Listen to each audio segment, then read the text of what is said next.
Alright, you and I are about to meet Zack Drake from a legendary dragon slayer family. But since he had zero sword talent and no aura, they humiliated him and kicked his butt out. Sucks for them because his actual cheat code was insane self-healing. So after countless battles, he became the most feared mercenary around, only to die a tragic death hunting some ancient relic. But somehow he wakes up 20 years in the past with an ancient dragon soul. Now with this immortal power, he is about to beat down anyone who ever crossed him. But first, smash that like button and subscribe so we can hit 120,000 subs. Share this video to show some love and join our membership for exclusive bonus videos every single week. And guys, in this video I am bringing you guys all the currently available chapters of this work. When more drop, members get them first, and then I will compile everything for everyone else. So to get in on that action, just hit that join button down below. Anyway, let's get into the story. Pay attention here because it starts in a freezing, snow-covered mountain range. Deep inside a cave, someone is calling this beat-up guy on the floor a total idiot, asking if he seriously thought he could escape their ultimate trap and demanding to know where that ancient relic is hidden. But our guy just calls them bastards. With one arm completely chopped off, he asks if they would talk if they were in his shoes. The goons lose their minds and try to jump him, but the boss tells them to chill while he contacts the main battalion. He whips out a magic stone and reports that the Ghost of the North has officially been located. He asks for their coordinates, and the voice on the other end says backup is arriving in a flash. Turning back, he mocks the bloody guy, noting he is still clutching his severed arm. Even though it is useless, he wonders how the Ghost of the North even knows about the Emperor's secret relic. The thug on the right agrees, complaining about how hard they work to track this guy down. He was miserable for days and feels it is totally unfair to bust his butt just for a pathetic insect like him. He wants to have some fun before backup arrives. You and I can already tell they are making a huge mistake while our bloody hero just glares. He watches as the thug draws his sword, bragging that he won't stop slicing until Zack is begging for death. The other hooded goon suggests flipping a coin to decide who gets to torture him first. He flips the coin high into the air, calling heads for himself and tails for his buddy. But while they are distracted staring at the coin, Zack bites his severed arm, picks it up, and jams it back onto his bloody shoulder. The second the flesh touches, his insane healing factor kicks in and automatically pieces him back together. You see, Zack Drake was known as the ultimate failure of his clan, born into a legendary family of dragon slayers. He was absolutely expected to wield powerful aura and become an elite knight, no exceptions allowed. Failing to awaken meant being treated like absolute garbage and getting exiled, which is exactly what happened to him. To survive on the streets, he had to do whatever it took to get stronger. Someone once told him that chasing nothing but pure power would leave him empty in the end. Meanwhile, the goon is still watching the coin as it drops right back into his palm. But right as he opens his fingers to check the coin's result, Zack suddenly teleports behind him and slices his head clean off, leaving his partner absolutely terrified. Zack finishes his thought, realizing all that deep stuff about power is total trash, while the remaining thug spins around ready to fight. As Zack keeps reflecting on this cruel world, the weak always get crushed by the strong. He shatters the guy's blade in half and lands a devastating blow right to his chest. As the dead goon hits the floor, Zack calmly picks up his own severed arm and pops it back into place. As he turns to walk away, he mutters that running away while surrounded by enemies would be pretty embarrassing. The surrounding troops are completely stunned, wondering how the heck he just reattached his limb, calling him a disgusting, irregular monster who makes their skin crawl. Another soldier yells that his tricks do not matter because if they sever his neck, he is dead for sure. Surrounded on all sides, Zack realizes he has to fight like hell if he wants to survive this night. Before long, the battlefield goes completely silent. He absolutely slaughtered every single one of them. But his own wounds are too deep. Bleeding out, he sighs that this sucks, but maybe he has lived long enough anyway. He never got his revenge, dying over the Emperor's coveted relic, which he had hidden the whole time. But trust me, you and I are about to see him change history. Stick with me here, as our boy dies, his blood drips onto an ancient relic while he desperately calls out for some girl named Alicia. But the very second his blood splashes onto that mysterious artifact, the relic glows crazy bright. A screen pops up declaring a great will has awakened some ancient power as a massive energy dragon appears right behind him. Another notification tells him the ancient dragon's soul will link up directly with whoever possesses this massive, unyielding willpower. Suddenly, a mysterious cloaked woman appears behind him, basically granting him her holy blessing. Then a screen flashes, saying an emergency procedure is starting and asks if Zach Drake accepts. Wrapped in this lady's spiritual embrace, he has absolutely no clue what is happening. Once again, that holographic prompt begs him to just accept. He is just like whatever, do whatever you want. Just like that, his consent is locked in, and the system announces that some crazy, irreversible power is turning on. And the countdown begins 5, 4, 3, 2, 1. Suddenly, a voice mumbles about being totally sure he would look this shocked when he woke up. Looking down, our boy Zek realizes he is in a kid's body and literally cannot believe he traveled back in time. He can still feel those phantom swords stabbing right through his chest, but this room is way too familiar. It is what everyone calls the Institute. The elite Drake family training facility.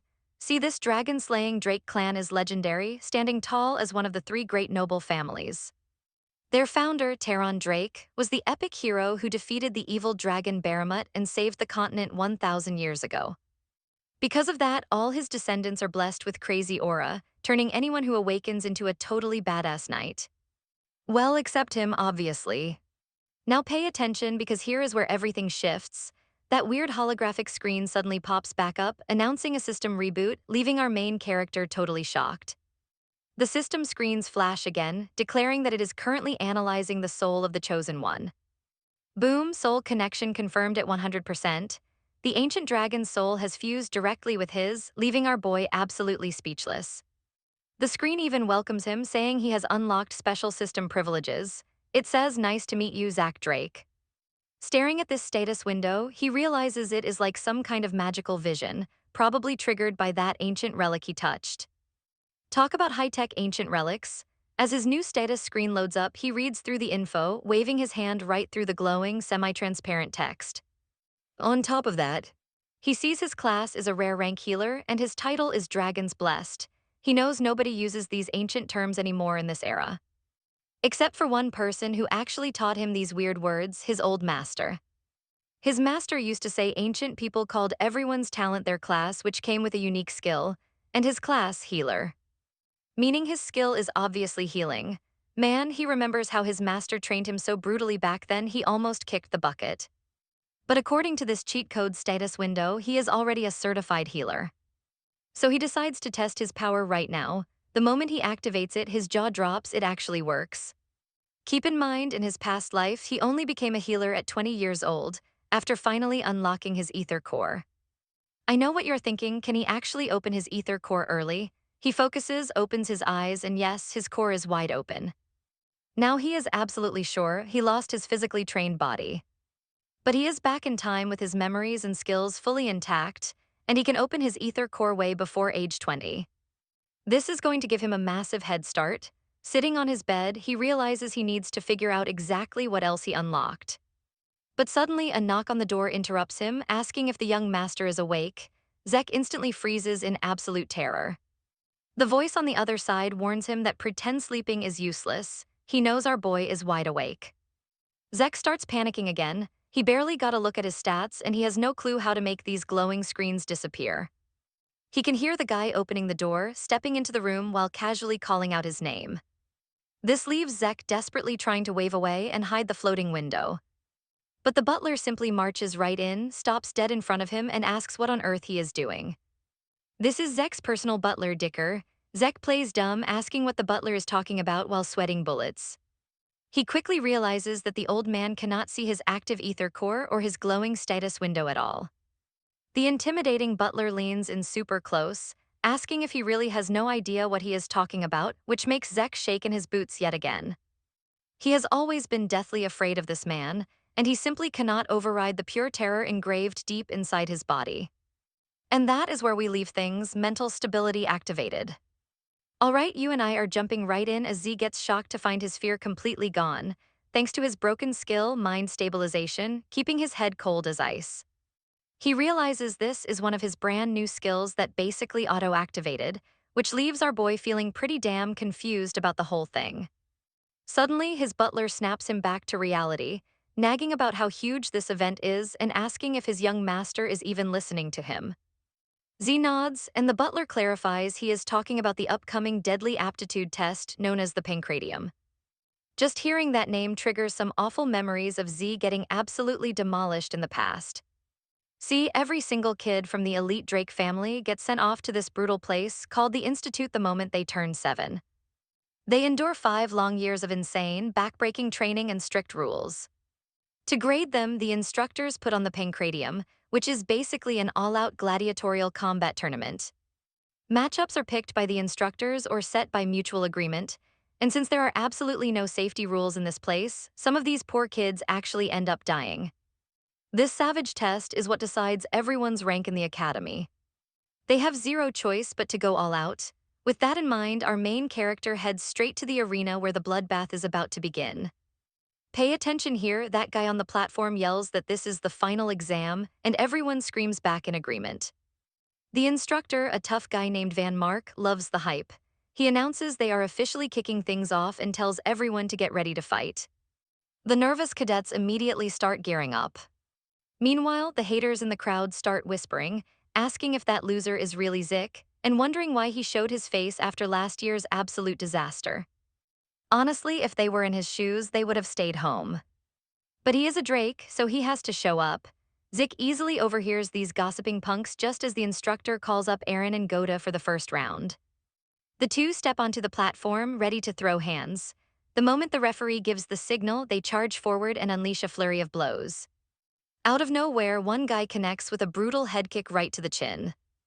Watching from the stands, Zik already knows it is game over, thinking that charging in blindly without any plan was a brain-dead move that left him completely wide open.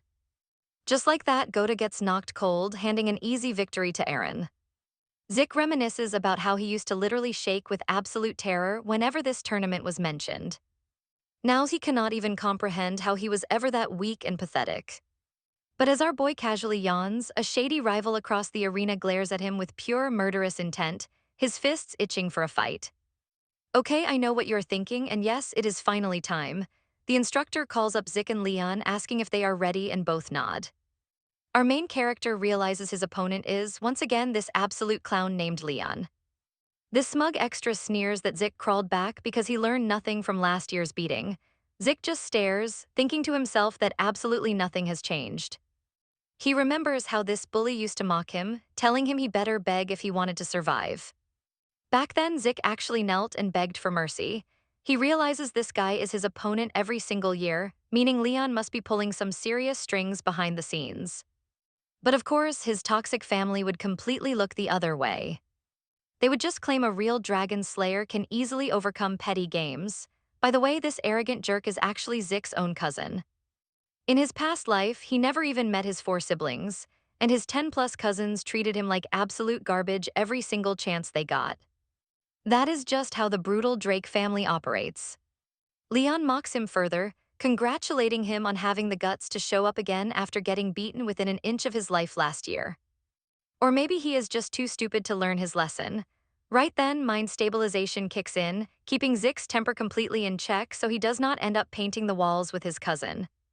Thinking about how long it has been since he last heard those insulting words, Zik looks his cousin dead in the eye and tells him if he says that again, he will not hesitate to end him.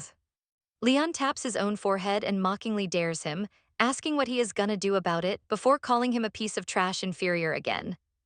Zik just shifts his stance and throws a lightning-fast punch straight to Leon's chin, accidentally activating his overpowered instant death skill which deals lethal damage to his target. The catch, if this lethal strike misses, he takes the damage instead. Leon instantly starts squealing like a pig, crying about his bleeding face and his ruined good looks. Zik mentally sighs, realizing he only wanted to knock him out cold, but accidentally triggered his deadly skill since he still cannot control his power. The entire crowd goes completely silent in sheer confusion, and the shocked instructor demands to know why he attacked before the signal was given. Zik coldly replies that on a real battlefield, the enemy is not going to wait for a referee to shout ready before drawing their sword. And as he unleashes a demonic aura, we both realize he is right, only the strongest survive here. Alright, let's dive into a crazy moment where the instructor gets completely thrown off, realizing this kid is totally different now. Meanwhile, that arrogant lion slowly gets back up on his feet and barks that it is game on. The instructor looks at him and decides to let them fight. The two face off, with Lion swearing he is going to absolute murder him, while Zik just casually asks if he even has the muscle to do it. Right then, the instructor gives the green light, and Lion instantly charges straight at Zik like a madman. His cousin is coping hard, telling himself he only took that hit earlier because his guard was down, nothing else. There is no way Zik is actually stronger than him. As long as he keeps his hands up, the kid cannot touch him. He tries to read Zik's movements, betting everything that the kid is going to throw a big left hook. But right as the blow comes, he slips the punch and grabs hold of Zik's leg. With the leg locked, he goes for a takedown, trash-talking about how real fighters do it and calling him a piece of trash again. But wait, watch closely right here because he suddenly feels a strange shock wave and immediately lets go of Zik. The instructor just stares at Zik, thinking this makes zero sense. This level of combat instinct shouldn't belong to a 12-year-old kid. It is literally impossible. Just a second ago when Lion slipped Zik's punch and tried to sweep his legs. It looked like Lion had it in the bag, but Zik caught him with a quick chin punch and broke free at the last second. Even though Lion read his move and countered, Zik instantly recovered, launching a follow-up attack without missing a single beat. Reacting that fast takes flawless, high-speed focus. Honestly, that is a terrifying level of skill for a 12-year-old kid. He's seriously wondering if this beast is actually the same weak Zik Drake he knew. Meanwhile, the guy who just ate two brutal chin punches is totally dazed, realizing he desperately needs to back off and keep his distance. Too late for that, Zik rushes him, slamming a heavy low kick into his leg. Lion is absolutely fuming, wondering how trash like him got so strong. He stumbles back, completely unbalanced, but still tries to act tough by calling him a loser, even though he is getting completely wrecked. Zik realizes he finally has full control over his system abilities, just as the angry cousin lunges forward to throw another wild punch. Right then, he triggers sensory focus, a skill that hypercharges his senses and makes his mental processing speed skyrocket. Zik realized this feeling was totally different now. He has perfect control over his system skills. He easily dodges the desperate punch, grabs the cousin's arm, and prepares to end it right now. He slams Lion straight into the ground with insane power, literally shattering the arena floor and leaving a massive crater. Honestly, you and I would be just as shocked as the crowd here. Even the instructor is literally shaking from that brutal throw. Without wasting a second, Zik triggers Vital Pierce and drives a heavy blow right into Lion's stomach. This devastating skill multiplies his strike damage by targeting the opponent's absolute weakest physical pressure point. Zik pins him down, saying if his opponent's body is weak, he just has to keep pounding until he quits. Then he starts absolutely thrashing him in front of everyone. The instructor and the other cadets are left completely traumatized by the sheer brutality. After painting the floor with his cousin, Zik finally stands up, declaring that playtime is officially over. He complains about barely breaking a sweat before turning his gaze directly toward the four smug people watching from the stands. He calls them out, telling them to stop hiding and say what they want to his face instead of just watching him. One of the guys stands up, calling Zik out and accepting the challenge, claiming he indeed has a few words to say in battle. Zik instantly recognizes him. It is his other arrogant cousin, Jen Vardek. Zik says that is cool, but a one-on-one is too boring. He boldly tells Lion Stone to get in here too. This huge brute is actually his cousin's bodyguard, but our main character just smirks, claiming that a handicap match finally makes things a bit more fair. His cousin is absolutely furious, asking if the kid just insulted him. With a cheeky grin, Zik happily admits that he absolutely did, straight up calling him a moron. This drives Jen completely insane, swearing he is going to break Zik's teeth. As they step down, the instructor warns Zik to be careful and not repeat his last mistake, since they will rush him instantly.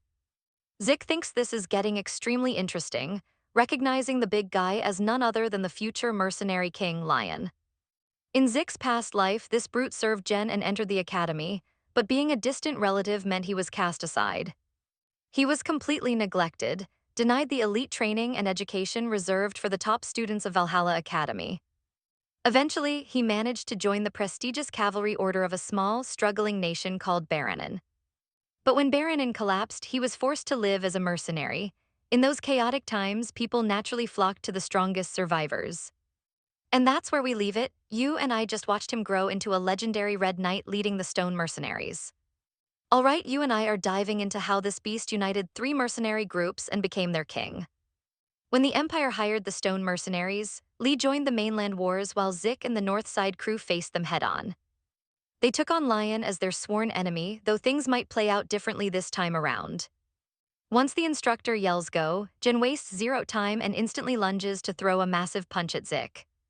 He is celebrating thinking he landed it, but then reality hits and he freezes in sheer terror. Because Zik just caught his fist like it was nothing, reminding them he literally told both to jump him together. Jakin says he is not falling for those cheap mind games and throws a high kick straight at Zik's face. But he gets blocked again. Now pay attention here because this is where our main character starts showing off his skills. Zik tells him he should have analyzed the situation first, and his cousin realizes his leg is not just blocked, it is wrecked. His leg is totally busted, and Zik rushes him, mocking him for letting his guard down like a total amateur. Zik charges raw power straight into his fist, and the moment it connects, his cousin is shaking in his boots. Zik asks why he is so terrified since he could not even predict a basic, simple feint. He sweeps his leg, reminding them why he wanted a 2 versus 1, then instantly starts pounding Jin 2 because one opponent is just too boring. Realizing he is about to lose, his cousin swallows his pride and screams for Lion to wipe that trash out. Our boy pauses the beating, totally shocked that this giant beast is supposed to be only 12 years old because he is massive. Seriously, the most annoying thing about fighting this Goliath is his absolutely ridiculous reach. Lin swings those giant arms to strike Zik, while our boy realizes he is doomed if he plays defense and lets him attack first. He needs to seize control of this fight immediately. He charges straight at Lion as they clash, triggering his cutting skill to unleash a rapid fury of blows on the giant. This skill unleashes a non-stop barrage of attacks, completely blinding the enemy and messing with his vision.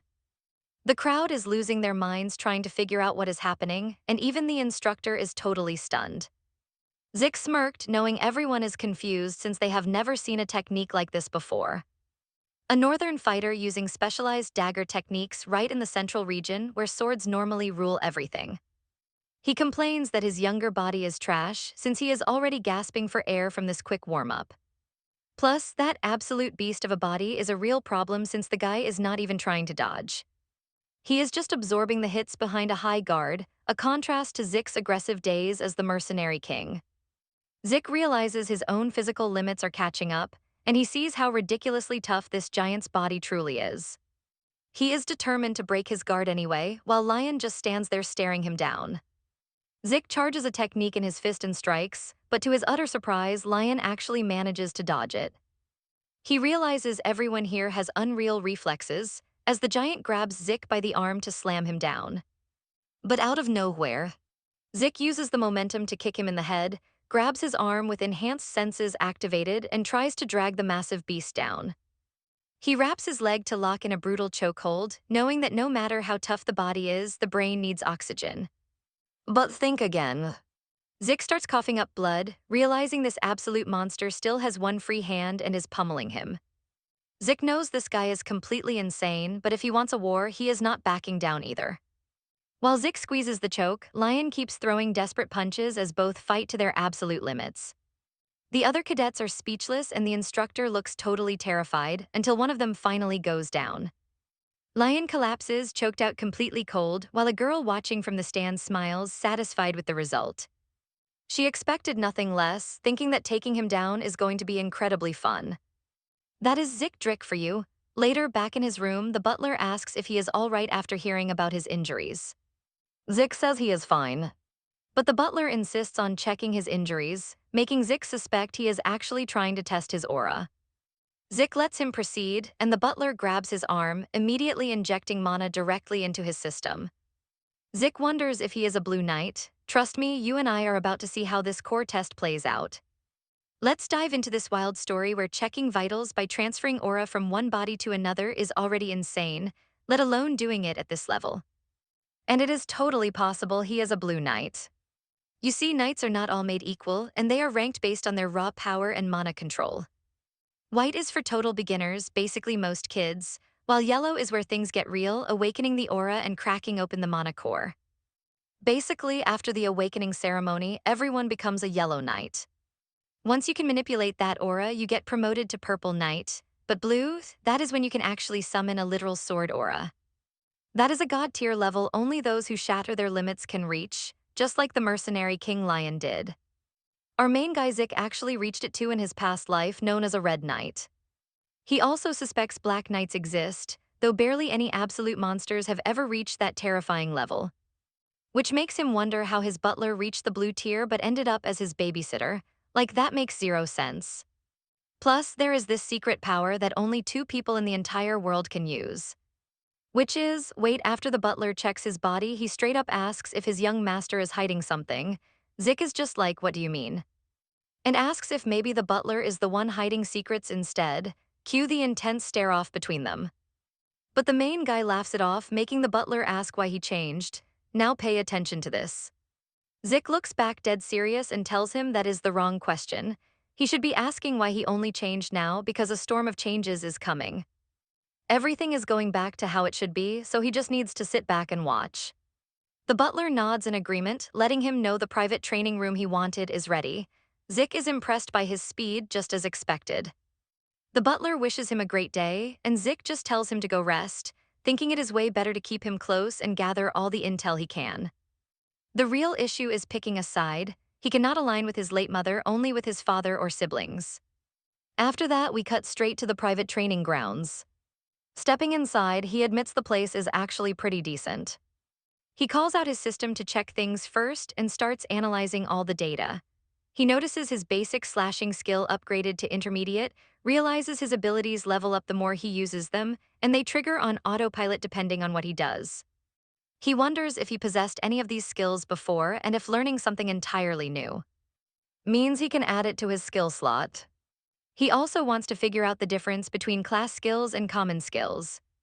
Turns out the activation methods are super similar, but his dragon skill is locked tight, requiring 10 karma points to fully unlock. Right now he has 0 points, but he can easily farm karma by slaying monsters. Hunting monsters will be a breeze since dungeons are scattered everywhere. But he needs to reach purple rank just to enter.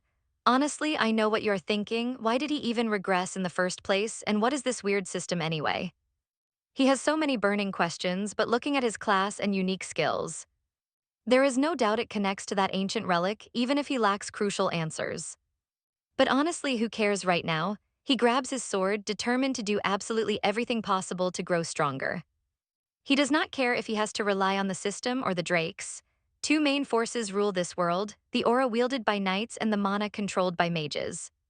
Knights channel aura through their core, while mages use mana by forming magic circles. Since they are polar opposites, aura users cannot cast magic and mages cannot touch aura. But our guy was born with 0 talent, failing to awaken either a core or a circle. Once his family threw him out like trash, he met a master who trained him like crazy, teaching him the ultimate cheats, healing, and the ether core. His master was the one who taught him this legendary ether core, making the 2 of them the only people on Earth capable of wielding ether. After 2 brutal hours, he is completely exhausted and wondering if his body can take it, but then his recovery skill kicks in to heal his energy. Just like that, his shaking, exhausted body instantly bounces back to peak condition. Wielding healing magic is extremely rare, a legendary skill he did not even know existed before meeting his master. If anyone ever saw him use it, they would brand him an absolute freak. That is why he hid it during his duel with Lion, but the second he returned to his room, he healed his wounds and made a full recovery. Now his daily grind consists of training and healing on loop. With dinner approaching, he has trained all day, leaving us wondering what on earth he will tell Dicker next. See you soon. Watch closely now. A week passes in the dining hall and everyone is gossiping about Zik.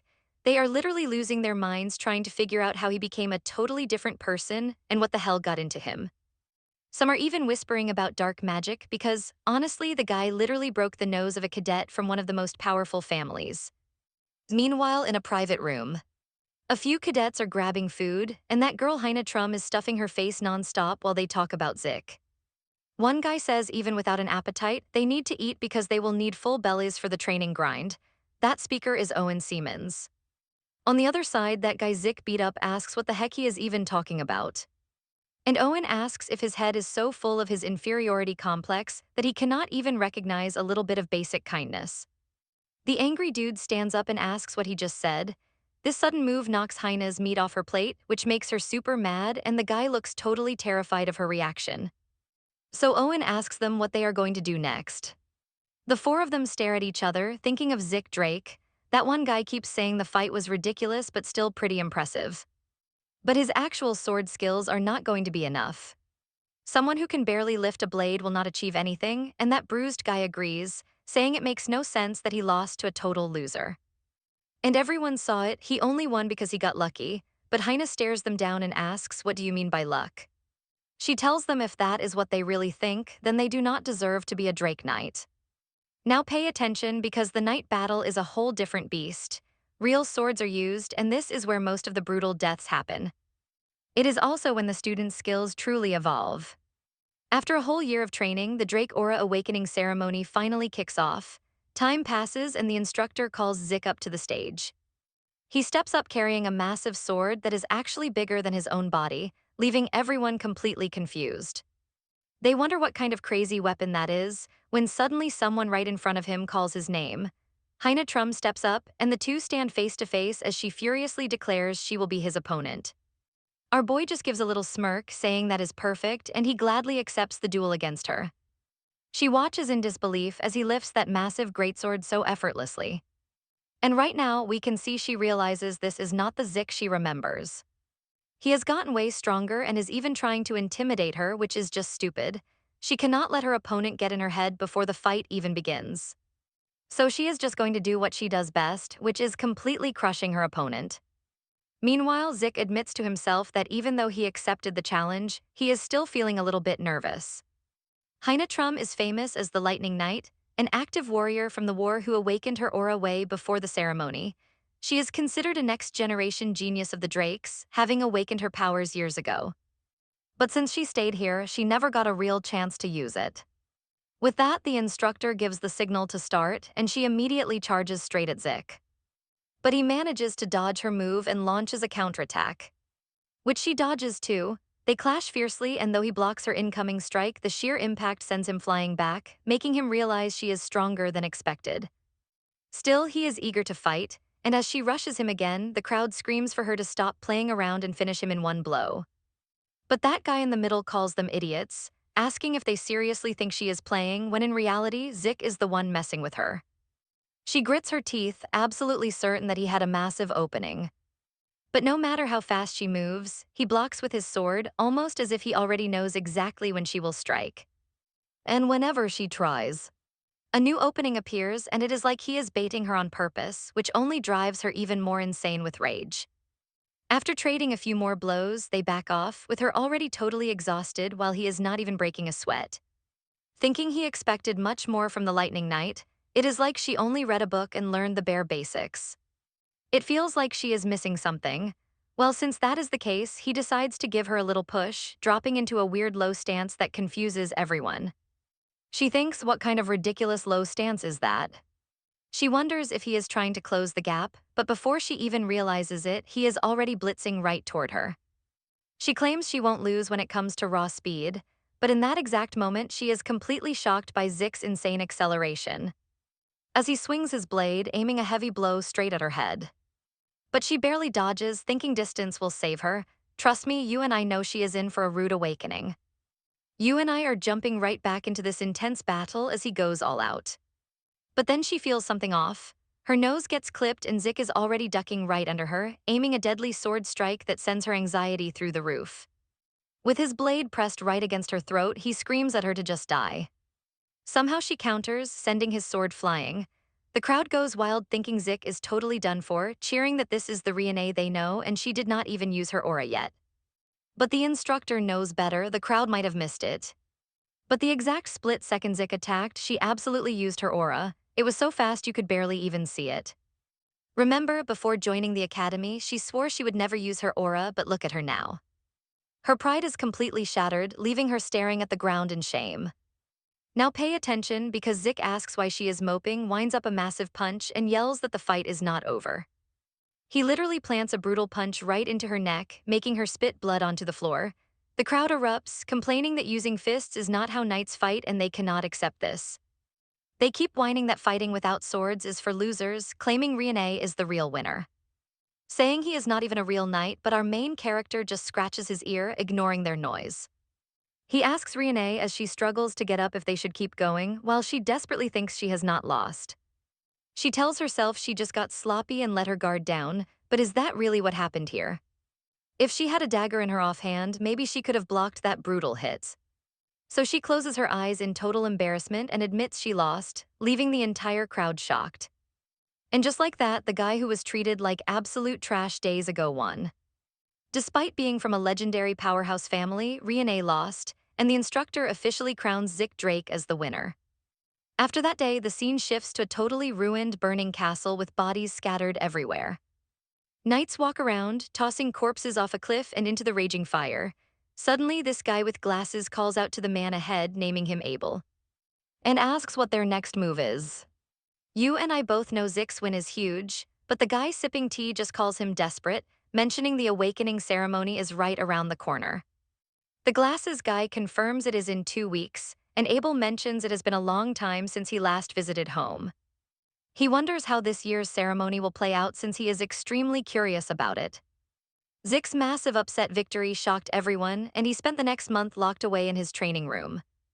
Now that the big day is finally here, he is still training, wondering how on earth he ever became a legendary Red Knight in his past life with such a weak trash body. He pulls up his status window, looks it over, and smiles because everything is going exactly as expected. Maxing out his proficiency upgrades his skill rank, resetting the progress bar back to 0. He also unlocked a sweet new quickness skill during his duel, which he has already leveled up quite a bit. Right then, the butler knocks on the door and Zick asks what is going on. Dicker tells him they are leaving in 2 hours. Our silver-haired hero says he will get ready immediately, as they are finally heading out to where the awakening ceremony takes place. He realizes it has been a really long time since he last stepped foot inside the main castle.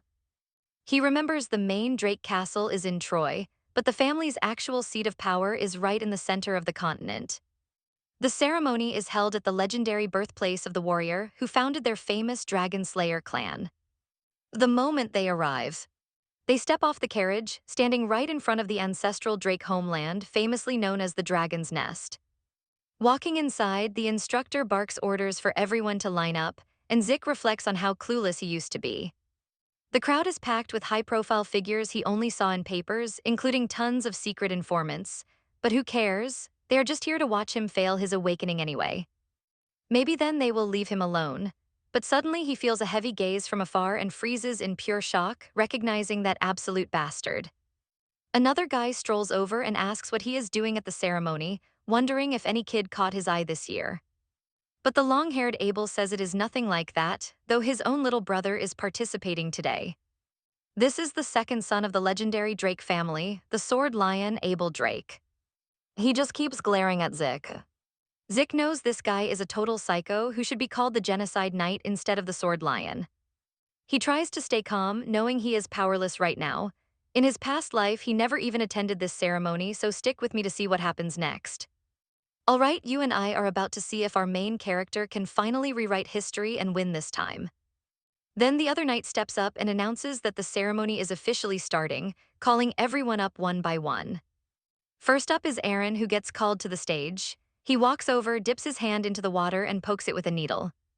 The moment his blood drops into the water, a crazy blue energy bursts out, swirling around the entire room before rushing straight into his body like a cheat code. Zick remembers that every single descendant of the Drake family gets blessed during this big ceremony. At just 12 years old, after wrapping up their training, they unlock their core and awaken their aura, which is wild, since most people wait until 20. With that done, the instructor calls the next kid. Rumor has it that some rare Dragon Slayer prodigies actually awaken crazy mana interference, right alongside their standard aura.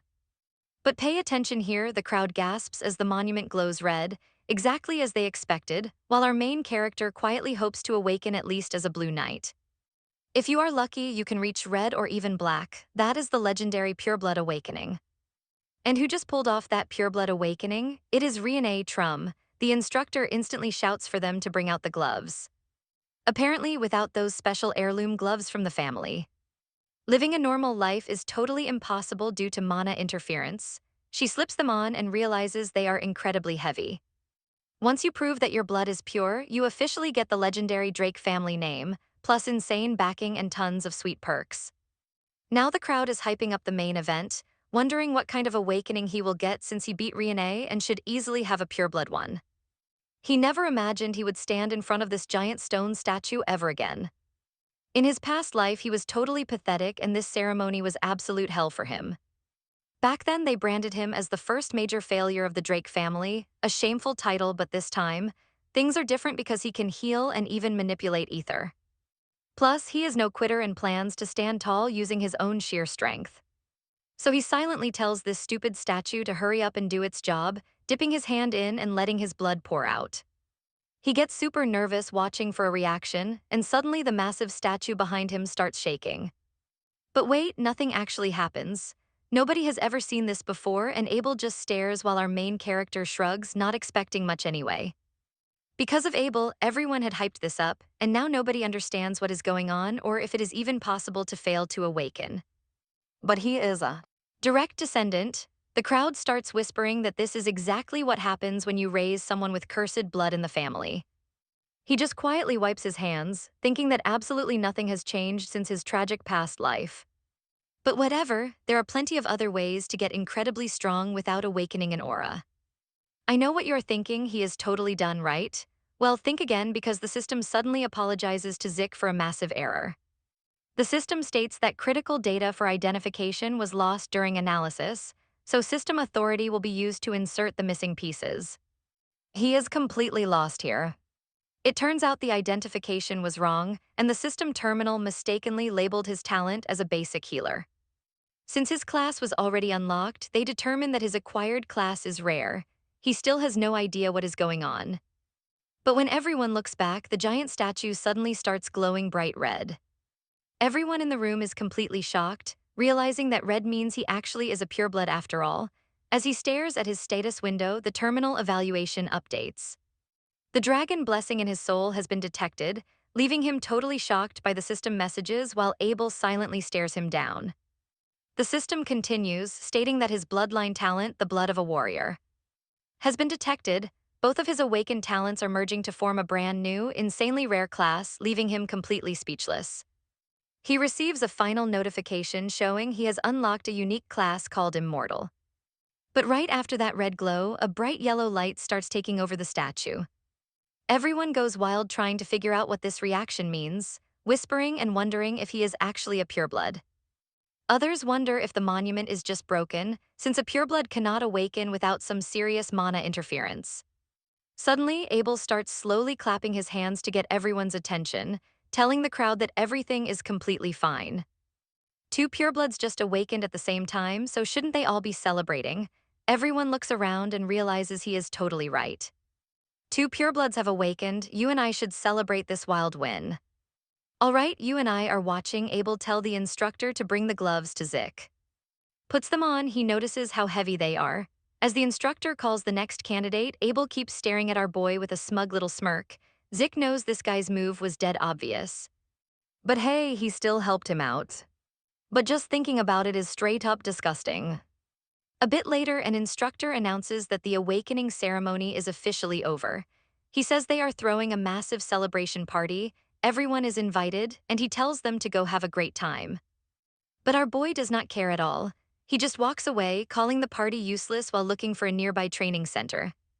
But suddenly, a voice calls out, "Little bro," from behind. Zik looks back, realizing this confrontation came way faster than he originally expected. It is his brother Abel, asking him where he is going in such a huge rush. Our boy is absolutely fuming. He really hoped this guy wouldn't bother trying to talk to him. Abel locks eyes with him, congratulates him on awakening as a pureblood, and reaches out for a handshake. Zik knows rejecting the handshake makes him a prime target. To keep things safe for now, he decides to play along and accept the greeting. But pay attention here, because a brutal memory of a wasteland covered in dead bodies flashes in his mind. Right as he is about to shake hands, Zik lowers his head and straight up refuses. Abel looks absolutely furious, muttering about how incredibly disrespectful his brother is being. Zik glares right back at him, thinking there is absolutely no way he can shake hands with this piece of human trash. Abel brushes it off, saying seeing his face is plenty. He pats Zick's shoulder and waves goodbye as he walks away. But our boy knows for a fact their paths will cross again. Meanwhile, over at the party, guests gossip about how they have never seen an awakening like this, admitting they thought he failed at first. They wonder where the man of the hour went. Meanwhile, Zick is back in his room, sighing that he almost died of pure boredom out there. But he is chilling now, recalling that all purebloods possess a built-in mana interference ability. This is the ultimate proof that they are natural-born enemies of dragons, the literal beings of mana. Since almost everything contains mana, purebloods are required to wear those heavy suppressive gloves at all times. Suddenly, a notification pops up, prompting him to open his status window. It looks totally different now. Wait, you and I need to look closely because he did not get mana interference, he got mana reflux instead. Reading the description, he learns that mana reflux generates a field that completely nullifies all surrounding mana. That is a seriously broken ability. Since he has not activated it, the nearby mana remains untouched. Interestingly, before the ceremony, his status showed he was a healer, but now his class has mutated into unique mortal. He has absolutely no idea what that even means. Most candidates awakened with a standard blue light, while Abel flared up with a red pure blood light. Zick's light was initially red too, but quickly flashed yellow as the system lost critical files required to identify his class. Thinking back, he wonders if the system terminal mentioned in the alert was actually that ancient bronze statue. Only after the system fully uploaded the secret data did the bronze statue stop glowing red. He has no clue what just went down, racking his brain to recall if anything like this existed in his past life. See, that bronze statue is not supposed to determine your awakening. An adventurer's true potential is entirely determined by their class. Red indicates a rare class, while yellow represents an ultra-powerful unique class. That statue is an ancient relic dating back to before the family founder, but nowadays, nobody even understands the concept of classes anymore. They only use the statue to check for a basic awakening, and those rare classes got rebranded as Pureblood Awakened. It is crazy how none of the top family leaders ever figured this out before.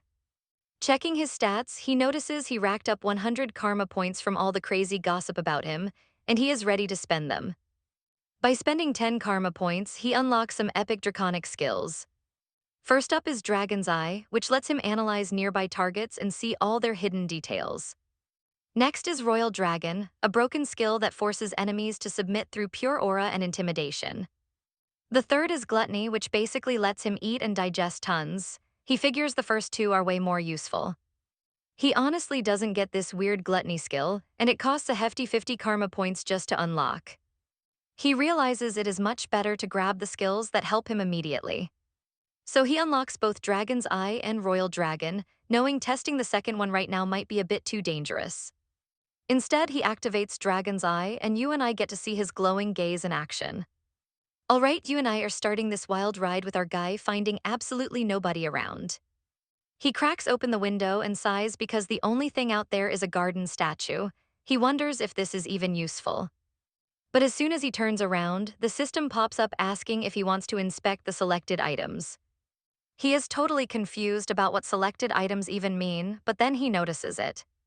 Every single thing he scanned with his dragon eye is fully categorized, showing him their origins and entire history. But using that power drains him fast. He flops onto a chair, completely wiped out, wondering if these dragon skills are just too much for his body. Looks like he cannot just spam this power whenever he wants. Suddenly, his healing skill kicks in and patches him up on autopilot. He is left wondering how it activated without him even trying. Looking closer at his skill tree, he realizes they are all going to scale up as he gets stronger. Even his heal turned into a passive automatic mode, constantly fixing up any damage on his body. He thinks this is absolutely insane. It might look basic, but in his past life, this skill operated completely differently. Back then, it could not heal just any injury, but this time, game changer, he needs to test it right now. Watch closely as he literally slices his own arm open to test it. And just like that, the nasty cut heals up instantly. He recalls it takes 5 years to graduate from the academy. But 5 years is way too long. He is definitely going to break the system and graduate in just 2. Fast forward a few days and we get introduced to the Drake Academy, the premier night school on the continent. Anyone dreaming of becoming a legendary knight has to pay a massive fortune just to get in. Every spring, the entire capital gets hyped for the new semester.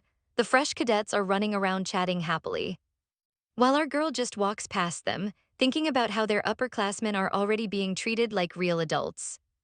Their training is supposedly top tier, but compared to those from the training institute, these rich family kids have already split off into their own little cliques.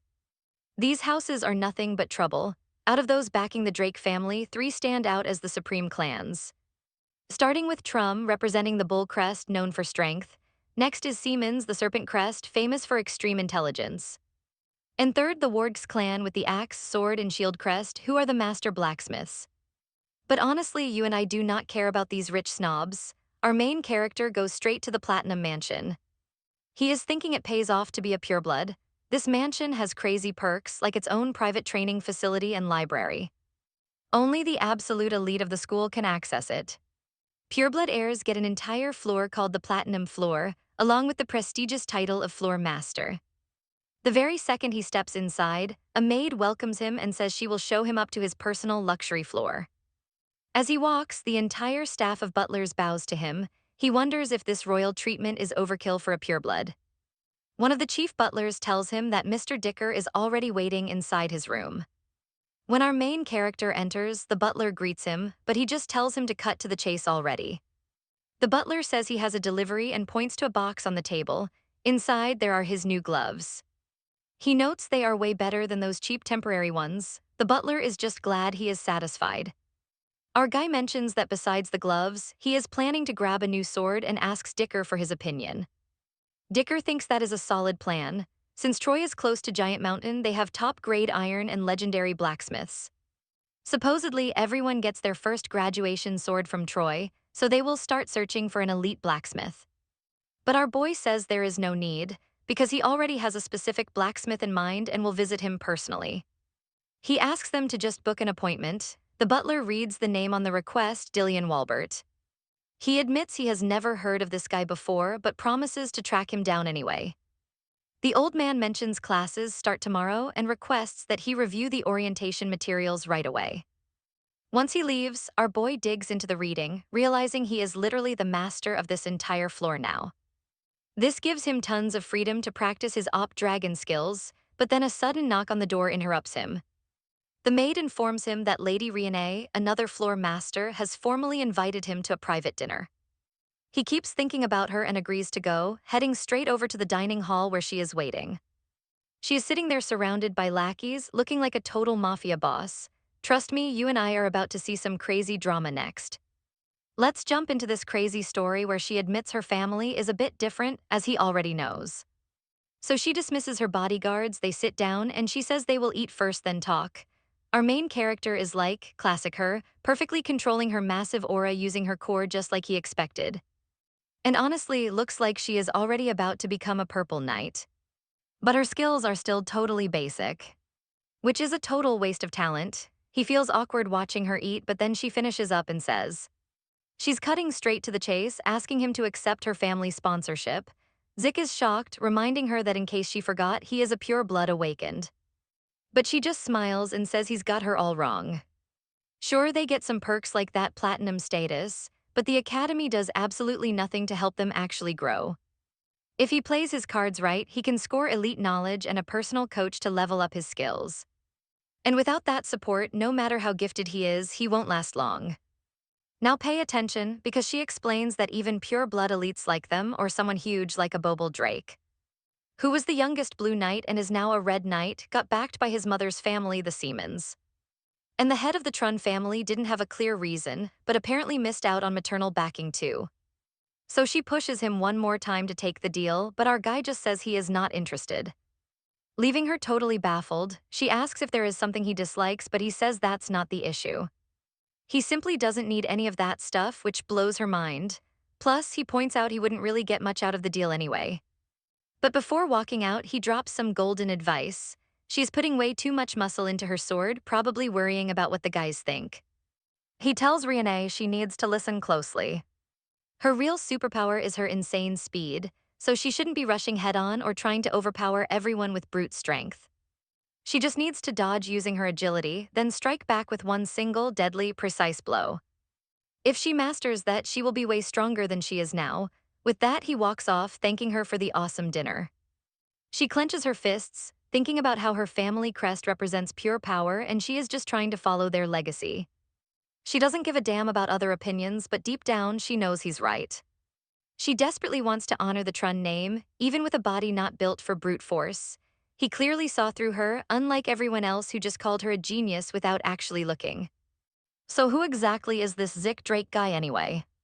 Walking home after dinner, you and I can see he is genuinely hyped about this awesome new class upgrade. He pulled an all-nighter training and still feels great, even though he remembered this place as pure hell in his past life. But now as a pure blood awakened, it feels like heaven. Money and power might not buy happiness, but man, they make life incredibly easy. As he strolls along, two sketchy figures lock eyes on him and call out his name. He turns around to find Owen Siemens, who smugly asks if he is heading to the special class too. Our main character remembers that Owen is the third son of the Siemens clan, one of the biggest powerhouses on the continent. This guy loves plotting trashy schemes, using brainless minions to bully him while pulling everyone's strings like a cheap puppet master. Owen brings up a dinner invite he sent over, acting surprised that he hasn't gotten a response yet. Our guy just wonders if this snake is actually trying to play friend now. Zick remembers seeing it, casually asking if he means the trash sitting on his desk yesterday, making Owen ask why he ignored it. He laughs it off, mockingly asking if there is some rule saying he is forced to reply to him. Suddenly, some random lackey steps out behind Owen, barking that he shouldn't act cocky in front of his young master, getting right in Zick's face. Zick asks who he even is, and this tough guy smirk of his says he clearly has no idea. Mocking him for being clueless, our guy laughs, saying he gets that the goon wants to look cool in front of his boss. He tells him to go bother someone else, which absolutely triggers the lackey, who immediately swings a heavy punch. Zick blocks it easily but gets pushed back a bit, realizing that these upperclassmen can actually control their aura pretty well. The big guy introduces himself as Durbin Russell, proudly bragging that people usually call him the Mighty Beast. And he is about to teach him some respect in front of his master. But our main character just grins, laughing that this supposed Mighty Beast isn't even a monster-level knight yet. Just a total piece of trash. Trust me, you and I are going to love watching him speed blitz the guy and land a massive gut punch. Yo, stick with me because this dude just got blasted so hard he is coughing up blood from everywhere. After totally wiping out that random extra, he asks if anyone else besides powerful Durbin wants to teach him something. Then he looks right at Owen, asking if the pampered young master wants to try his luck.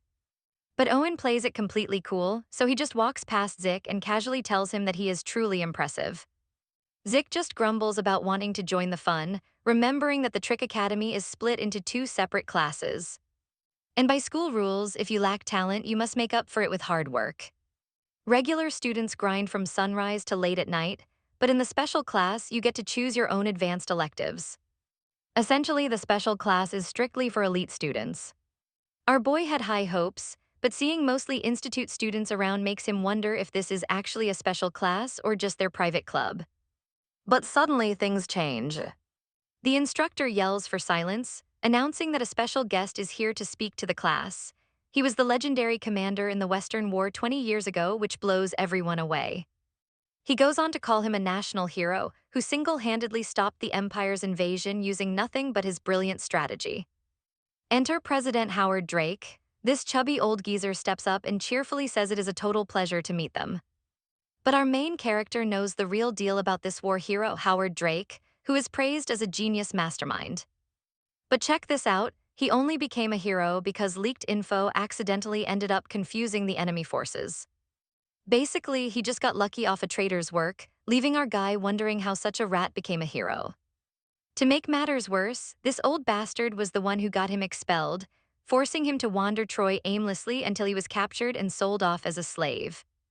He promises himself that this corrupt old geezer is going to pay big time. Once the old man leaves, the instructor hopes they are all super hyped up by the president's speech.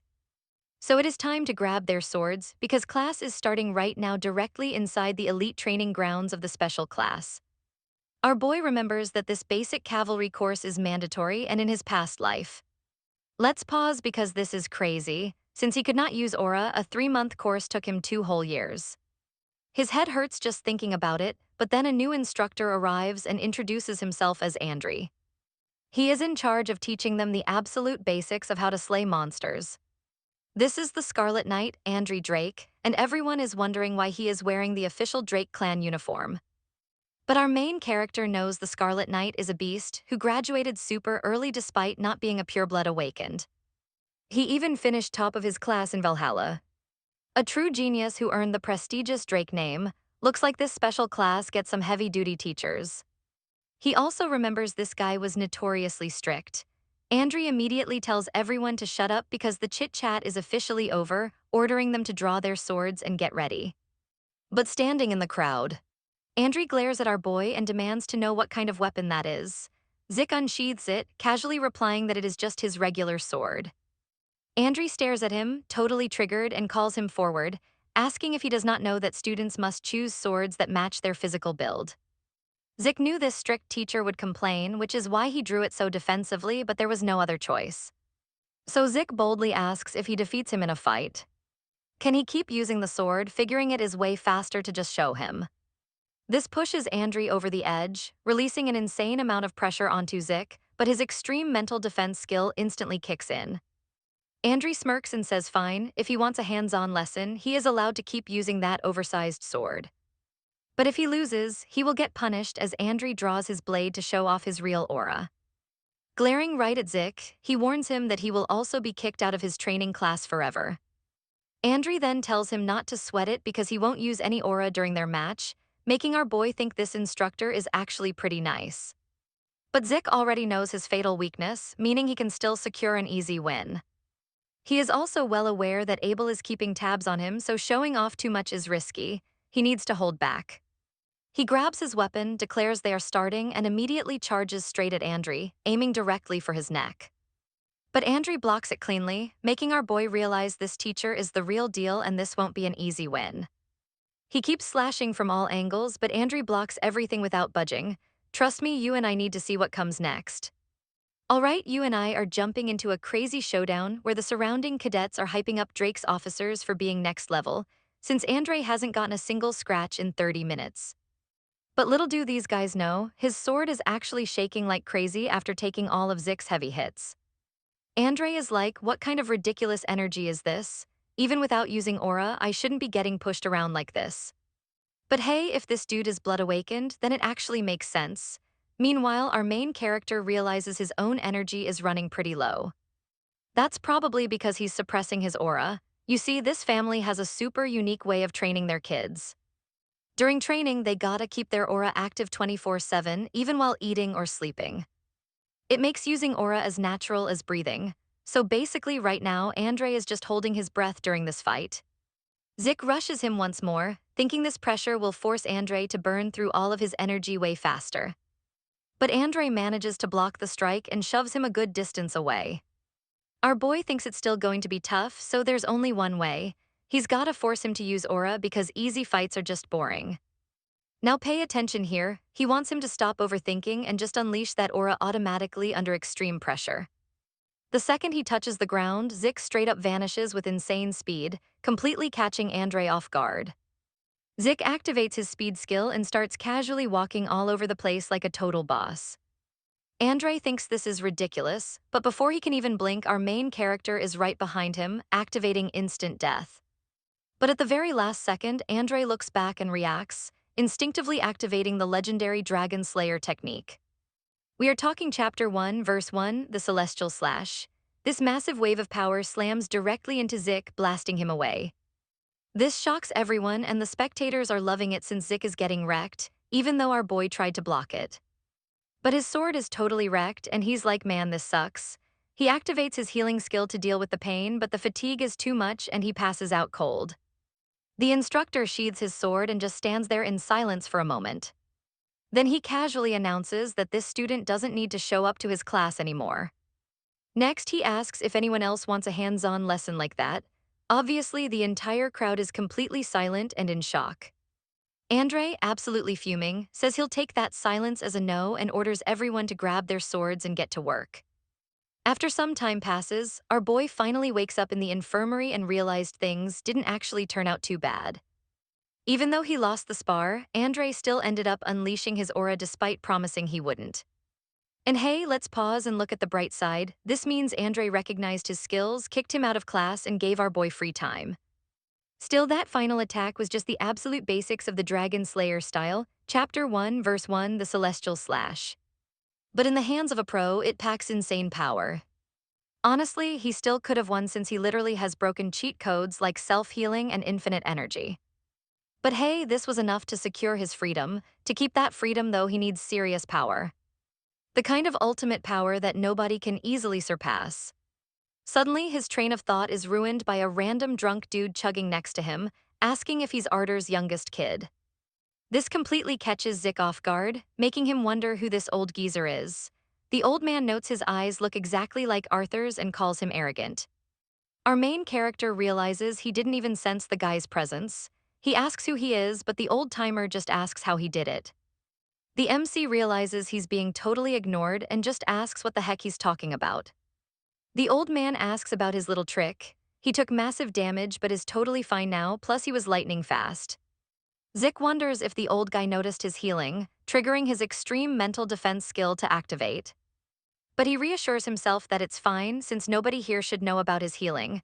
Playing dumb, he says he has no clue what the man means. But the old man gets annoyed and aims a swift strike right at Zik's neck. Our main character barely dodges the strike, throwing his pillow to block while wondering if this dude is an assassin, before throwing his bedsheet directly in his face. The old man admits the kid has some serious skills, and the protagonist spots his opening, activating both his speed and vital pierce skills at once. And right after that, instant deaths. He charges at the old man with his sword, planning to take him down before the old guy can make another move. But right then, the old man casually catches the blade with his bare hands. This completely stuns Zik, while the old man praises his improvisation and asks if he's actually some kind of mercenary. And you and I are left wondering, who the hell is this guy? Alright, let's dive into this wild story. After the old guy asks if he is a mercenary, Zeke backs up like, who the hell is this dude and how does he know? Could he know him from his past life? But then the old man says a Draker who throws a sword and backs away. He thinks Zeke fits being a mercenary way more than a knight, handing back his sword. Zeke realized that was his logic. Honestly, it is the first time he felt this way since meeting his old master. A guy who acts like he knows everything and has enough power to end him instantly. He must be a red knight. The old man asks why he uses a longsword. If he is that skilled, it makes zero sense, while our boy thinks it is deeper than that. But suddenly the door swings open and someone calls out, so there you are. Our main character looks over and sees Andre, who asks who he is talking to. Andre says this is Mr. Dexter, the gardener. Our boy is totally confused by the gardener excuse. Meanwhile, the old man asks Andre how he even found him here. Andre says he saw him at the training center earlier. The old guy just groans, complaining that he always ruins the fun. Andre, still being super blunt with Zeke, tells him he is free to leave now. But the old man stops him, saying that whenever he has free time, he should visit the West Greenhouse. He promises to teach him something awesome while they all just stare. But our main character straight up refuses, walks out and slams the door. This leaves the old guy fuming, saying he is exactly like Arthur. Our boy is left wondering, a gardener, he would have to be a total idiot to buy that story. Now pay attention, this guy must be strong enough to call the current family head by his first name so casually. Plus, the only disciple that man ever trained in his life was Andre. So this must be the Storm Knight Duke Draker, an absolute monster with the power to destroy the entire empire alone, one of the Black Knights. He vanished out of nowhere, leaving everyone panicked, but it looks like he was hiding in the academy all along. Andre probably tracked him down. If he really is that legendary Duke, then honestly that is terrifying. There must be a reason why a Black Knight is hiding here and suddenly checking him out. He wonders if it would be wrong to accept a favor just like that, but if he is going to learn something, it better be the vision. And what he is going to do is turn this old man's interest into a total obsession. A few days pass and he is sitting in magic class. The theory teacher here is Pimin. As he goes on lecturing, literally everyone else is fast asleep, so he asks if anyone knows what happens in these cases. I know what you're thinking, but our main character actually answers, admitting he did not fully get the mana theory, which totally hypes the teacher up. Realizing he finally has at least one interested student, he starts explaining all kinds of advanced details to Zeke. After a while, the class ends and the students start heading out to their next lecture. Zeke thinks the material is pretty easy to understand, and this teacher actually does not suck. But just as he leaves, the teacher asks him to wait. When Zeke asks what is up, Pimin says he is thrilled to finally find an interested student, telling him to feel free to drop by his office whenever he wants. He claims to know a ton since he graduated from the famous Deaf Magic Academy. Our boy realizes that is why the guy did not seem average, but he never expected him to graduate from such a prestigious university. He thanks the professor and, as he walks away, thinks that befriending a smart mage is actually a pretty solid move.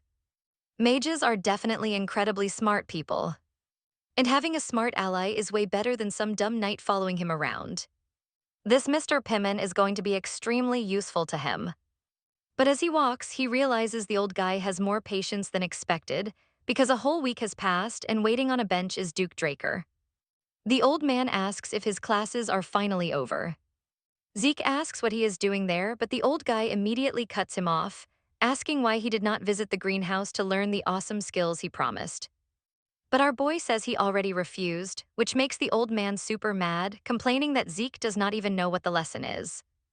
Zeke replies that he knows the old man is strong, but he is too busy with his own training. The elder agrees that personal training is important. But right as Zeke goes to agree, the old man laughs, saying there is no way he would say that, and instantly teleports right behind Zeke. Before our boy can even react, he gets hit in the neck and passes out. When he wakes up, he has no clue where he is. He never thought the old guy would go this crazy after a week. Trust me, you're going to want to see what happens next as he's ordered to stand. Our boy demands to know why he kidnapped him, and the old man simply laughs, confirming it. All right, you and I are diving into a crazy kidnapping where this creepy old dude is obsessed with our main character's secrets. Our silver-haired boy is sweating bullets here. So he triggers his speed skill, thinking he's gotta get the heck out of there right now. But the old man basically teleports right in front of him, forcing Zick to swerve and dash down another path. Still, the crazy old man just teleports right in front of him again. This makes our main character realize why the guy is playing with him. He needs a quick distraction to escape. He asks why the old man is so interested in him, and the old guy asks how he got so fast that day. Zick just smirks and tells him that if he is so curious about his secrets, he should just try and find out for himself. And the old man just stands there thinking. Suddenly, our main character realizes the old guy has completely vanished. He has no clue where the old dude went, but while he is distracted, a sword starts flying through the air behind his back. The blade flies straight at his spine, but he dodges at the very last second, catches the sword, and demands to know what is happening. He asks what that was, and the old man proposes an easy way to find out. Right then and there, they make a wild bet. If Zick lands a single hit, the old man will do whatever he wants. Our main character realizes this guy is just like his disciple. But the Duke fires back that if Zick loses, he has to spill all his secrets. Now you're gonna want to watch this closely. 3 hours pass, and the Duke is wondering what the heck this kid is made of. It is not just his insane stamina, his energy and wounds are literally healing in real time. Zick climbs out of some rubble, and the Duke comments that the kid's recovery rate is absolute cheat code level. Still, Zick has taken some heavy damage since he is seriously wobbling on his feet. But his class skills kick in, and he realizes he can do this all day because there is no way he is losing this bet. He hasn't even tapped into his real dragon power yet. It is risky, but against a legendary Black Knight, he has got to go all out. So he locks in and concentrates, channeling the exact same focus he had back in his mercenary days. He tells the Duke they are ready to keep going, while the Duke just stares back and tells him to bring it on. Zick starts coating his entire body in ether while activating his special speed buff. Instantly, he blitzes the Duke with monster speed, but the Duke easily dodges the blade, thinking his attacks are way too predictable. Sure, the kid is fast, but he lacks the raw power of that Trum family girl. As Zick charges in for another strike, the Duke wonders if he should spice things up. What would happen if he unleashed just a tiny bit of his aura? But right then, Zick triggers his Royal Dragon skill. Can you believe this? A giant dragon eye suddenly stares the Duke down. With one quick swipe, the Duke shatters Zick's sword. Zick has no idea what just happened, but he notices his vision is totally blocked. Finding the old man now is going to be incredibly tough. But our boy is already right behind his back. He strikes from behind, using his dragon eye ability to see through everything. Even with a broken sword, he goes for the kill, but the Duke still manages to dodge. Suddenly, the old man turns into pure wind. Zik looks around in shock, realizing the guy whipped up a whole storm just by running. And that is exactly why they call him the Storm Knight. The Duke appears right behind him, muttering that they should call it a draw, and rams a massive fist straight into our main character's stomach. Zik coughs up a ton of blood and gets blasted away, while the system notification warns him that his fatigue has hit the absolute limit, shutting down his skills. He can only think like master, like disciple. The system window pops up again, stating that for his own safety, he is getting knocked out. With that, Zik closes his eyes and completely passes out. He finally wakes up back in his own bed, wondering who carried him home. He groans, realizing he was so close to winning that bet. But that guy was a legendary Black Knight. Zik gave it everything he had, yet he still got hit by the exact same attack hundreds of times. He only let his guard down for a split second, but even so. He managed to find a gap using his Royal Dragon skill. He even used his Dragon Eye to target him, but it just wasn't enough. That final move the Duke used had to be Vision. Zik only passed out because he completely overused his dragon abilities. But thanks to that, he witnessed the technique. The Duke has pushed his body to the absolute limit, moving so fast you could barely track him. Even Andre, who was physically weak, became a Red Knight. That must have been thanks to this vision technique. You and I both know it is a shame he missed his chance to learn. Alright, you and I are diving in. That Royal Dragon intimidation skill is so broken, not even a Black Knight can resist it. Basically, any regular scrub is going to fold the second he uses it again. But then boom, a system window pops up with an unread message. He is like, what do you mean unread? Turns out his rank D skill. Swiftness just evolved to rank C, becoming quick steps. Plus, his soul got a major boost because his willpower is off the charts. And on top of that soul upgrade, his system administrator functions are finally unlocking. Now he can buy new features using his karma points. Honestly, this whole thing totally catches him off guard, since he now has a handy minimap that lets him track the local terrain like a video game. There is also a pocket inventory for his gear and a list of beginner quests to crush. Packed with tutorials to boost his overall combat efficiency and raw strength, he is just standing there thinking, what kind of crazy setup is this? Honestly, the pocket inventory is the only feature he really understands. So he decides to unlock the inventory first, purchasing it immediately. Now he can store all kinds of specific gear inside it. To pull an item back out, he just needs to visualize its shape or think of its name. Depending on the weight and size, items will occupy different amounts of slots, and he can use karma points to buy more space. He wonders how storing things even works, so he grabs his shattered sword to test it out. Nothing beats a live experiment, right? He focuses on putting the broken blade into the system, and the very moment he wills it to happen, the sword literally vanishes from his grip. It is already locked in his storage, taking up exactly 2 of his 28 slots. So that is how the item size and weight mechanics actually work. With just a quick thought, the sword pops right back out. This is way better than those overpriced subspace boxes. Those dimensional artifacts cost a fortune, and hauling gear around has always been a massive pain in the neck. Since he can upgrade it with karma, this system is honestly broken, though his admin level is still pretty low right now. He wonders how insane it will get at max level. Still, karma points are super rare, so he needs to spend them wisely. This makes him seriously wonder if he should switch up his entire strategy. Just then, Diord knocks on his door. He lets him in, and Dicker hands over an urgent message from some gardener, saying our main character would definitely recognize the sender. A smug smirk creeps onto his face. Looks like he did not fail after all. The letter basically says, if you want another round, get over here. He instantly flashes back to the moment he claimed their duel ended in a draw. Alright, watch closely because this time means he still has a shot. Suddenly, Dicker drops some major news. He actually managed to track down that master blacksmith from before. Our guy is hyped, asking if he actually managed to secure an appointment. But Dicker delivers some bad news. The blacksmith completely shut down and is refusing all work, leaving our main character totally shocked. We cut to the blacksmith's pitch-black house, where the guy is absolutely wasted, face-planting onto the floor and yelling that he is officially done forging weapons. The very next morning, Zik decides to drop by his workshop since it has been ages since they last met. But when he steps inside the workshop, famously called Fafnir's Breath, The entire place is an absolute disaster zone. Zik calls out asking if anyone is home. He reminisces about Gran, the legendary sun sword forged by Jillian in his past life. That masterpiece had the exact ability he needed most, converting ether directly into pure aura energy. And the world-class blacksmith who crafted that legendary blade is currently the drunken idiot passed out right in front of him. You and I both know this guy has mood swings, but Jylon immediately snaps, demanding to know who this kid is. Our hero is stunned by how toxic he acts. Seriously, what on earth happened to this guy before they first crossed paths? So our main character basically grabs a bucket of cold water and dumps it straight onto his face.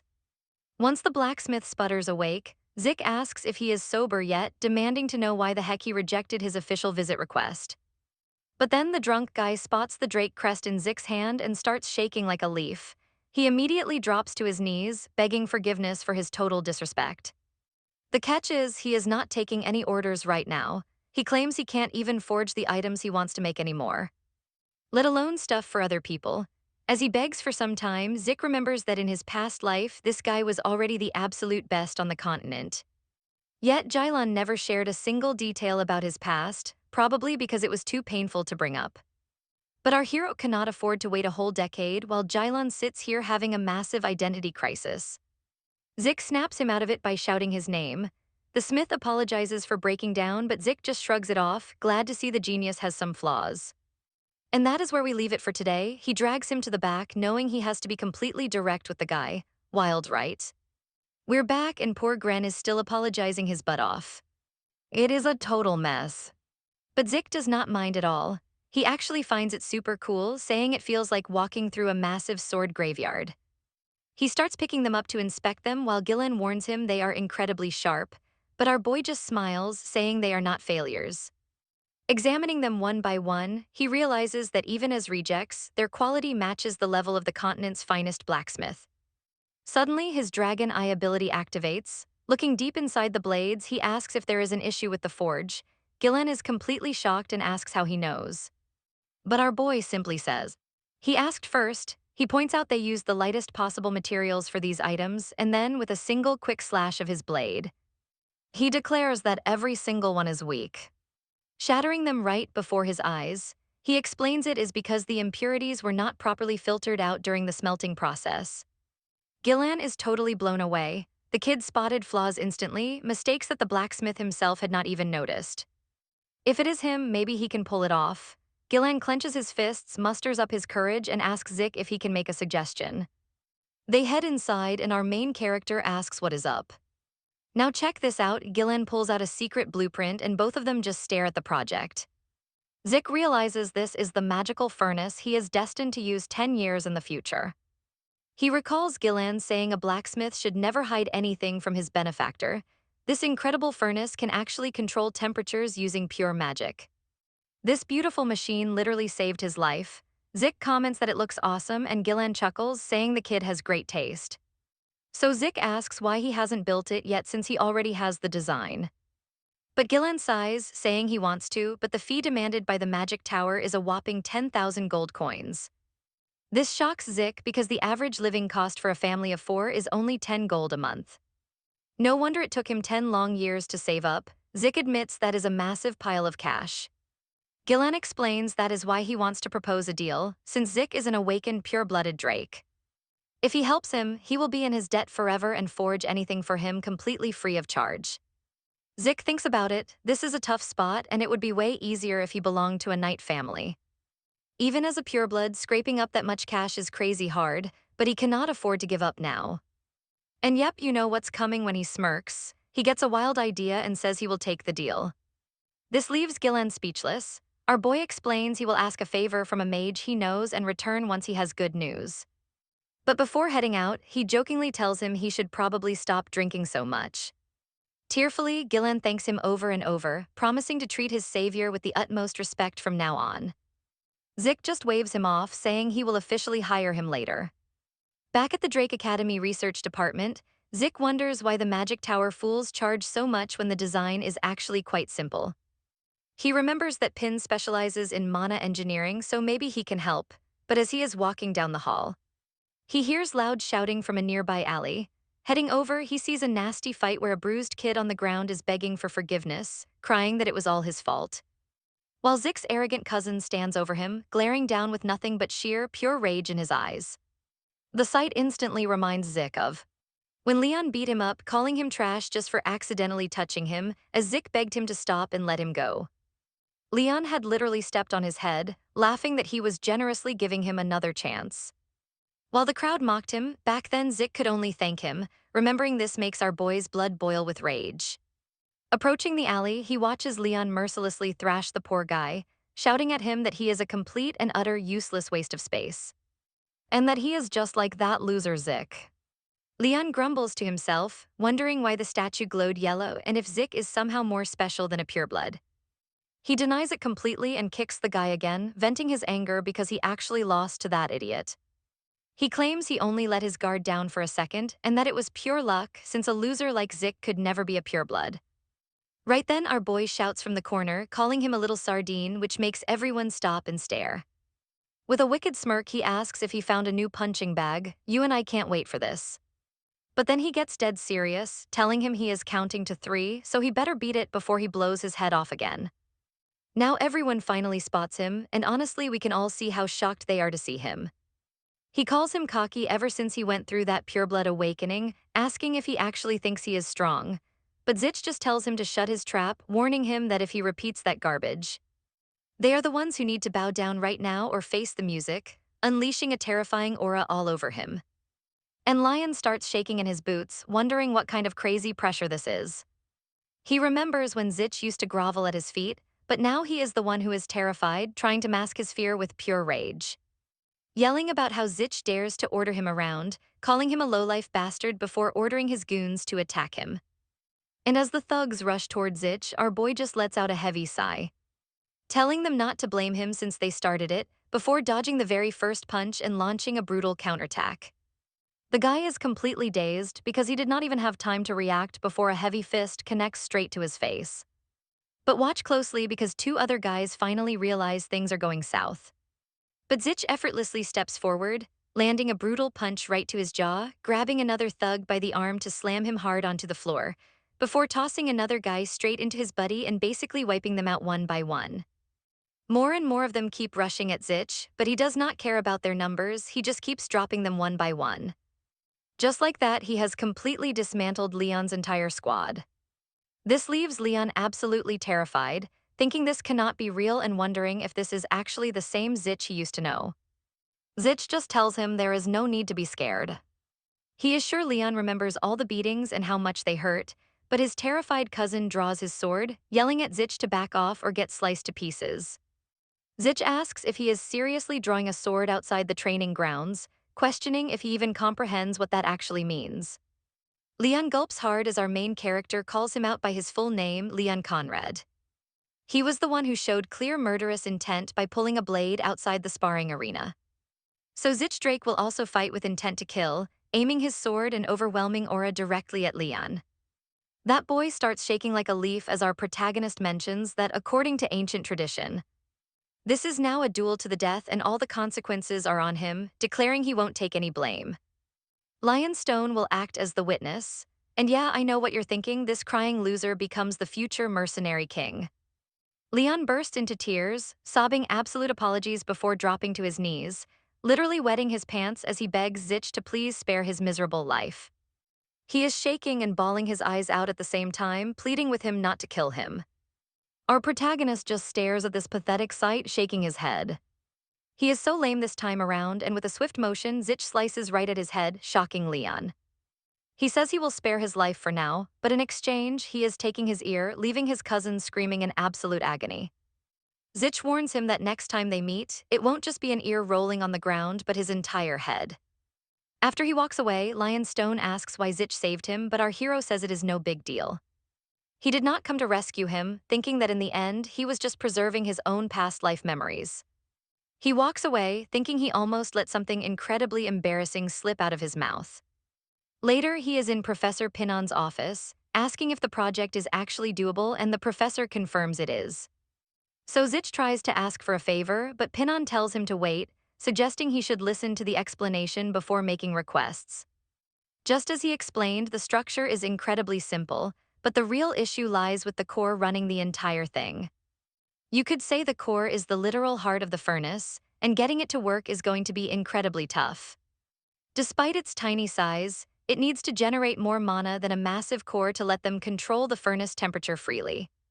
He has never seen anything like this, so Zich asks again if it is possible and Pinon confirms it. There are two ways to do this, the first being designing it himself based on the core conditions. But that method would take 10 years just for the calculations, actually make that 15 years, leaving Zich totally stunned by how long that would take. So Pinon shares a second method where they use an entirely different material instead of a core, which could save them a lot of time. But the catch is that this special material needs to be a high-tier mana stone. Our main character panics, asking what he means, since that is a legendary relic they cannot even get their hands on right now. And that is where we leave things, with Pinon saying exactly that. Alright, you and I are diving into a wild ride where ancient ruins are ultra-rare, and even a basic mana stone costs 3,000 euros. This totally panics Zik, since getting caught with this stuff means a lifetime ban from ever using aura. He is super bummed because 15 years is forever, but 3,000 gold coins is also a massive fortune. Dude is going straight up crazy, but quitting is not an option. Thanks to that awakening ceremony, literally everyone thinks he is some elite aura master. Except all he really has is ether and healing. His actual body is still completely locked out from using aura. And normally, ether is way too wild for humans to ever control properly. Since he lacks the aura needed for those epic dragon slayer techniques, he just has to grind harder and survive with what he has. That is why he cannot give up on Grand Sword, but man, this sucks. Where is he supposed to find a high-tier mana stone? Then Pinon says the creator of this project is a genius, making it insanely efficient even though the power source is ridiculously complex. It is something you rarely see, even among legendary relics from the Golden Era. Hearing about this Golden Era gives Zik a sudden brain blast, and he quickly begs the guy for a favor. Watch closely as he tells the professor to start designing, totally shocking Pinon. He asks if he really wants to wait 15 years, but our main character says no way, he is going to fetch a high-grade mana stone. We learn that the Golden Era was built different, and the Liberation War fought by Dragon Knights ended with the defeat of the evil dragon Baramut by Tarkan Drake, giving humanity a century of peace. And during this time, among the loot grabbed from the dragon's lair were relic items from the hero's era, known as the Golden Age of Magic. Those items beat any modern magic or tech, and one high-tier mana stone could easily power up an entire village. Now inside the main library of Drake Academy. Our boy remembers this place is highly protected because Tarkin himself supposedly built it, and while some archives were being organized, a hidden Golden Era ruin was found, which forced the three great families and tower mages to team up for a massive excavation project. After months and months of digging through the dirt, they finally made some unbelievable progress. Incredible relics were uncovered, making massive headline news. But sitting in the briefing room, our guy realizes nobody knows about these ruins yet. You and I both know he is not letting this slip away. So he activates his dragon eye, scans the whole library, spots a suspicious hidden detail, and says this has got to be it. He uses ether to shape a sharp blade and slices the floor tile, calling it the only use for this soul spirit. He remembers learning advanced ether techniques from his master that can be used in many cool ways, like slicing things. The only catch is the nasty side effects. Sucking in so much ether instantly triggers a wave of heavy drawbacks. But he pushes through, finds the hidden hole, slips inside, and covers his tracks so nobody suspects a thing. Down there, he grumbles that the papers never mentioned how deep this goes, but suddenly he hears echoing footsteps. He panics, realizing it should have taken decades for anyone to find this place. Did someone beat him to the punch? But looking closer, they are just skeletons holding shovels and pickaxes, probably summoned by a lick. He pulls his trusty sword from his inventory, muttering that if it is just bony trash, this should be easy. Charging forward, he crushes the first skeleton and instantly destroys the other. Then a notification pops up saying he defeated 2 skeletons and earned 2 karma points. He completely forgot about this feature. He realizes farming monsters gives him points, but he was so obsessed with the relic that it totally slipped his mind. This is his golden ticket to farm massive points, making him grin like a total power-hungry psycho. He sprints headfirst straight toward the skeleton horde. Yelling that daddy is home as he chops them down, he ends up with 40 karma points, enough to unlock some sweet upgrades. He decides the minimap is his best bet. Once activated, it shows a detailed layout of the entire dungeon with a dot tracking him, but a weird icon in the corner puzzles him. But the moment he taps it, the layout shifts to a cool three-dimensional model, and trust me, we both know this cheat is going to be incredibly useful. Yo, stick with me because our boy doesn't get why this spot is colored differently until a system prompt asks to guide him to the Dragon Slayer's tomb depot. He is absolutely shocked reading this. No cap, it took the whole excavation crew months just to find a single clue before. But he's about to find it super fast. The second he clicks yes, the system maps out the fastest route to his destination. He is like, wow, this is insanely overpowered, no way he is getting lost now. After walking for a little bit, he finally makes it, and a massive door is standing right in front of him. He has no idea how he is gonna get in. Pushing this bad boy is definitely not working. But the moment he touches it, energy starts flaring up. He freaks out, realizing it is a high-level mana barrier. He quickly realizes breaking this spell is impossible for him, so he asks the system if there is any workaround. The system replies that his request is confirmed, and control of the vault is being initiated. But it says the action failed, requesting manual override instead. He is shocked that the system actually replied to him. Then another prompt pops up, confirming yes and asking if he has any more requests. Calling him user Zach Drake, our boy is losing his mind, wondering since when he could just chat with the system.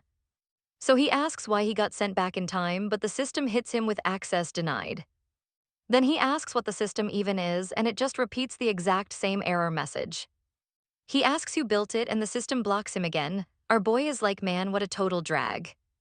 None of the big questions are getting answered, so he just tells the system to open the door already. The screen says the Dragon Slayer's secret vault is open, and when he walks in, he sees a massive room full of treasure chests. Now pay attention here, we are talking about legendary chests packed with insane loot. These things are normally super rare. And finding just one is like winning the lottery. But he has a massive mountain of them. He says he is gonna grab absolutely whatever he wants, totally hyped that he finally scored those top-tier mana stones. And not just one, but 4 of them. It only costs him 1 point to upgrade his inventory space. Now he has 40 slots, but that is still not enough. He will have to keep sneaking back here until graduation. He decides to call it a day, but suddenly a creepy mist starts forming behind him and he feels it. He looks around and sees a super dark, ominous fog watching him. He has no idea what it is, but as he goes to lean against the wall, something on the brick starts glowing, and suddenly a bunch of magic circles summon right around his body. He is totally blindsided as he literally vanishes from the vault. After that crazy teleportation, Zik crash lands in some random spot and immediately asks where he is. The system says his current location is the Dragon Slayer's cottage, but Zik is super confused since he never read about a room full of coffins in any guides. He pulls up the minimap, which shows he isn't actually that far from his previous spot. Zik quickly realizes there's no path leading here, it is not connected to anything. Okay, I know what you're thinking. This is definitely a secret area nobody has ever found. He can't just ignore it, so he starts pushing a coffin. Inside, he finds a set of armor, and the system announces he just found the legendary Dragon Slayer gear. Staring at it, he realizes this gear is insane, completely different from the Golden Age armor he is used to. But as he looks at the back, he spots a small slot meant to fit some kind of item. An idea hits him, so he pulls a mana stone out of his inventory to see what happens. The system confirms that the Dragon Slayer gear is a unique set that uses mana stones as a battery. So he decides to power up the gear right now. The second he slots that mana stone in, the armor activates and starts shaking violently. He has absolutely no idea why it is reacting like that. Boom, the armor literally explodes, and the system warns him that the connection failed due to equipment overload. A minor explosion is imminent, and it politely asks him to vacate the premises immediately. But Zik is like, bro, it already blew up, you're too late. He wonders if this is just how mana-powered gear behaves. He wonders how this tech even works and if it really needs that much juice. Maybe he will ask his dad next time.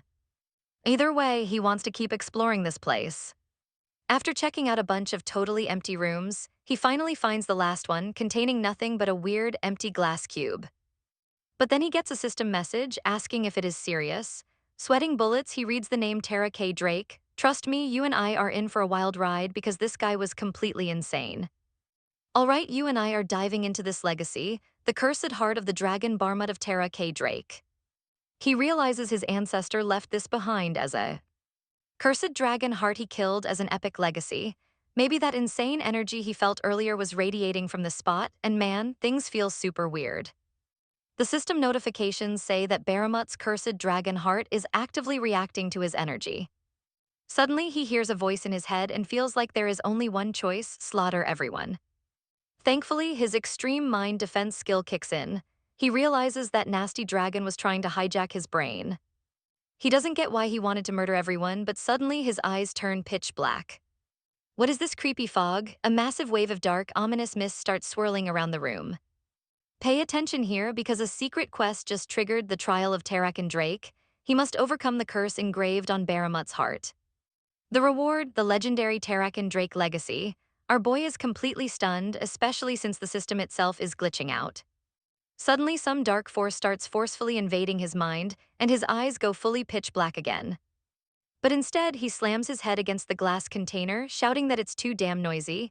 He asks his own reflection why he won't free him, claiming freedom requires real effort before calling his reflection an absolute idiot. And just like that, the glass cube shatters. The system confirms he successfully overcame the Dragon Heart's curse. The secret quest is complete, and his reward is the epic legacy of Tarak and Drake. Our boy realizes that was way too close. He had no clue skills could fail, and honestly, he has no idea what just happened, but his healing and infinite energy skills trigger instantly. The system announces it's time to absorb Barmut's dragon heart. Looking up, he sees the heart glowing intensely as raw energy begins piercing straight through his own chest. With his body burning up, he wonders what the hell is happening as incredibly thick, pure mana floods in. He can feel every single drop of it, but he has 0 mana circles to control this power. Without a proper vessel to store this massive overflow, his entire body is going to explode. Desperate to survive, he knows he has to act fast, so he activates his ultimate technique, Seal. He begins sealing the dragon power inside himself, realizing he can lock down the mana using ether. With his absolute limit being pushed to the max, a giant explosion erupts. Once the smoke clears, he drags himself up, completely sore but relieved that he actually pulled it off, and right there on his chest is the mark of the dragon Baramut. He notices the heart is gone, finally understanding how Baramut's legendary mana actually flows. You saw that mark too, right? He stares at his reflection, wondering if the tattoo came from sealing Baramut's crazy mana. And right on cue, the system confirms he successfully absorbed the cursed heart, popping up warning screens everywhere. The absorbed mana completely rebuilt his body structure, upgrading his constitution to a legendary sacred body, but there is a catch. He cannot use the raw energy yet, so 95% of it is locked for safety, but as Tarakan's descendant, he gets his holy scriptures and a beginner quest book. He is totally confused. Sacred body, what? Scriptures and tutorials, he decides to check them later. But wait, there is more. It looks like his ancestor was insanely generous, showing a prompt asking if he wants to unlock the next legendary Tarakan legacy. He's absolutely hyped as the system starts preparing to reveal the power of Tarakan Drake. Now he heads back to the Platinum Mansion, wrapping up his packing and safely stashing all his loot. Time to check his status screen, and wow, he has a ton of broken new skills. The main one, Dragon Speech. A spirit voice ability where his words carry literal power. This is totally crazy, but it seems he needs to get stronger to unlock it fully. He also scored Dragon Authority, Dragon Domination, and that insane Sacred Body Constitution. Reading all of this makes his jaw drop. He remembers seeing something brief about the legendary Tarakan descendant. He commands the system to pull up all those notifications about Tarakan again. But the system says he must complete an update to view the actual data. He is so confused, but the system points him to a specific update location, asking if he wants to see the route on his minimap. Our protagonist says yes. Looking at the map, his eyes widen because he knows exactly where that is: Valhalla, the most prestigious training academy for knights. Trust me, breaking in there is completely impossible. We are in for one wild ride. So you and I know that's not his plan. But if he's got something on Tarakan's legacy, he'd better change plans and go. Plus, he can't stand staying in this trash family any longer anyway, so he goes ahead and pulls up the beginner quests. The system says he'll start with tutorial quests, then move on to level-appropriate missions later. Once he beats them, he gets some sweet rewards. He figures if he accepts a quest and clears it, he gets a prize. Super simple setup. When he asks what the tutorial actually is, the system pops up to announce that the tutorial quest is officially starting. This catches him totally off guard as a weird light wraps around him, and the entire training grounds begin to warp. He wonders where on Earth he is and if he got teleported again just like last time. But this place feels totally different, his whole environment changed. When he glances behind him, a massive monster is pointing a weapon right at him. Yep, those are orcs. The tutorial quest tells him he must defeat the spawning monsters using at least 2 different skills. He has a 60-minute time limit, his rewards, some points, and unlocking the system shop feature. Drawing his sword from his inventory, he realizes this tutorial is basically just a training routine set up by the system. As those monsters charge him, he decides to go all out. Honestly, you and I know he's going to wreck them. All 3 of those beasts lunged at him at once. But he triggers his rapid steps and consecutive slash skills. Swinging his blade, he shreds through them like paper, realizing his longsword feels lighter than a single feather. The system explains that his holy body lets him push his physical limits to the max, absorb more ether, and master martial arts way faster. Realizing the true potential of his holy body, he figures he might even reach the rank of a purple knight with this power. And just like that, the tutorial quest is complete. He finds himself back in the training grounds, wondering if it was just an illusion since it felt so real. But then his rewards pop up. He scored 40 karma points and unlocked the shop. Pretty hyped, he immediately checks out what kind of gear he can buy. Browsing the store, he spots tons of potions and super cool items. They're all rare relics that cost a truckload of gold coins. He thinks he could make a fortune flipping these. The system chimes in, saying he can list his own items in the selling tab. He can sell stuff straight from his inventory too. But his longsword is locked, and when he's asked to sell his elven dagger, it's only worth 4 points. That's when it clicks that he can only sell relics. Seriously, 4 points is a complete scam. We both know he can get 100 gold for it. Exhausted after a long day, he shuts down the shop interface and heads out to catch some much-needed sleep. Later, he heads over to the research lab, where Pinon asks him if he seriously scored a high-level mana stone in just one single day and how on earth he did it. But our boy just shrugs it off as a long story, but anyway. He asks when the project blueprint will be ready, and Pinon tells him it's already done. Zik tells him he's seriously amazing, but Pinon says he's the impressive one, especially for bringing back something so insane. Zik senses that he's a bit suspicious. See, whenever a mana stone is found on this continent, it gets engraved with a unique serial number. This serial number helps track who actually owns the item. Right now, Pinon is basically analyzing the stone to check for that exact code. With that serial number, he can easily dig up the excavation details, the timestamp, and the registered owner. But Zik knows his stone has no serial number because he's the one who found it first. It's completely unregistered. Given the sketchy situation, it's a totally normal reaction. So he asks if the professor is searching for a serial number, and he nods yes. Meanwhile, Zik realizes Pinon is way too talented to waste away here. Later that day, he returns to the blacksmith's workshop and tells him they can start.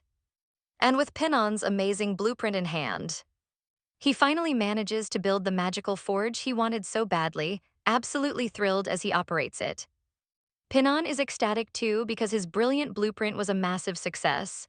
Zik then says he has to head to class, thanking them both. The blacksmith admits he never expected his magic forge to actually work, thanking Zik over and over again. Our silver-haired protagonist says it was a deal. So there's no need for thanks, asking if he still remembers their agreement. Gillan confirms, promising he can get whatever he wants for free. And that's when our protagonist asks him to craft a brand new sword with it. The blacksmith is totally stunned, asking if it's a dragon's fang. It's actually the cursed fang of Baramut. Trust me, you can't miss what's next. All right, you and I are diving back in as he gasps, claiming he has never seen a fang this massive and pristine. He demands to know where on earth he found it, while our guy realizes the Terran Drake legacy was this legendary dragon tooth.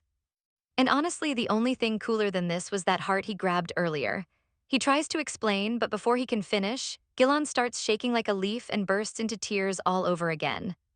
Sobbing, he praises him for building that magical forge and giving him the ultimate chance to actually refine a real dragon fang. Absolutely thrilled and pumped, the blacksmith promises he will definitely repay this debt no matter what it takes. He formally introduces himself as Gilon Herbert, swearing to put his very life on the line to forge our hero's ultimate sword. This instantly triggers a flashback for our main character, remembering his past life when Gilon used those exact same words about risking his life for the sword. Our boy can't help but chuckle at how stubborn this guy really is. Heading out, our boy says he is putting all his trust in him. He can't wait to finally get his hands on that brand new sword. Seriously, he is incredibly hyped to see Gilon's legendary craftsmanship in action. Back in Zick's room, he realizes crafting a top-tier weapon is no joke. Plus, he still has that bet with the Duke looming over him. It has been a whole week since he sent that note, and he figures the time to strike is right now. But out of nowhere, a creepy black mist creeps up right behind his back. It is the Duke, materializing and asking why the heck he didn't show up when summoned. Now pay attention here because our boy is shaking in his boots as the furious Duke demands he spit out the real truth. And Zick tries to play it cool, saying the message said he could come whenever he wanted and he just didn't feel like it yet. But the Duke grabs him by the collar, tells him to stop playing, and literally chucks him straight out the window. Zick is totally shocked, plunging from his high bedroom window, thinking this drop is absolutely going to kill him. Just as he reaches out to grab anything to break his fall, the Duke snatches him by the collar, asking if he wants to try that excuse again. He points out that Zick still didn't come find him just because he didn't feel like it, making him wait around. He wasn't even in the infirmary this time, acting like he was actively trying to provoke him. Hanging there, Zick wonders what kind of mess he just got into. The Duke gives him exactly 5 seconds to spill the truth, but our brave boy calls him hilarious, saying the old man wasn't being honest either, calling him Gardner Dexter. The Duke cracks a tiny smirk and casually chucks our main character right back into his room. The old man admits the boy is right, revealing he was indeed a Black Knight of the Drake family, introducing himself as Duke Drake while extending his hand. Zick immediately apologizes for acting so rude to an honorable member and legendary Black Knight of the noble household. From the bottom of his heart, he claims he is deeply sorry, leaving the Duke completely baffled, asking if he isn't exaggerating things a bit. Let's pause for a second because this is bizarre. Our boy asks how he could downgrade from a prestigious Black Knight to a red one while the old man shrugs it off as nothing. He asks how one could possibly slip down from a Black Knight to a red knight, but the Duke snaps, ending the topic immediately.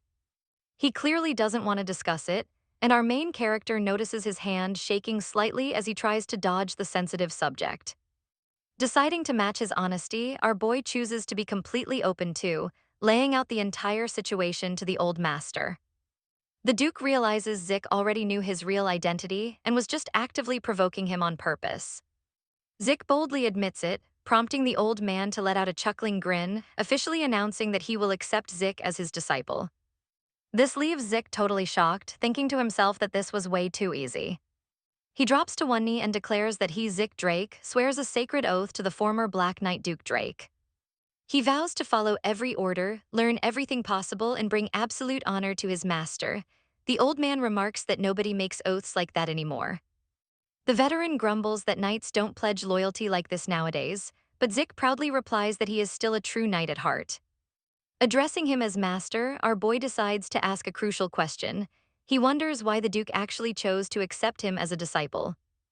After all, Duke Drake is legendary for refusing to train anyone besides Andry, that once-in-a-century prodigy who studied under him for years.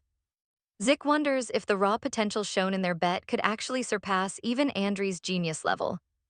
Smiling mysteriously, the master simply asks what Zick thinks the reason is, telling him to guess. Our boy asks if it is because of his undeniable genius, but the Duke laughs, saying he is way too cocky. If genius was all that mattered, he would have trained the Tron family's daughter. Still, he admits Zick has real talent, noting that not everyone can become a red or black knight, no matter how hard they grind. Our boy reflects on this, knowing he has what it takes to reach that elite red knight level. While most get stuck at purple or blue, the Duke ends the talk and orders Zick to follow him.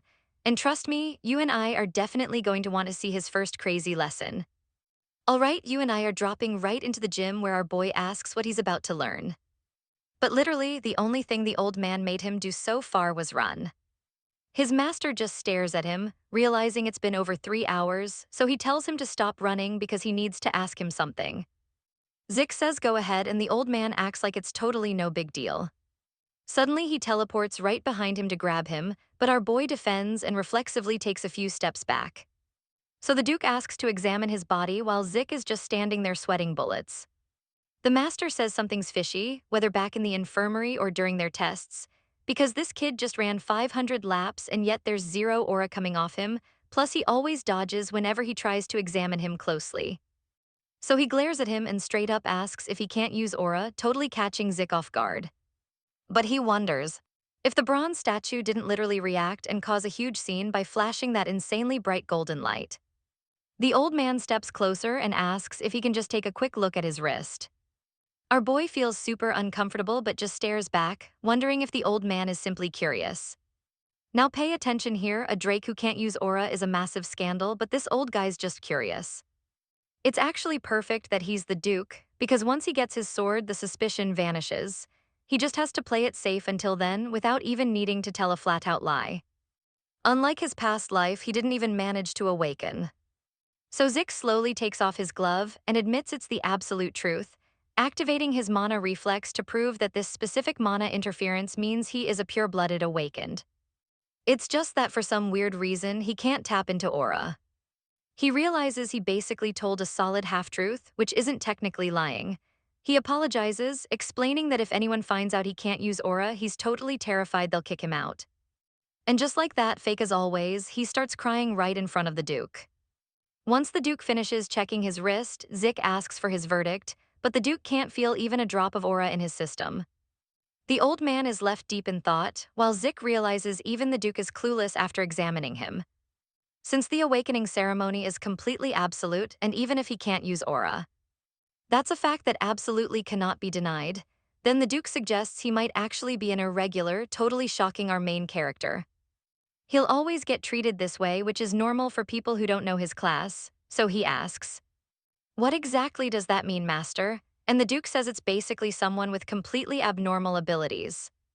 Like using aura and mana simultaneously or maybe predicting the future. It's not always great, so he shouldn't overthink it. I know what you're thinking, but the Duke points out Zik's ridiculous energy and insane recovery rate. Meaning no matter how badly he gets hurt, he heals instantly, almost like his energy is completely limitless.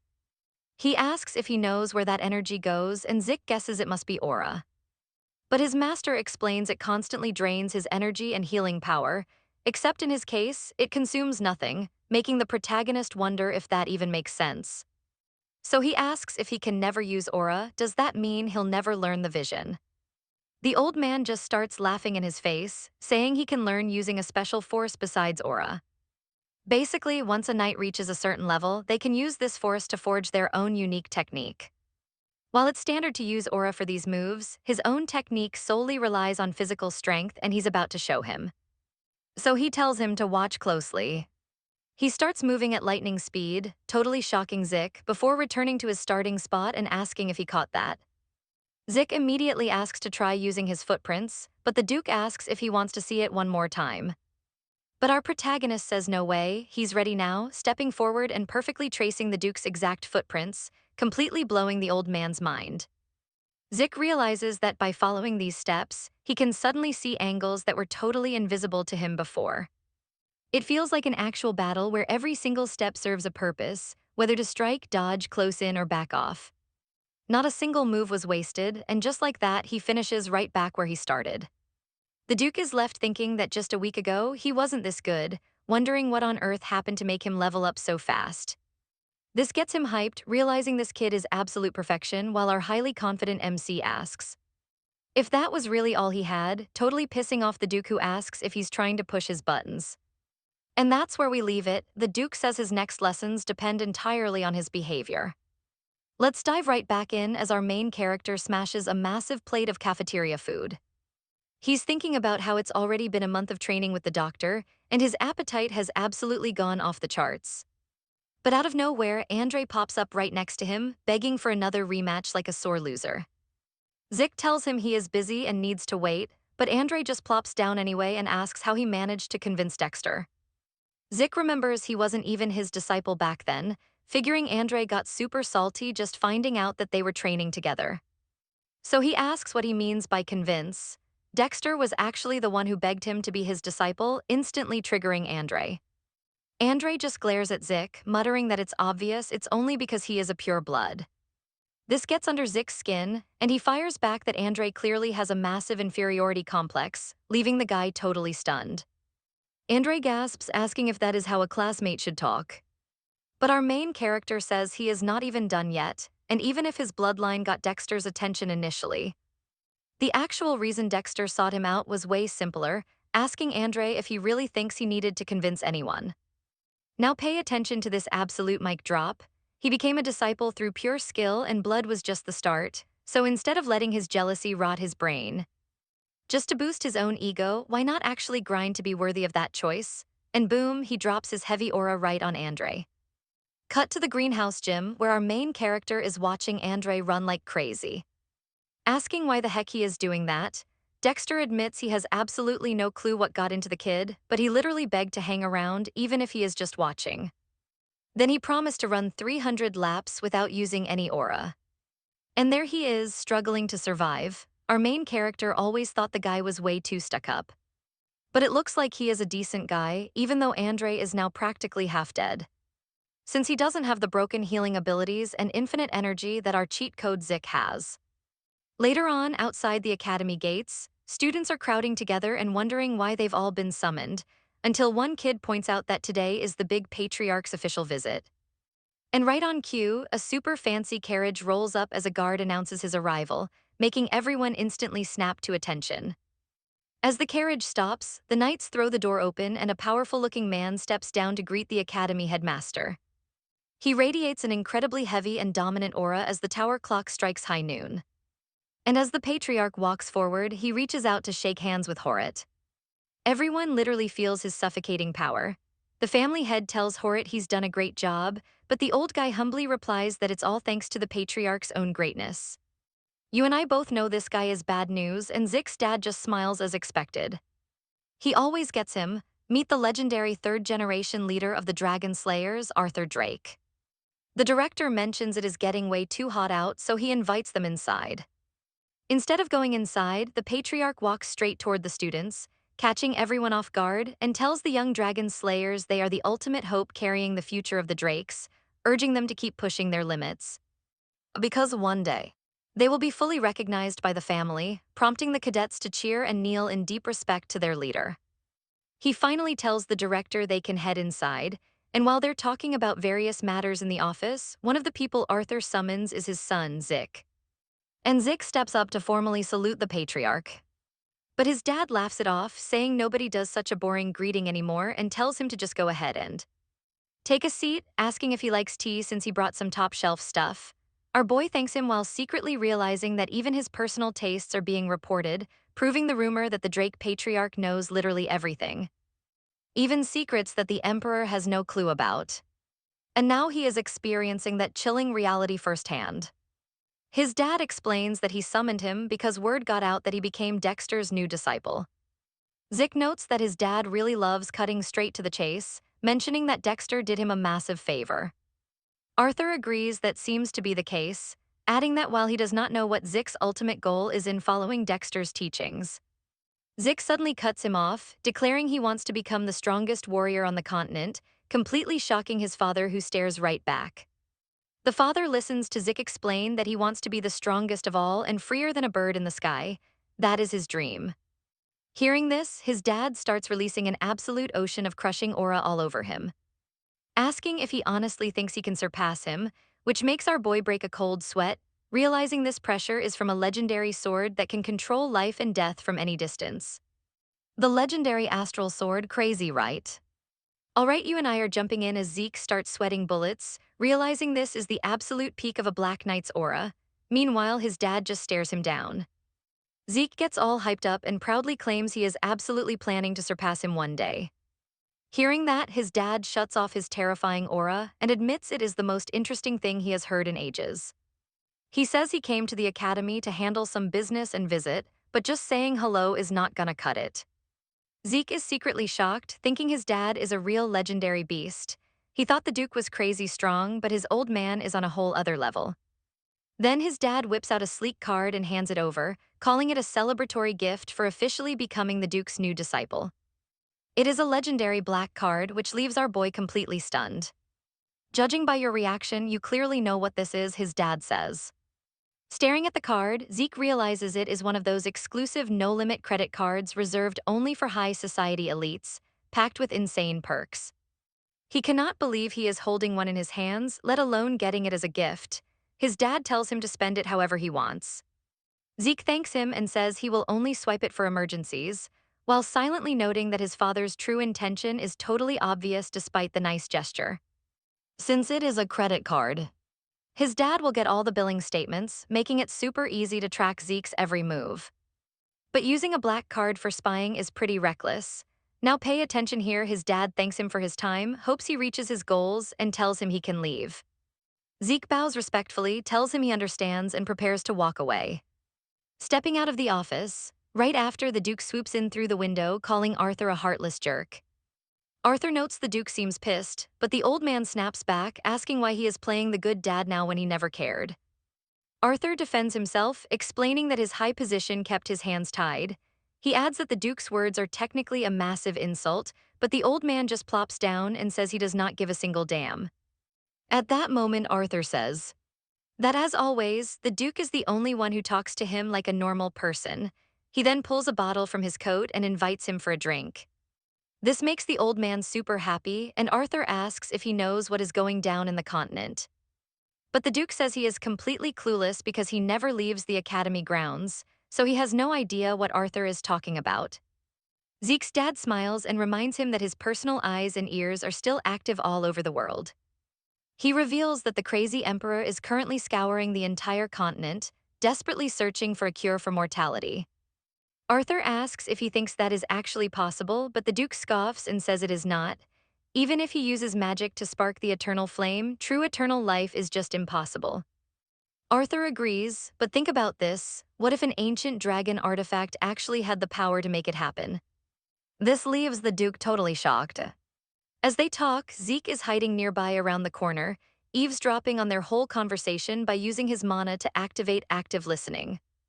He overhears them discussing how the relic the Empire is hunting down is connected to an ancient dragon, and his dad confirms it might be. Dexter then asks if it is possible that the Emperor's forces are already on the move. Zeke's father says the Black Knights reported that the relic is likely hidden in the northern continent. Hearing this, Zeke's master asks him straight up, "What do you mean, the northern continent? Is this information that the Empire is still missing?" Arthur explains that they do not have it yet, but it is only a matter of time. He admits this situation heavily reminds him of the Mad Emperor's past actions. The very second he took the throne, he triggered a massive war to unify the entire continent. The war only stopped after he seized half of the central continent. Dexter comments that he thought the Emperor had given up on his dream, but apparently not. And with this artifact offering actual immortality, he is gonna try to seize it no matter the cost. Arthur warns that the continent is about to be engulfed in bloody wars once again.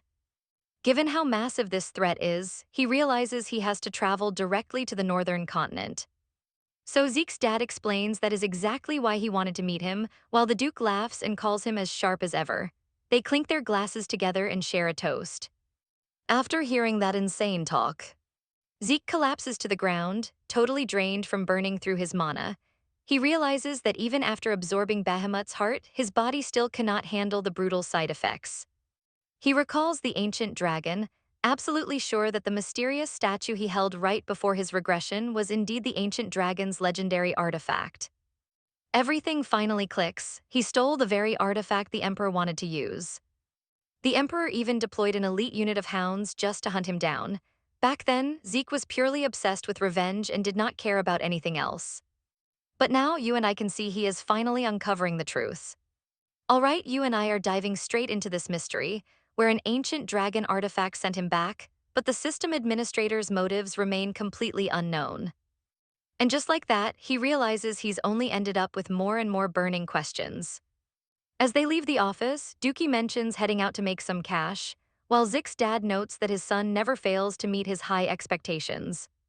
While the two of them take off, Zeke's father stands right in front of the door, silently staring it down. Meanwhile, our boy wonders if that really was the dragon artifact they're searching for, and what exactly it has to do with achieving true immortality. But right then, his dad swings the door open, sensing that someone might have been eavesdropping on their private conversation. Luckily, Zik vanishes instantly, leaving his dad looking at an empty hallway. Our boy had already leapt out the window, and a few hours later, we see him back to his intense daily training. Suddenly, his butler, Dickacker, reports that another student is looking for him, asking if he should let the young man inside. Confused, Zik wonders what this guest could possibly want from him. He tells the butler to bring him in, fully expecting to see Riene, but is completely thrown off when Lionstone walks through the door. Zik has no idea why this guy came here, but Lion suddenly starts shouting, begging our main character to accept him. Our boy regrets not ignoring him back then. Trust me, you're going to want to hear what he asks next. He asks what he means by accepting him and if he wants to become his subordinate. Lion says yes, promising to dedicate his entire life to him. Zik asks why he didn't stick with Jen, but Lion gets desperate, yelling that he was abandoned and absolutely must get into Valhalla. Our main character realizes this is playing out exactly like it did in his past life. He doesn't get why Lion is so obsessed with Valhalla. Asking if he's lost his mind, Zik tells him to go tail Trum or Siemens because he can't offer him any help. He picks his sword back up to resume training, coldly stating that even if he did accept him, Lion still wouldn't make it into Valhalla. And honestly, how could he ever trust him? For all he knows, this guy might be a spy sent by Jake to infiltrate his inner circle. Suddenly, Lion pulls out a dagger and slices off his own ear right in front of Zik, saying it is only natural to doubt him, but he will prove his loyalty. No matter what it takes, adding that if Zik wants him quiet, he'll gladly slice off his own tongue too. If he wants him crippled, he'll break his own leg, placing his entire life completely in our main character's hands. This leaves our boy completely stunned, and let's pause for a second because he immediately remembers when he cut his cousin's ear and spared his worthless life. Lion begs him once more to accept him, desperately crying out that he just wants to grow stronger. Zik flashes back to his own past life, remembering when he begged his master to take him in and teach him everything. Looking at the bleeding young man, Zik tosses a sword right at his feet. Our main character promises that if Lion can land just one single hit, he'll accept him, making the guy instantly celebrate and thank him. A little while later, our protagonist asks if he finished getting his injuries treated. Lion nods, declaring that he is already fully prepared to fight. But deep down, Lion honestly thought landing one hit would be a breeze since he's an active aura user himself. Too bad Zik is a total monster, glaring at him with a terrifying, massive dragon eye. Lion starts shaking in his boots, realizing he can barely even breathe under this pressure. Instantly, our protagonist charges with his sword, and Lion desperately scrambles to defend himself. But with just one devastating strike, Zik blasts his weapon far away, leaving Lion flat on the ground, completely clueless about what just happened to him. Zik walks up and asks if that's really all he's got, calling him completely useless and a waste of space. He respects his drive, but tells him it's better to just give up on his dreams of joining Valhalla. But Lion runs after him anyway, desperately begging our main character to reconsider. As Zik walks away, he remembers that Lion had already been discarded by his cousin. If Lion hadn't worked as his cousin's slave, he never would have gotten into the academy. Since he's only from a distant branch family, even Zik, a direct descendant, got kicked out in his past life, so he knows exactly why Lion is feeling so incredibly anxious about his future. He wonders if pushing this hard is even worth it, especially as Lion desperately grabs onto his leg. He recalls that in his past life, Lion was indeed kicked out of the academy, losing everything he built as a knight before rising to become a legendary red-level fighter known as the Mercenary King. So as the guy weeps and begs for just one opportunity, our protagonist simply stares down at him. Finally, Zik sighs and agrees to give him one last shot, but under a very specific condition. If he needs him quiet, he cuts his ear. If he needs him crippled, he will slice his ankle. He puts a hand on his shoulder, releasing a terrifying aura, and orders him to chop off his own arm, and that's where we leave things. Alright, let's jump right into this moment where Lion is completely stunned, and our boy is just staring, wondering if that arm is really that precious. I mean, asking him to chop off his arm is basically telling him to give up on being a swordsman. No sane person would ever agree to that. So our main character tells him he has to train and he can just get lost. But as soon as he turns his back, Lion starts pushing himself up, leaving our main character totally confused about why he is so incredibly desperate. But hey, he shouldn't be sad. Even if he doesn't make it to Valhalla, he can still become a cool red knight. Wait, then he notices what Lion is actually doing. The guy literally grabs his sword, sticks his arm straight out, and is actually about to chop it off because Zik asked. Now pay attention here. Seeing this madness, Zik rushes in to save the idiot, quickly blocking the blade and snapping it right in half. And Lion has absolutely no clue why he did that. Our boy is absolutely furious, asking if he's a complete moron. Like, what if Zik had actually changed his mind, what then? Looking super depressed, Lion explains that he has something way more important to protect than just a stupid arm. Zik just glares at him, warning him that if he pulls another stunt like this, he'll personally make sure he gets expelled. He tells him to remember that. Hearing this, Lion gasps and asks if this means he's finally been accepted. Zik just tells him to hurry up since he's his underling now. If he's missing an ear, what are people gonna think? They head back to Zik's room to patch him up. With Lion's ear reattached, he asks if it's really okay to use such a high-grade potion on him. Our boy just shrugs and says he's simply investing in him. Sipping his tea, Zik gets straight to the point, asking why he went that far. Would he really cut his arm, and what's more important than his own life? Without hesitating for a second, Lion says it is his mother. A few days ago, after Jake threw him away, he got news that his mom collapsed with a massive fever. She is luckily a bit better now, but her body is covered in weird red spots that look like roses. She keeps getting weaker every single day, and the village healers have absolutely no clue what is causing it. Our main character realizes this is why he wants to join Valhalla. Lion nods, explaining that the medical benefits the academy students get also cover their family members. So Zik starts writing something down on a piece of paper, keeping in mind those rose-like red spots Lion mentioned. High fever, rose-shaped spots. He immediately recognizes these symptoms as the dreaded red flower disease. The exact same plague that will sweep the continent in 5 years. It's super contagious, tons of people are gonna die, and it took forever for them to develop a cure. He hands over the paper, telling him it's the recipe to cure his mom. It's incredibly easy to make, and literally anyone can whip it up. Lion is shocked, thanking him but asking how he even knows the cure to a disease that nobody has ever heard of. Zik recalls that those genius alchemist brothers, W and Jeff, were actually the ones who created the cure that saved the continent. But the Alchemist Guild got greedy and charged insane prices. When the brothers found out, they leaked the formula to the public. It spread so fast that even random mercenaries knew how to make it. Now you and I both know Zik isn't that cold. He tells Lion that with this cure, he doesn't need Valhalla or to be his subordinate anymore. But Lion quickly stands up and yells that there's no way that's happening. He declares his life already belongs to Zik, recalling how he sliced his own ear. He solemnly swears to serve him loyally for the rest of his days.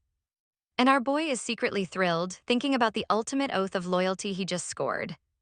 Having the future mercenary king as his personal subordinate, yeah, that doesn't sound bad at all. Next, we cut to the principal's office, where the headmaster is asking student Owen what brings him there. Owen says he's got a proposal. He suggests cranking up the difficulty for this semester's exam, making the principal ask him why. He explains that while it sounds extreme, this year's freshmen are insanely talented, mostly from elite families, and there are even 2 pure-blooded awakened. If the exam is as easy as last year's joke, they won't be able to see the raw potential of these new cadets. The principal agrees that makes total sense for a Siemens descendant and promises to consider it. Owen bows politely and thanks him for his time. Once he leaves, the principal stares out the window, muttering to himself that bloodlines definitely don't lie. They are on the exact same page, and with future threats looming, it's best to nip things in the bud. Finally, the exam day arrives, dungeon exploration. Now, this dungeon exploration test is a super unique trial hosted only by Drake Academy, where 2-man teams must escape in time with totally random difficulties. Trust me, you and I are going to see some crazy action next. Alright, let's look at Zik's dream team, and of course it's Lion. Our boy asks Lion if he's feeling nervous, and the big guy admits it, but Zik says it's totally normal. Too much nerves will make you mess up, but 0 nerves is just cocky. The sweet spot stops both. He says this while eyeing that girl, and now, after a bunch of cadets head inside, it's finally their turn. But right as they step up, one of those shady instructors stops them in their tracks, claiming they need to enter a totally different dungeon, leaving Zik and Lion just watching him. The instructor asks why they're still slacking off and tells them to get moving, so Zik flashes a smirk and heads right in. As they make their descent, our boy figures that while dungeon difficulty is totally random, a controlled academy test shouldn't be too deadly, and they just need to escape in time. Every team gets a timer that starts ticking immediately, and they all kick things off with 96 hours. Basic combat skills are a must, and bringing back a monster head gets you extra credit. But obviously, the big goal is escaping the dungeon, because if you run out of time, you fail instantly. After hiking deep down, Zik decides it's time to take a break and grab some food. Lion points out he already set up the camp and cooked all by himself, so Zik should sleep first. But Zik insists on taking the first watch so Lion can get some sleep, and sitting there by the ready tent, he realizes 16 hours have already passed since they entered. Plus, he was training nonstop for 3 whole days before this test. That means he's been awake for 90 hours straight. This guy is a total beast. But he knows infinite energy only cures physical exhaustion, not mental burnout. And down here, anything could happen, so he needs to keep his guard up. But as his eyes get heavy, he decides they'll swap shifts the second Lion wakes up. But the moment he drifts off, a creepy dream takes over. He's back in the freezing north, standing over a brutally slaughtered woman in the snow, while a bell rings loudly in his head. He snaps awake in a cold sweat, cursing his luck over the nightmare. He's sick of dreaming about this, but then he hears an actual bell ringing and senses danger. Instantly, he puts out the campfire and warns Lion that company has arrived, heading out to scout first. Watch closely as he tracks the movement. Thinking that using his dragon eye after 4 days of no sleep is way too risky, so he lets his eyes adjust to the dark instead. Suddenly, a foul odor hits him, the distinct smell of sulfur, but there's no way that's possible. Any pack-hunting monster that smells like sulfur is a rank 3 threat. We're talking about hellhounds. In his past life, he only had to fight a simple orc during this exam, so finding actual hellhounds is a major shock, and looking back, he feels something is seriously wrong. Even the biggest hellhound pack leader doesn't weigh more than 100 kilograms, so what is this massive shaking? These vibrations are coming from a beast that weighs at least 10 tons, making him wonder if it's some crazy mutant hellhound. But catching a reflection in his sword, he realizes he's in deep trouble because his real enemy is no hellhound. He barely dodges a massive blow as Lion asks if he's okay, and Zik lands on the ground, completely furious. He curses those Simon's bastards, knowing they were scheming behind his back just as the decapitated head of a hellhound leader rolls out. Except that severed head is being clutched by a massive, terrifying troll, leaving both Lion and Zik completely frozen in shock. Our main character knows this is a rank 1 disaster beast that easily snacks on hellhounds and orcs alike. While troll blood is highly prized for healing potions, their insane health regeneration makes them nearly impossible to kill. But right then, Zik gets a huge surprise when Lion steps in front of him, offering to act as bait so his young master can escape. Zik just chuckles, placing a hand on his shoulder, and tells his loyal buddy to stop talking nonsense. What kind of master would he be if he just abandoned his loyal men? Standing right behind Lion, Zik tells him that he genuinely trusts his strength. Since Lion isn't weak, they're going to fight together and he's free to go wild. Lion smiles, thanking him for the trust, and both warriors charge straight toward the towering beast. Lion starts slashing the monster from every angle, while Zik jumps in to sever its thick arm. Our boy is impressed, noting that slicing through a tough troll hide like that is no easy feat. He hit the joints perfectly. Did he study this thing beforehand? Well, you and I are about to see this get way crazier. Alright, you and I are jumping right back in as this troll sneaks up to strike Lion from behind, but our boy dives from above, blocks the hit, and saves his life. Lion immediately apologizes for being so careless. But Zik tells him it is fine since he did great for his very first battle. Aiming for the joints was smart, but he totally underestimated how fast this monster could regenerate. Suddenly, the angry troll raises a massive hand to smash Zik into pancakes. Our main man realizes this beast is still too much for Lion, so he steps up to handle business and finish the job. Just like that, the scene cuts, and the giant troll is already completely flat on the floor. The system pops up saying Zik got 30 karma points for the kill. He tells Lion to grab the head so they can score some sweet bonus points later.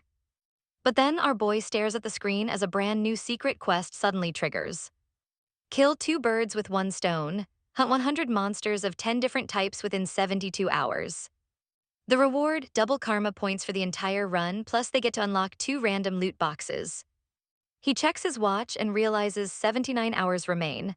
Taking out 100 targets is a breeze, but tracking down 10 different species is going to be the real challenge.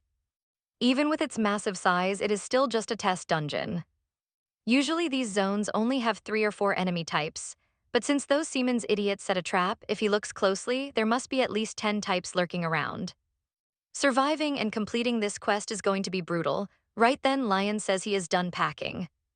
Zick notes that the exam proctors gave them a magic bag and a timer to collect the trophies. It is trash compared to his own personal pocket dimension, but it works fine for hauling bloody heads. He says all right and warns him not to fall behind. They start moving and the countdown drops to 61 hours. Next up, they smash through hellhounds, slice up some ugly goblins, and the clock ticks down to 41 hours. Then they slay a giant bat with 31 hours left, rest at 27, and after a long grind, Zick says they bagged tons of beasts. He casually asks Lion if he is finally getting used to real life-or-death battles. Lion is not so sure, dragging a massive sack bursting with monster heads. Zick tells him not to sweat it, since adjusting to this violence takes time. But Zick keeps staring at the system clock. Realizing only 50 minutes are left on the clock, he has slain 99 monsters across 9 different species, but even after squishing tiny finger-sized leeches, he is still stuck at 9. There are literally no other monster types left to find. He wonders if those Siemens jerks are going to leave him hanging, but pay attention here, because he suddenly feels a creepy vibe creeping up behind his back. Whipping his head around, he watches the solid stone floor split wide open. He yells at Lion to drop the bag and run, but before Lion can react, the ground rips open beneath him, slicing their entire sack of trophy heads in half. Staring at the fresh blood pooling on the rocks, Lion realizes Zick injured his own arm while pulling him out of danger. Lion frantically asks if he is okay, but Zick just tells him to chill because that is only monster blood.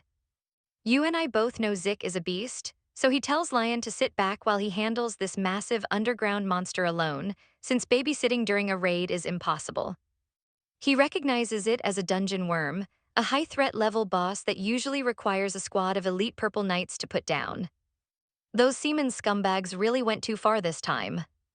Lion realizes Zick is in for the fight of his life, his face tightening with pure anxiety as he watches the beast loom over them.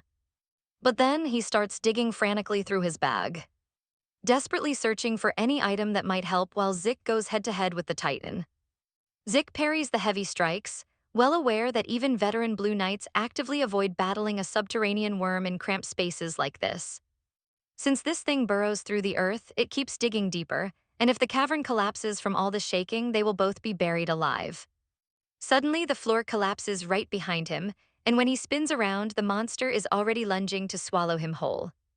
He barely sidesteps the maw, driving his blade deep into the creature's thick hide with a desperate counterattack.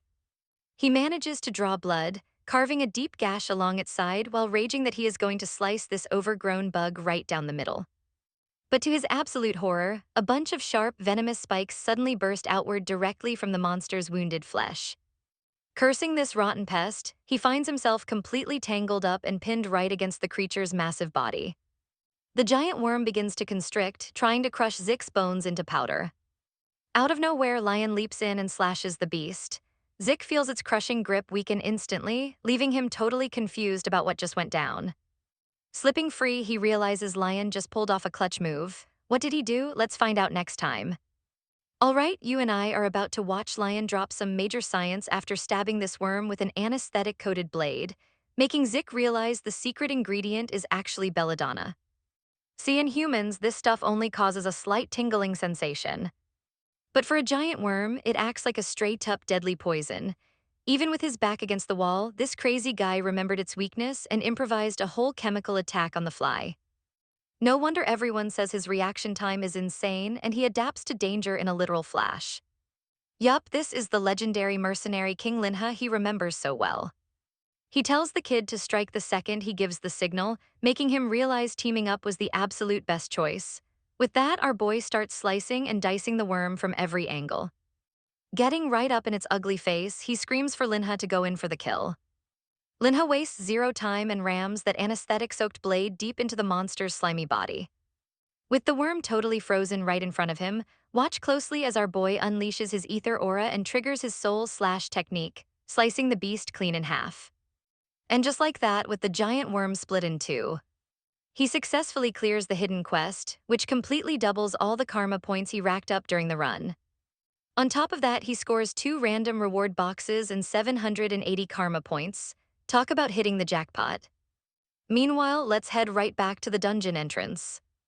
An instructor announces that everyone needs their scores tallied before they can head home.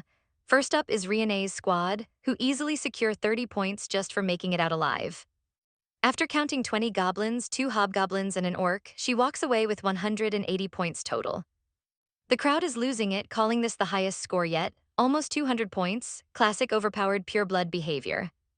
The instructor confirms she completely smashed the old record of 130 points, and Riene just politely accepts the hype. Next up on the chopping block is Siemens, racking up 120 points. Honestly, passing 70 is still a killer score. But Siemens is absolutely fuming inside, glaring at Riene. He tells himself her smug attitude won't last forever and he's totally fine with waiting.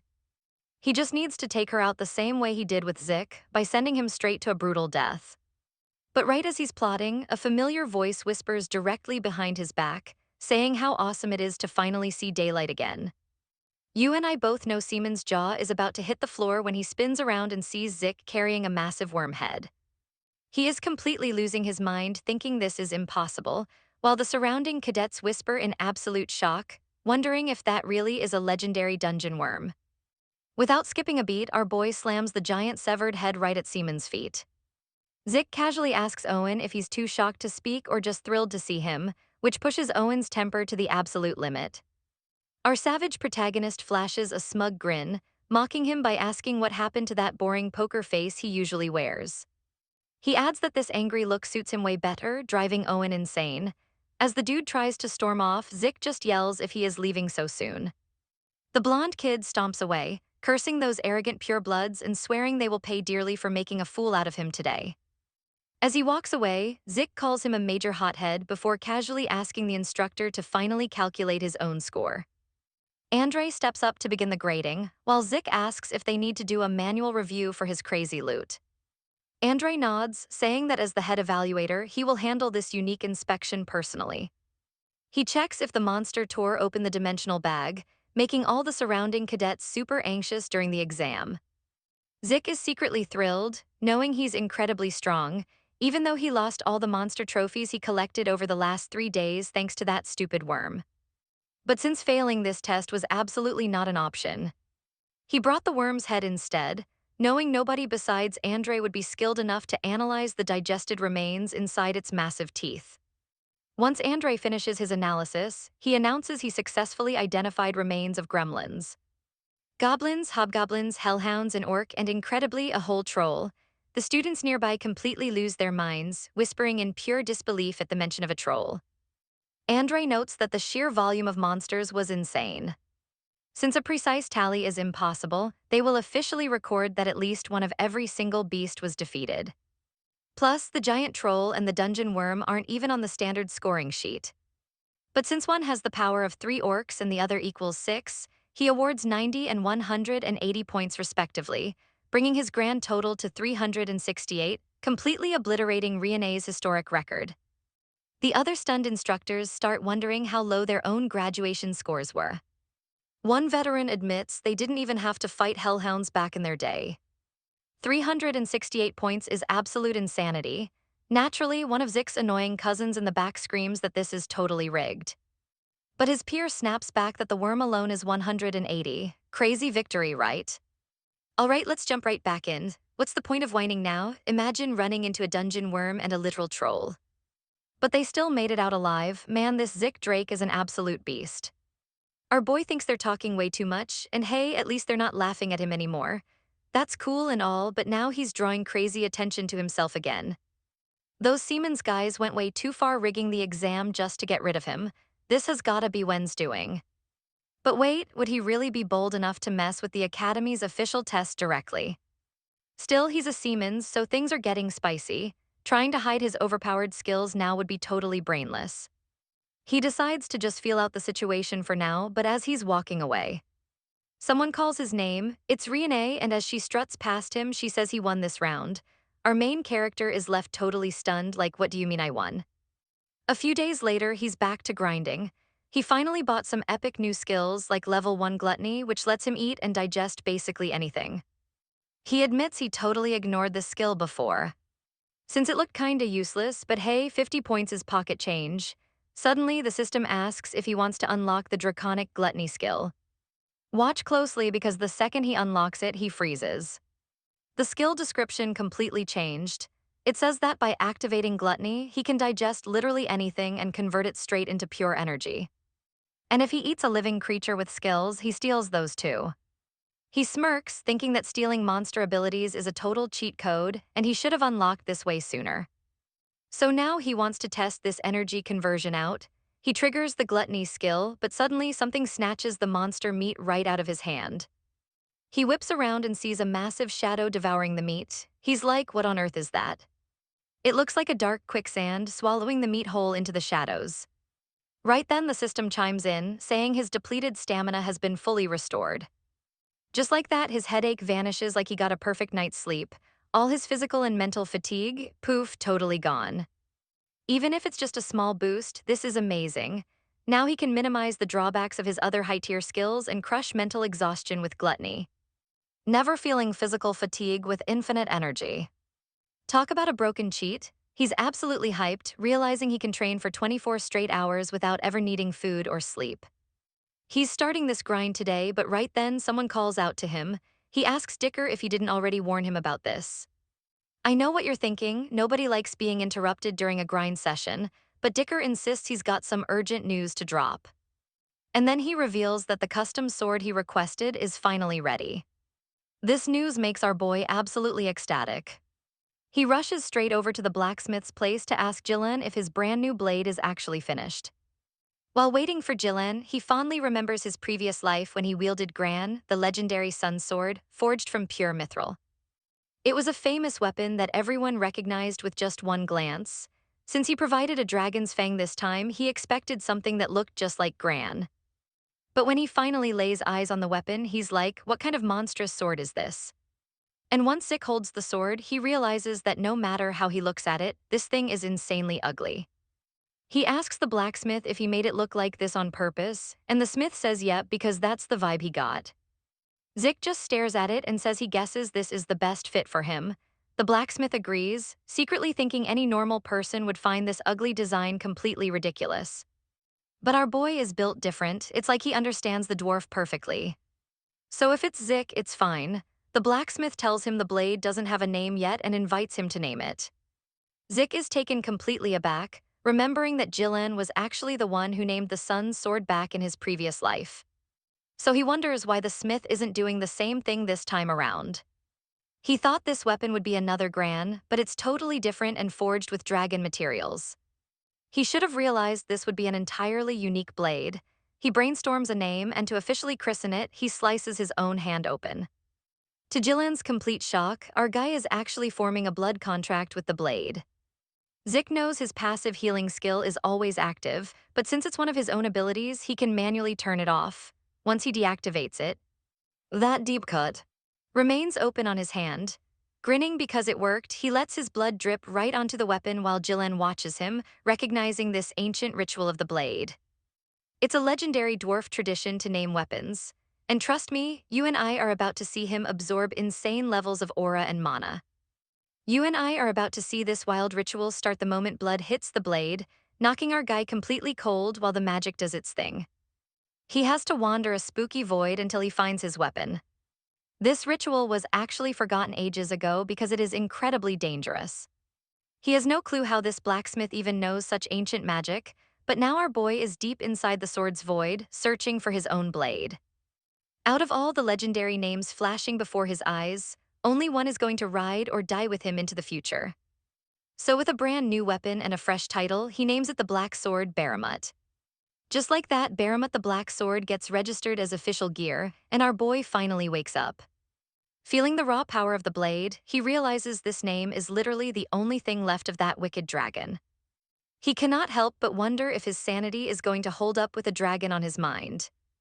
Gillan is totally blown away, calling our boy a genius for pulling off a ritual that even the elders forgot. Our main character casually lies, saying he just read about it in some old book about dwarves. Once Gillan finishes bandaging him up, he asks our boy to wait a few minutes because he has one more awesome gift to hand over, and our protagonist nods while staring at his fresh bandages. He is just glad he temporarily turned off his broken healing skill. Having total control over this power is honestly a massive win for him. This keeps everyone from finding out his secrets, just like he did with Duke, since there is zero reason to go around flashing his trump cards to the world. It is kind of sad Gillan worked so hard on those bandages, because he has to rip them off the second he gets home. Shifting gears, he decides it is time to check out the stats, opening up the status window for his new weapon. It was forged with blue flames and razor-sharp dragon fangs by a master smith with spiritual vision, boasting broken unique skills like being completely indestructible and converting aura, which is totally overpowered. Plus, there is a note saying it is currently sealed and will unlock as our main character levels up. This detail seriously blows his mind. Sure, it says it is indestructible and he knew it was made of dragon fangs. But this totally exceeds his expectations, and the best part is that aura conversion, which is exactly what he wanted from day one. He realizes that helping Gillan build that special furnace was absolutely worth all the struggle and sweat. See, he wanted the Sun Sword Grand specifically for this broken skill, which literally converts mana, ether, or whatever else straight into pure aura. Thanks to this exact power, he was finally able to wield aura and rise up as a legendary Red Knight.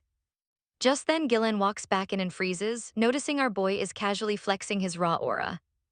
Now pay attention here because Gillan has never seen an aura this insanely pure, realizing our guy already surpassed a purple knight. Our main character just praises the smith, telling him he did an absolute killer job on this blade. Gillan shrugs it off, saying it is nothing compared to the help with the furnace, then asks if he wants to see something else. Our boy wonders what it could be, and Gillan explains it is a special scabbard crafted by his legendary master. Staring at the beautiful piece, our protagonist realizes he has never actually heard of Gillan's master. He looks closer and reads the engraved name out loud, Golem Jobert. I know what you're thinking, and yes, this Golem Jobert is a legendary divine blacksmith, known as the absolute greatest dwarven crafter to ever walk this continent. Every single piece of gear he ever forged is basically flawless and packed with unique special abilities. Nowadays, his gear goes for at least 10,000 gold coins.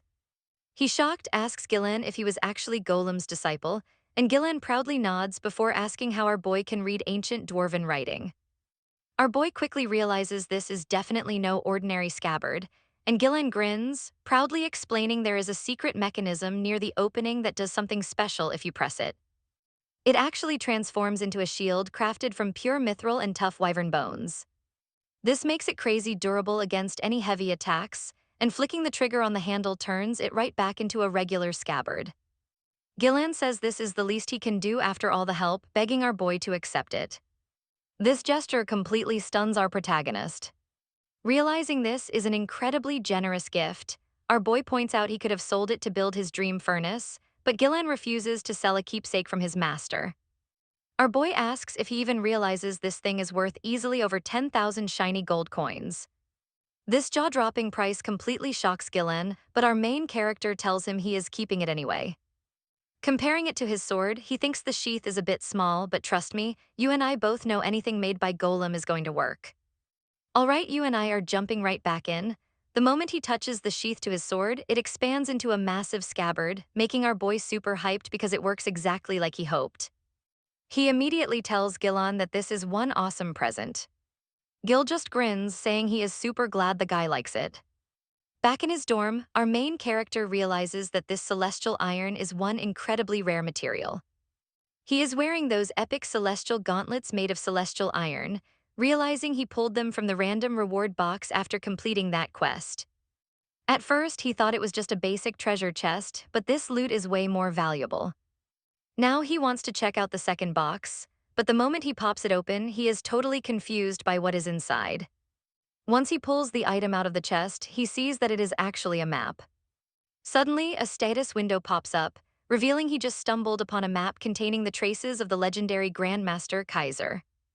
Reading the name, he wonders if this is the legendary king of heroes, Kaiser, famously known as the Knight of the Clock Tower. Kaiser is actually the star of one of the most popular books on the entire continent, telling the epic tale of him and his knights founding the kingdom of Kronos. But the story seemed so over the top and unproven that everyone just wrote it off as a simple fairy tale. Now pay attention here, because he is shaking as he realizes the King of Heroes actually existed.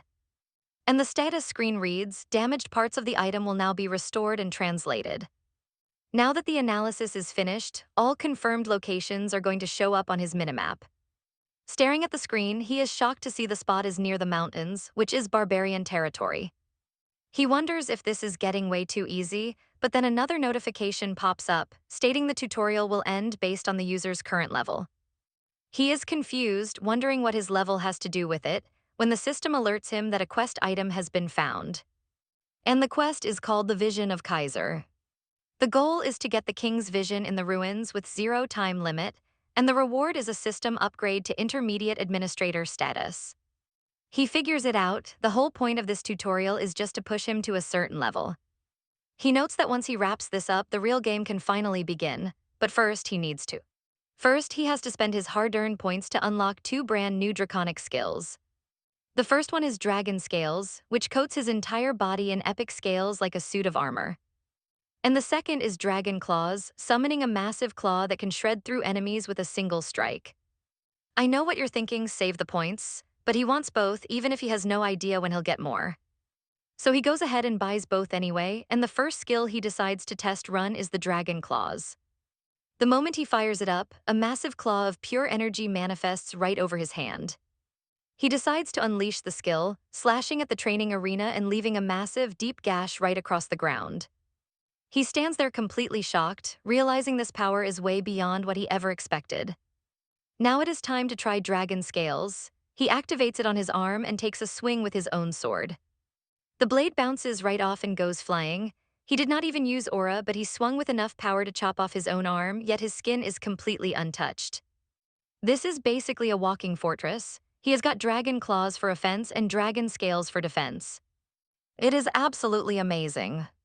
A few days go by, and everyone gathers at the training center where the instructor welcomes them all and announces the start of this semester's practical exam. He points out the training dummies behind them, explaining they are crafted from a special material that makes them nearly impossible to cut with basic physical strength. But use a little bit of aura and it cuts like butter. If you fail to slice it, you fail the class, and any previous passing grades are completely wiped out. They have to go all out right from the start, leaving the other students sweating bullets and stressing. The instructor calls up the very first student, Aaron, who slowly steps forward into the training circle. Over in the corner, that guy from the Simons family thinks that while most of these losers will fail, his noble family always practiced aura control. So this practical exam was clearly custom-made for his family. He thinks even the pureblood elites can't manage their aura properly, so as Wen steps up next, he is fully planning on completely humiliating both of his rivals. He readies his stance in front of the training dummies and begins to charge up his aura.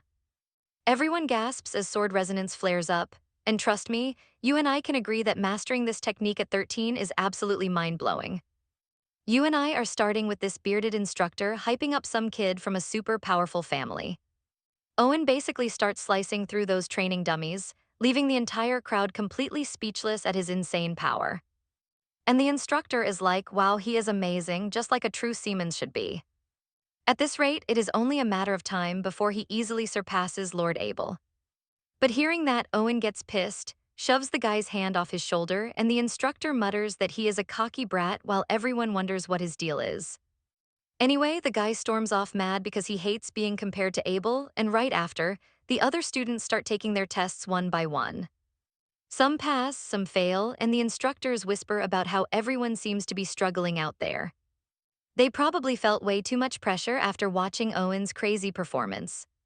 Still, the teacher realizes none of them actually failed, and even if it was just a tiny bit, they all coated their swords in aura.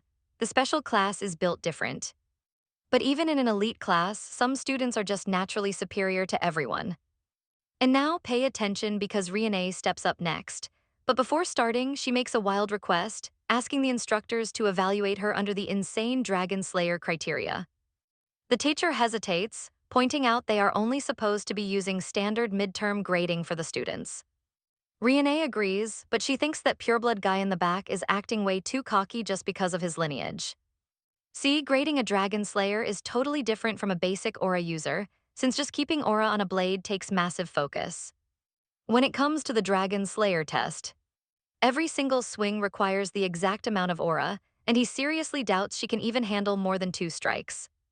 At this rate, her pride is definitely going to ruin her. So the instructor warns her that this specific test is going to be brutally strict. But she says it is fine. The teacher shrugs and says go for it, and as she thanks him, she unleashes her aura, instantly crushing the room with pressure. Once her aura flares up, everyone watches in complete shock as she starts slicing those heavy training dummies clean in half. She completely tears through them, chopping them into a bunch of tiny pieces with absolute ease. Once the dummies are shredded, she sheathes her sword, ending the test. The crowd whispers that she is a beast and nobody can compete with her. Everyone thought Owen was the king of aura control, but they keep comparing him to her, which makes him look incredibly serious. Owen thinks she is a total nuisance, while a very exhausted Riene looks around the room and suddenly points her sword straight ahead. Owen glares at her, wondering why on earth she is doing this and if she is trying to mock him. But wait, you and I can see the moment he realizes she is not even looking at him. He glances back, realizing she never cared about him at all. And the person she is actually pointing her sword at is not Owen, but the guy standing right behind him. Which is our boy Zeke. And there is our guy smiling right back. He is definitely ready to humble her right now. Even with her sword pointed at him, Zeke thinks it is a bit embarrassing since her intense glare is literally burning him from across the room. But hey, he still wants to exceed her expectations, at least just a little bit. So he casually tells the teacher that he wants to take the Dragon Slayer test too. This triggers the teacher, who snaps, asking if everyone thinks this is a joke just because a talented pureblood like Riene pulled it off. But another instructor cuts in, saying he can take it under the exact same conditions as Riene, and our boy happily agrees, grabbing his sword with a grin, while the angry instructor demands to know why he allowed this. But the cool teacher explains he has seen everyone else, but this kid has never shown up to his classes. Besides, if Zeke pulls this off, he might win a bet against Professor Andre, since the kid is still a total mystery to him. Turns out this pureblood actually awakened a golden aura and shattered Abel's legendary record in the dungeon exploration trial. Yes, this absolute beast is Zeke Draker, and right now, our boy is effortlessly converting all his raw ether directly into massive aura. He channels that crazy energy through his sword, thinking it is a lot tougher than he expected, but it should do. The second he lifts his blade, Riene senses it. And with that, our boy prepares to unleash the very first form from the legendary dragon-slaying manual, the Heavenly Slash. Riene watches in disbelief, thinking her own form was supposed to be completely flawless according to Professor Andre. But to her absolute shock, our boy effortlessly slices the training dummy clean in half like it is nothing. Zeke is just casually remembering how he mastered these dragon-slaying arts for 2 whole years before he regressed in time, perfecting his blade angles, footwork, and aura control, and honestly, you and I are about to see him break this school. Alright, you and I are about to watch our main character breeze through these crazy techniques since he's already done this all before. He actually liked practicing this stuff back then, but figures sticking to the basics is way better, wondering if this was enough to totally blow past Riene. But to his absolute literal surprise, the instructor asks if he literally just coated that massive sword in pure aura. The other students are staring too, whispering if this kid is actually some kind of legendary purple knight.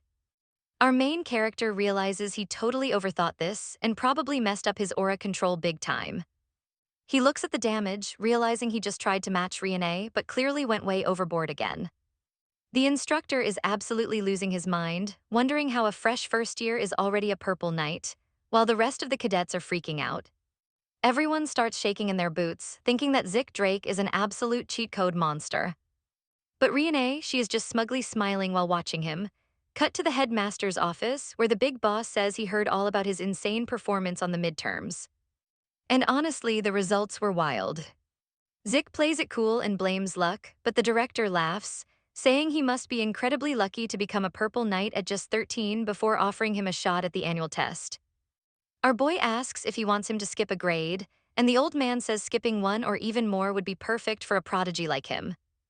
Zik smirked, thinking the old man took the bait way too fast, but with his flashy showing, it was expected. He looks at the director and agrees to do it. Walking out, he knows for a fact that they are plotting some shady business behind his back. And honestly, that only fires him up. Back in the headmaster's office, the old man whispers into a magic communication stone that Riene and Zik Drake. The two purebloods agreed to the test. He's gonna pull some strings to make things very interesting. Cut to the Aura training grounds. Now pay attention here because both Riene and Zik are waiting for their test while our boy wishes she'd stop glaring so obviously. But then out of nowhere, someone walks in apologizing for the delay, announcing that the guy running today's exam is actually a top-tier high knight straight from the main branch. The legendary Lord Waldrake. This completely stuns our boy because he recognizes him as the wooden sword guy. In his past life, he saw this very man lying among the dead, totally defeated. Back then, he wondered if he was a drake and why an imperial dog was there. But watching closely, he realized the man was just burying the fallen, and Zik silently watched him dig every grave. So our boy grabbed a shovel and offered to help. Even if he didn't like the guy, it was the right move. He introduced himself as Zik Mary from the Northern Alliance, asking if the man was a drake, but the guy said no. He said the name Drake was abandoned, and when asked for his name, he just told Zik to call him Wooden Sword. Back in the present, he realizes his real name is Oil. The kids bow respectfully, while Zik thinks it is absolute overkill to bring a high-tier knight for a simple first-year test. After all, this guy is basically one of Drake's pillars. And that title requires insane power, fame, and crazy combat experience. And from the looks of it, he has got all three. The supervisor announces that this exam will be a standard duel, just like at the training institute. As long as they don't pass out or surrender, they can keep throwing hands. Riene steps up to go first, but the examiner stops her. There's no need to fight him one-on-one. Staring them down, he tells them to attack him together. This makes Riene furious, but Zik tells her to chill, asking if she even realizes the massive power gap between them. The test has already started, and if she loses her temper, she'll lose points. She finally notices there's indeed an evaluator in the back scoring their every move. Calming down, she asks what their play is, calling him Zik Drake. Looking at her, we can definitely see why everyone calls this girl a genius. Her mind works insanely fast, so he tells her there's a perfect strategy and they only need to land one clean hit. As they square up, Zik notes the examiner is holding a single-edged blade from the Eastern Empire. It's a Wando, the exact weapon he specializes in. For a proud girl like Riene, her ego is on the line. But to someone weaker, pride means zero. She needs to drop the ego and focus entirely on the fight. He confirms the plan, she nods, and she immediately lunges straight at the examiner with Zik rushing right behind her too. Strike, but the examiner effortlessly blocks Zik's swing, parries Riene's follow-up, and perfectly shuts down every consecutive attack they throw. And that's where we leave them mid-battle. Alright, you and I are about to watch Riene try to target a high-level knight's blind spots just like Zeke told her to, but her attacks can't even scratch his armor. And just like that, he activates the first verse of Chapter 3 of the Dragon Slayer book. Knowing she has to push through, she unleashes a crescent slash, but the guy easily dodges and retaliates with a brutal kick straight to her chest. The impact sends the pureblood flying backward. The concerned instructors rush over, asking if Lady Riene Drake is doing all right. She stands up and tells them she is fine, warning them to back away while realizing she almost lost her consciousness entirely. As Zeke fights on, he notices he tried to create an opening, but the opponent is too skilled to fall for it, yet Zeke keeps on fighting with a smirk. Flashback to a few moments prior, with Riene complaining that she cannot be a part of such a horrible plan. To her, it is a stain on her honor, but our boy reminds her this isn't some night game, it is a test of their actual survival skills. After a lot of convincing, she finally gives in. Now pay attention here, she wonders if this strategy will actually work against a high-level knight, but Zeke says they just need to set the right stage. He brings up that day at the academy, reminding her why she couldn't dodge that rock. She admits she never expected him to use a dirty trick like that, and Zeke points out the exact same applies to the knight, telling her to wait for his signal. He promises it will work, knowing deep down that a single split-second opening is all they need. Back to the present, our protagonist activates his Dragon Slayer arts, sending multiple illusions charging straight toward Well. Well brushes it off as a simple illusion, but as he glances to the side, he realizes Zeke is already aiming a strike at him.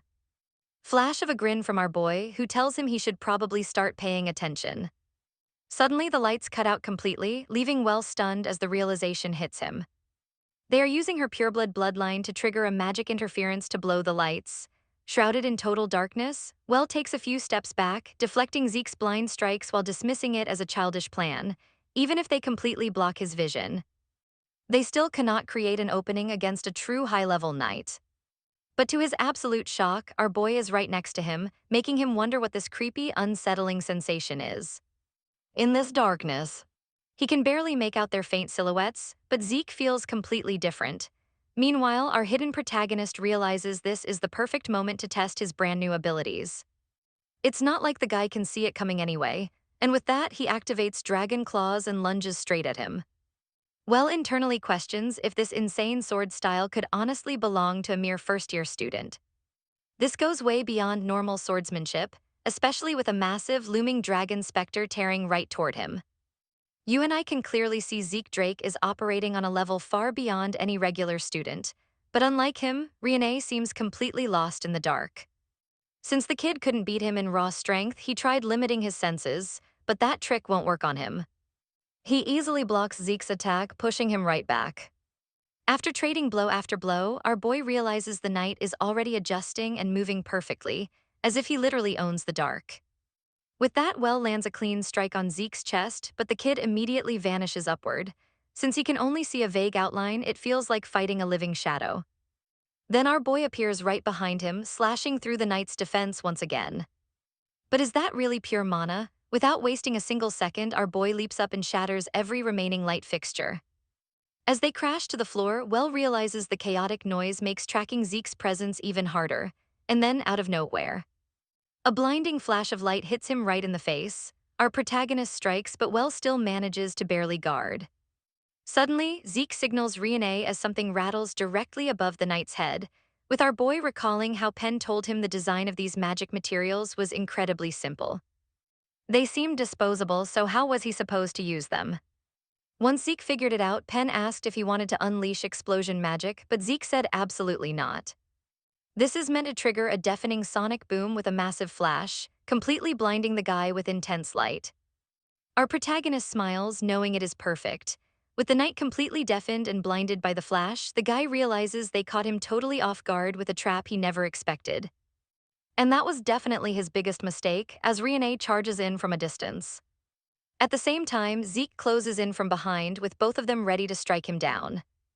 But right then, he activates the first verse of Chapter 4 of the Dragon Slayer book, Full Moon, hitting both of them with a clean strike that blasts them against the wall. Even with his eyes shut tight, he still blasted them both. And that's where we leave them today, heading straight to the infirmary while the other instructor thanks him for his efforts. But brace yourselves, because guess what? The Duke walks in, asking what he did to his disciple while Weig greets him as an honor. The Duke simply replies that Weig is as stiff as ever. Then he hugs him, asking how his disciple did during the trial. The examiner realizes that at the last second, Zich dropped his sword to guard. He actually could have blocked and easily counterattacked. He can't understand why Zich did that, wondering if the kid just wanted to skip a grade rather than focus on winning. He basically showed only the exact skills he needed, proving Zich's abilities were way beyond what the school could evaluate. Inside the principal's office, everyone agrees to the decision with absolutely zero objections. So Zich and Lila easily promote. He advances to the 5th year, she goes to the 3rd, and he plans to keep a super low profile. After learning the Duke's technique, Andre stays behind and Zich keeps in touch with his magic mentor, Professor Pinon. Eventually, they drift apart when the professor gets recruited by the Royal Magic Institute and has to leave the academy. Plus, Zich has zero interest in dealing with annoying nobles from other houses. Even funnier, Joachim literally shows up every single quarter begging for a rematch. Until suddenly, and you need to watch this part closely, he vanishes. Zich locks himself away for some intense solo training, and 2 years fly by until graduation. The butler congratulates him on becoming the youngest to enter Valhalla, saying the master would be proud. Now 15 years old, Zich spots a special recommendation letter from the principal, realizing his dream of graduating quietly after 2 peaceful years is totally ruined. He tells the butler there are still 3 months left, so he wants to travel to Atlas first, shocking the old servant. Zich explains that he wants some peaceful alone time without any interruptions, making sure the butler understands. The butler quickly nods. In reality, Zich is heading to the Kaiser ruins near Giant Mountain, using relaxation as a perfect cover to visit the local guild. That way, he won't raise any suspicions in the kingdom of Argus. Suddenly, a soft knock sounds at his door. Lewin enters the room, politely greeting him as young Master Zich, but Zich immediately cuts him off, reminding him to just drop that annoying formal act. Lewin asks why he was called, and our boy notes that since Lewin transferred to a special class, things should be easier. Zich hands him some custom training manuals he prepared, which should cover everything he needs to learn for now. He tells him to visit Fafnir's Breaths, where they will provide him with all the essential gear for his 4th year. He'll definitely need a much better sword by then, and it's already fully paid for at the shop. Zich's faith moves the boy to tears, making him drop to his knees as he vows never to disappoint his young lord. Now you and I both know the northern kingdom of Argus is absolutely massive. It stands proud as one of the 4 great empires alongside Delpa, Dipes, and Alentia. The nearby giant mountains serve as a border blocking off the beastlands, making the area crawl with dangerous dungeons. Hordes of eager adventurers flock there, prompting the first king to build a massive economy around dungeon raiding. They even split the mountains into distinct threat zones. This birthed the legendary Argus Guild, which soon expanded across the entire continent.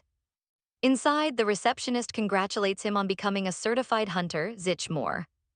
Zich politely thanks her, knowing an official license is the perfect cover to travel around without raising any eyebrows. On his way, he grabbed a wig and some magic tools, since traveling as a steelwall is a massive headache. Stepping out of the guild, he's fully ready to start his hunt. Riding the carriage toward the forest, Zich feels glad he secured a quick ride to his destination. But a nervous guy sitting across from him asks if he's an adventurer too, wondering if it's his very first time. Meanwhile, a blonde nearby chimes in and offers for him to join their party. The self-proclaimed veteran warns him that modern dungeons are suicide zones, and going solo will quickly turn him into monster chow. Zich realizes scum exists everywhere, especially as the sketchy-looking guy continues his pitch, claiming first-timers always end up escaping with barely half of their lives intact. Our boy sees right through the scam, knowing they just use fear tactics to exploit newbies and treat them like slaves. Our guy just stares outside, and honestly, we don't blame him. But before things escalate, Zich stands up and tells the loudmouth to shut his trap. Walking straight up to the driver, he casually warns him that a pack of bloodthirsty orcs is waiting exactly 500 meters ahead. Let's dive in, he asks if they even patrol for monsters here. But that driver is completely confused, asking if this route isn't totally safe. Then some guy in the back starts laughing at his face, mocking him for being scared when the kingdom directly manages this entire route. But our boy calmly asks what is right behind them, just as a giant orc smashes their carriage, brutally slaughtering everyone. The driver is stuck inside the wrecked carriage, screaming and wondering what the hell is going on. But to his absolute horror, a massive orc is towering right over him. Despite his screams, the monster finishes him off while our main character wonders why orcs are bypassing a designated safe zone.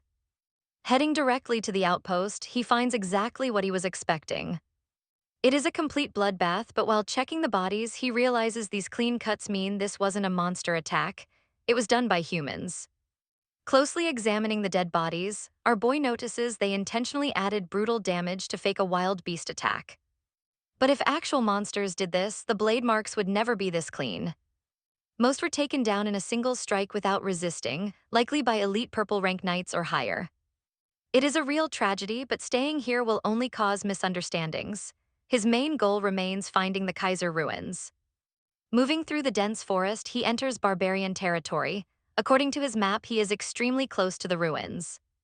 But check this out, why on earth are the Empire's elite hounds lurking here? These hounds are legendary, lethal knights highly skilled in tracking and assassination, taking orders directly from the Emperor himself. They are a massive secret, with no one outside the Imperial High Command knowing they exist. But they will soon show their faces to everyone in the upcoming Continental War. Tracking their movements on his minimap, he knows their deadly skills perfectly because they killed him in his past life. He recalls the Duke mentioning how the greedy emperor is obsessed with finding immortality across the entire continent. Before our boy regressed, the ruler was completely fixated on ancient relics. And along with all this nonsense, the idiot still dreams of unifying the continent. So did he actually discover the Kaiser ruins? Our boy decides to find out for himself. Before the hounds even realize it, our boy completely vanishes, leaving them frantically searching. One guard tries grabbing a flare, but surprise. Our main character instantly slices his hand off, revealing it was a yellow emergency signaling flare gun. He is the squad leader, and with only 3 of them, this must be solo recon. They usually move in groups of 12. The 2 remaining guards demand to know who he is and who sent him. Instantly, our boy decapitates their commander. He asks if they will talk, warning the survivors to think very carefully about their next words. They can still talk for now, but if one dies, the other gets a final chance to choose wisely. After interrogating them, he learns this is their temporary base, meaning they definitely slaughtered the guild outpost. Now let's find out if they actually located the Kaiser ruins. I know you're curious too. But before heading out, he carves the crest of Maken into a tree trunk, framing the Maken family for the deaths of these imperial soldiers. Arriving at the secret camp, a guard yawns, complaining about why they have to watch this barbarian border. Suddenly, a throwing dagger hits him straight in the skull, followed by a blade to his buddy's forehead. Deep inside, another guard mentions hearing a weird noise, but his partner just brushes it off. Before he can react, our boy has already sliced his throat, leaving the other guard terrified. Our main character silences him, covering his mouth and ending him with a quick neck slash. This stealth mission brings back serious nostalgia from that exhausting 5-year war in his past. It feels exactly like raiding the slum barracks.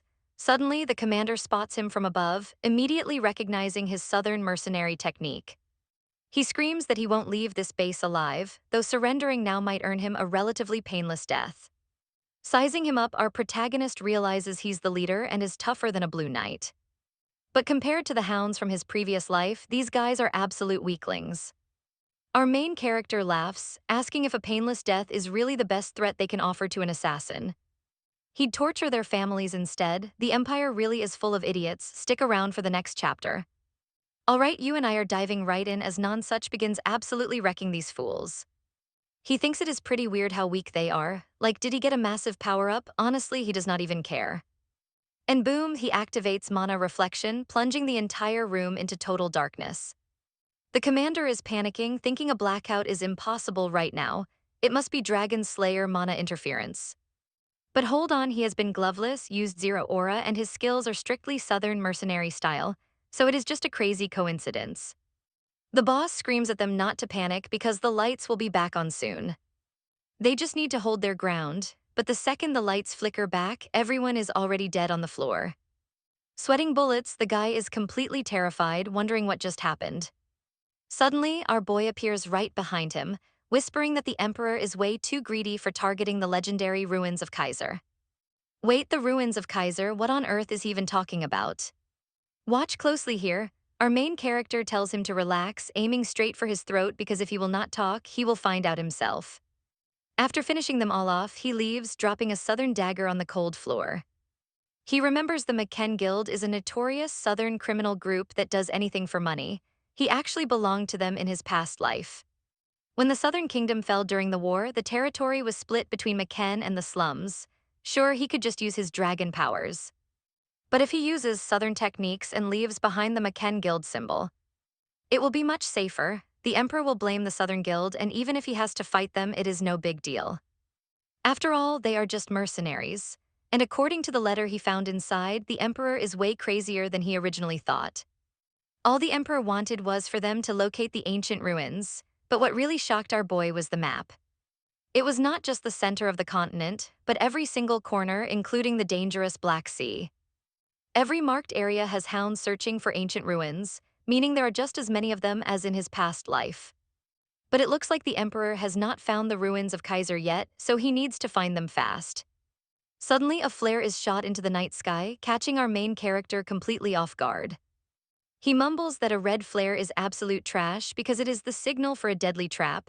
Our boy immediately starts hauling ass while looking back. I know what you're thinking, but check this out. He notices pursuers and realizes that red flare means the absolute hunt. They lock down the target by doing whatever it takes, using that flare as the direct center. They will hunt and trap him like a spider in a web. The hounds in the area will not stop until the enemy is caught. This signature assassin method is basically a fancy way of saying you are about to get a death sentence. In fact, even after stealing the Emperor's artifact in his past life, he was killed by this exact hunt. But this time he has a broken system. Suddenly, a hound lunges out of nowhere, taking a vicious swing at our boy. But he easily dodges it. More of them rush into attack while the lead hound just glares at him. But Vikir effortlessly slips past all their strikes, realizing that if they keep this up, he can totally take them. He blocks some blows, leaps back, and resets. He knew it, these guys are on a whole different level compared to the weaklings from the cave. As he stares them down, 4 more show up right behind him. Now he is completely surrounded by a whole squad. He admits this is turning into a massive headache, but judging by their skills, he can still make a clean getaway.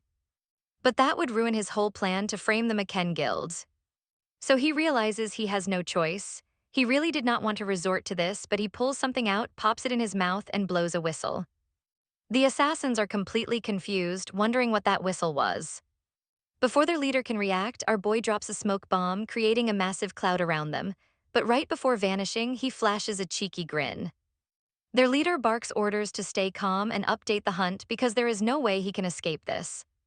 But right then, the thick cloud completely blinds them all, leaving them asking what the hell is going on. Did that punk seriously think they would back down just because he blocked their vision? To his absolute horror, one of his own men's headless bodies is thrown right at them. They scream in pure shock. Looking ahead, he realizes they are dealing with barbarians, but has no clue how they got there since they did nothing to provoke them. He is absolutely sure they could easily take on 1 or 2 of these savages. But an entire army is swarming them. Trust me, you and I are going to want to see what happens when a hound's sword hits a barbarian's stomach and does absolutely nothing.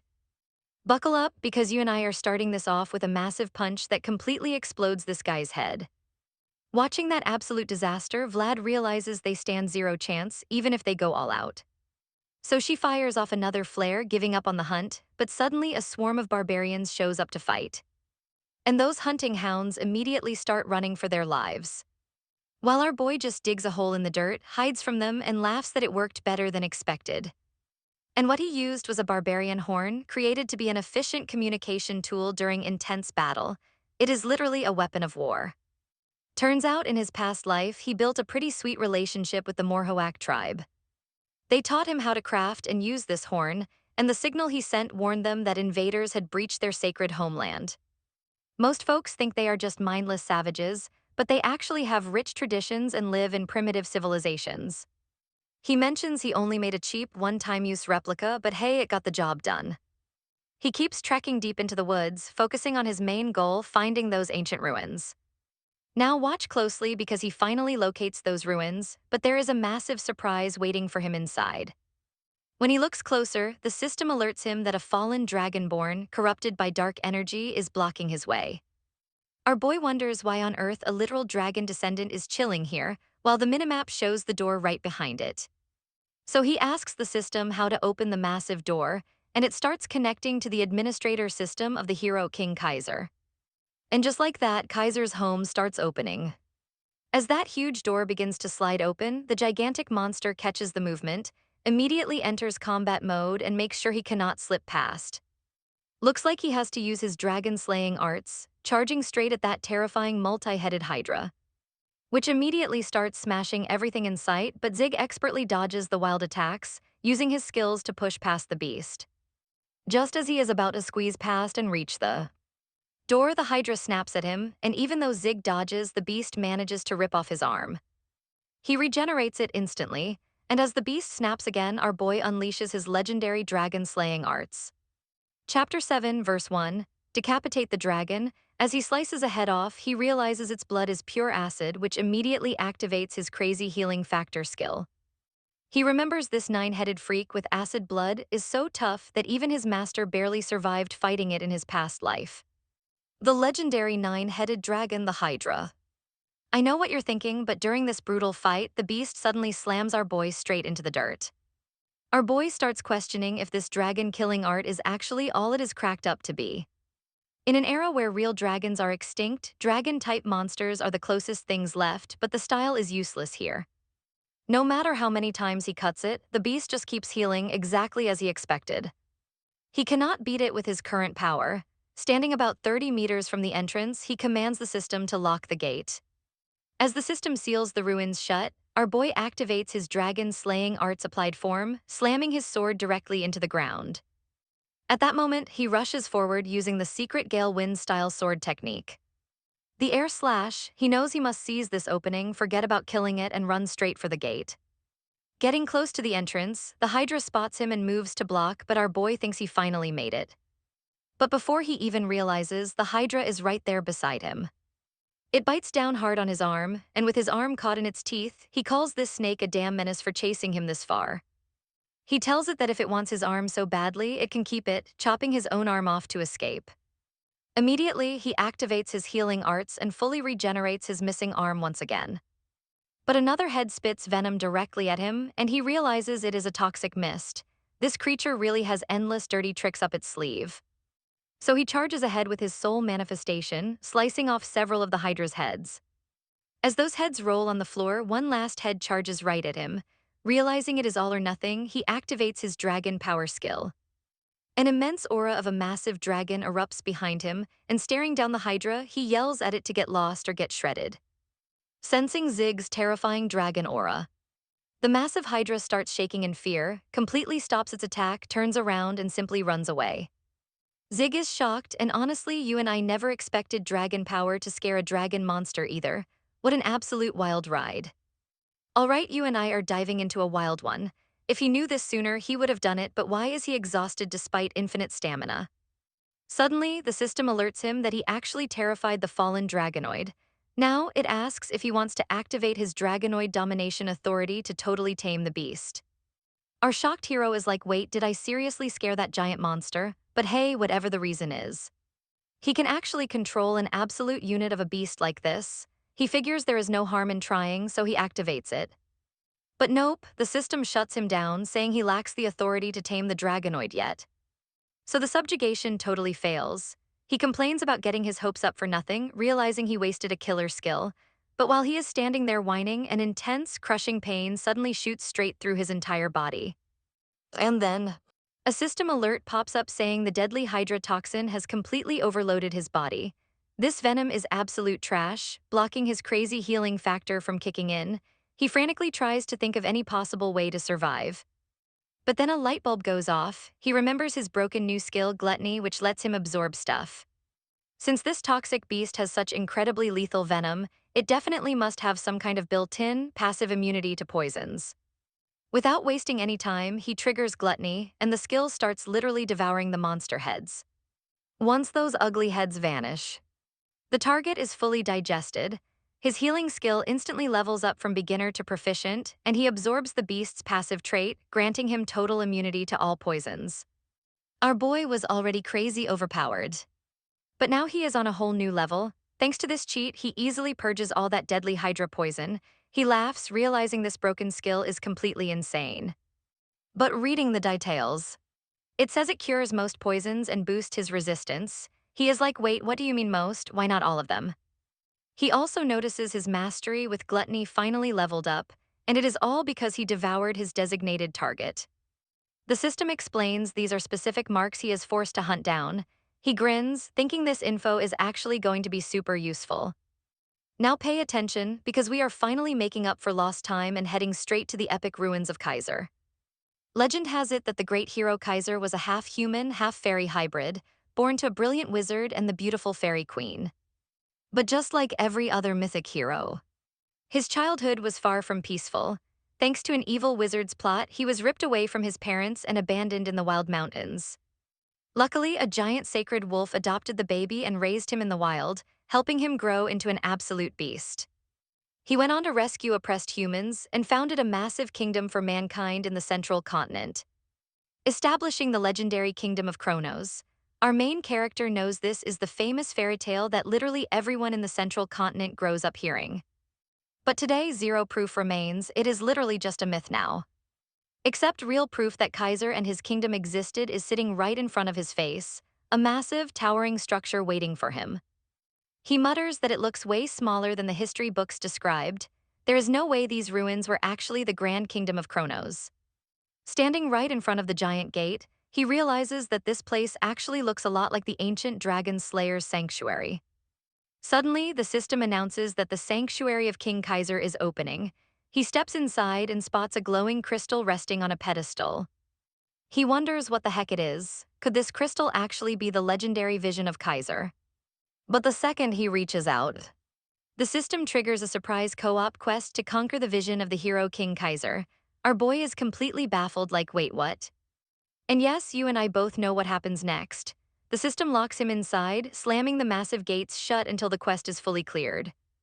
The quest screen states he has to unlock Kaiser's class advancement within these ruins, and lucky for him, there is no time limit. The grand prize is the legendary Tears of the Fairy Queen. He stares at the screen, reading up on this mystical reward. This legendary queen was Kaiser's mother, an almighty divine entity rumored to possess the power to grant absolutely any wish. He keeps double-checking if the reward is actually her real tear, realizing he might score a literal wish-granting relic from the hero's mother. He admits he has no idea what it actually does, but it honestly feels way too good to be true. He asks the system how to start the trial, and the system responds by extracting the data from an ancient magical video recorder. It pulls up 546 different files, but only 12 of them actually match the system administrator's request. The system starts loading. The very first of the 12 videos, it detects the dead, ancient language of Kronos and immediately begins auto-translating. And as we watch this elf hold the glowing sword, our main character realizes he is looking at the legend himself. Alright, you and I are meeting this legendary elf hero, Kaiser. He claims a sword is just a sword and nothing else. He tells those old geezers who cannot even swing a blade to stop talking trash, but the guy he is talking to says he is the one spewing absolute garbage here. But Kaiser calls him Saturn and barks at him to pay close attention to what he is saying because this hologram recording is shaking like crazy. Our boy is left wondering who on earth is Saturn. Then he remembers that Saturn was known as Kaiser's most loyal knight, and looking at the records, he actually existed. Then Saturn asks Kaiser what it takes to get good with a blade, and Kaiser just shrugs and says it is not complicated. Just train with absolute grit, swinging your blade every single chance you get. Now he is probably wondering how he will know when it is enough, so Kaiser offers to show him and takes a massive swing. Now pay attention, because that slash literally tears through the recording and flies right at our boy. His body gets chopped clean in half, but he falls to the floor realizing it was just an illusion. He is sweating, wondering what kind of insane pressure could actually bypass a historical recording like that. He finally understands the ridiculous power of Kaiser. Man, this hero is on a whole different level. He orders the system to replay the footage from the very start. He watches that single attack dozens of times, trying his best to copy every single detail. Our guy realizes he has been stuck in this training room for about 4 days now. He notices 3 doors nearby, and each one of them offers something to help him survive. The first door has enough food to last him for months. The second is a luxury lounge designed to help his body rest and recover in the best way possible. And the third door is packed with weapons and books. This whole place was clearly built to train the ultimate successor of Kaiser. Thanks to this setup, he swung his sword thousands of times, but even though he copied the perfect stance, his attacks just did not have that same mind-blowing impact as Kaiser's. But out of nowhere, the system suddenly announces he unlocked a skill from Kaiser's own skill tree, the basic elemental sword. He is completely left scratching his head. He is like, what do you mean, elemental sword? But as you and I can see, the system wraps up basic training and starts the real combat phase. Zek asks, what do you mean practical training? That is when the system announces it is summoning the heroic spirit of King Kaiser himself. Kaiser's glowing spirit emerges from the ancient stone tablet and starts walking directly towards our petrified boy. As the spirit fully materializes, Zek realizes he is looking at the legendary hero king of the ancient Kronos kingdom. He absolutely cannot believe his own eyes. The legendary king is right there, but before he can even process this, Kaiser draws his blade. Zek panics but barely manages to block a sudden slash, asking why the heck he is attacking him out of nowhere. But since Kaiser is infinitely stronger, Zek gets blasted back. The hero king coldly tells him to get up right now. Our boy realized that even though he blocked, he still got sent flying. It felt exactly like encountering his former master in another lifetime. Kaiser asks him if he really expects to learn legendary techniques with such a pathetic level of skill. With a super smug look, Kaiser says that if his old knights saw this sad display, they would be dying of embarrassment. Zek wonders why this guy is coming at him. Is he just trying to test his strength or what? But before he can think, Kaiser is right in his face, launching another deadly strike. Zek barely dodges, realizing this is no test. This monster is actually trying to end his life. He thinks this is absolutely trash. Can he even survive a fight against a beast like this? He takes a deep breath and stops overthinking. He completely drops his old sword, preparing to go absolutely all out in order to survive this battle. He grabs his brand new blade, shouting that he is ready to take Kaiser on for real. Kaiser pauses, asking if he was Saturn's student, trying to recall the exact name of this strange energy. Zek rushes into attack, and Kaiser wonders out loud if it was Aurora. He casually blocks Zek's strike without moving an inch, muttering that is not it. Meanwhile, Zek notices that Kaiser's basic strikes pack a massive punch compared to his own, despite looking so incredibly simple. Kaiser decides he does not care about the power's name anymore and lunges forward for another brutal round. But Zek barely blocks it. Kaiser laughs, saying that having fun is all that matters, as both of them start trading wild slashes back and forth. Kaiser is not even breaking a sweat, while Zek is pushing himself to the absolute limit just to survive. With his body shaking, he knew they were in different leagues, but trust me, you and I did not expect this to spare. Let's dive in. He is basically a tiny ant next to this giant Kaiser. And just like that, he finally realizes the insane scale of Kaiser's power. But hey, he's got absolute confidence in his skills, so he immediately activates every single one of them. Charging at Kaiser with his new dragon claws and unleashing everything, only for Kaiser to block it like it's nothing. Kaiser wonders how a guy who isn't even a dragon can pull off their signature elemental power. But to his absolute shock, our boy teleports right behind him, ready to strike, proving that even a human can wield this elemental force. Aiming for a direct hit by triggering his soul manifestation. Unleashing a heavy slash as their swords clash in a blinding flash of light. Next thing he knows, our boy wakes up with Kaiser sitting right there, calling him a total weakling. But Kaiser admits he's got raw talent, wielding Saturn's secret techniques, dragon abilities, and even that legendary elemental force. Kaiser stares him down, pointing out that some crazy part of his soul is actually linked directly to the spirit world. Zik is totally lost, wondering what on earth this guy is saying.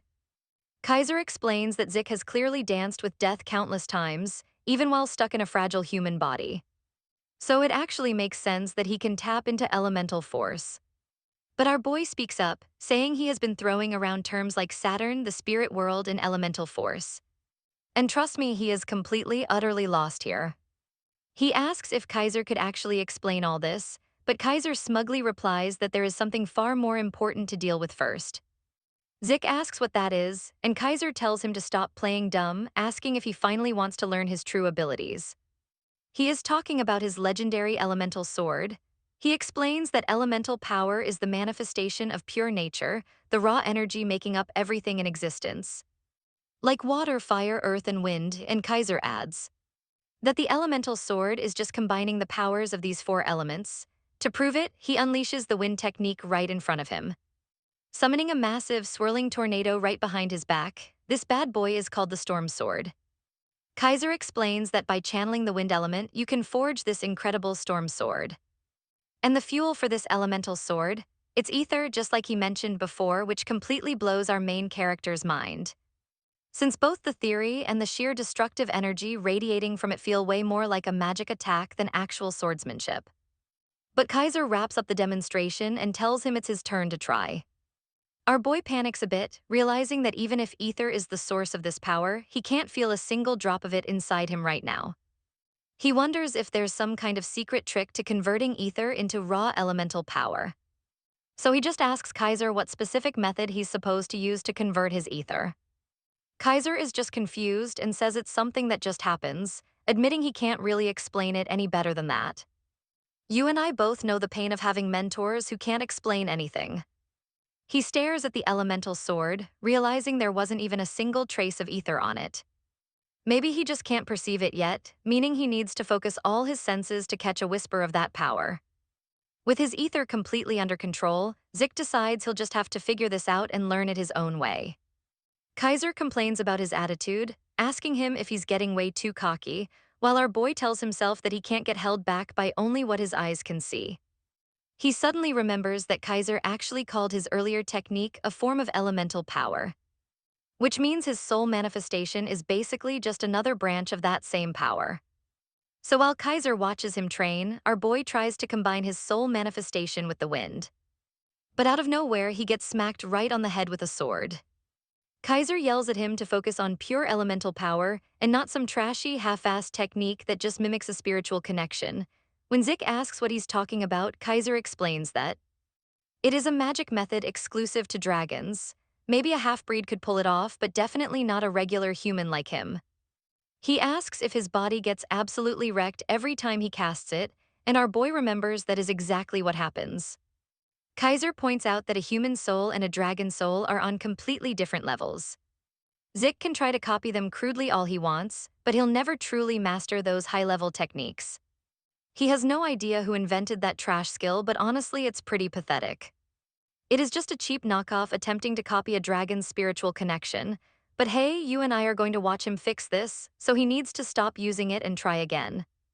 Alright, you and I are about to watch our boy wonder what the heck spiritual connection is. But then he remembers seeing a notification about it back when he absorbed Barmut's heart, which said he unlocked the spiritual connection bloodline, even though he couldn't actually use it yet.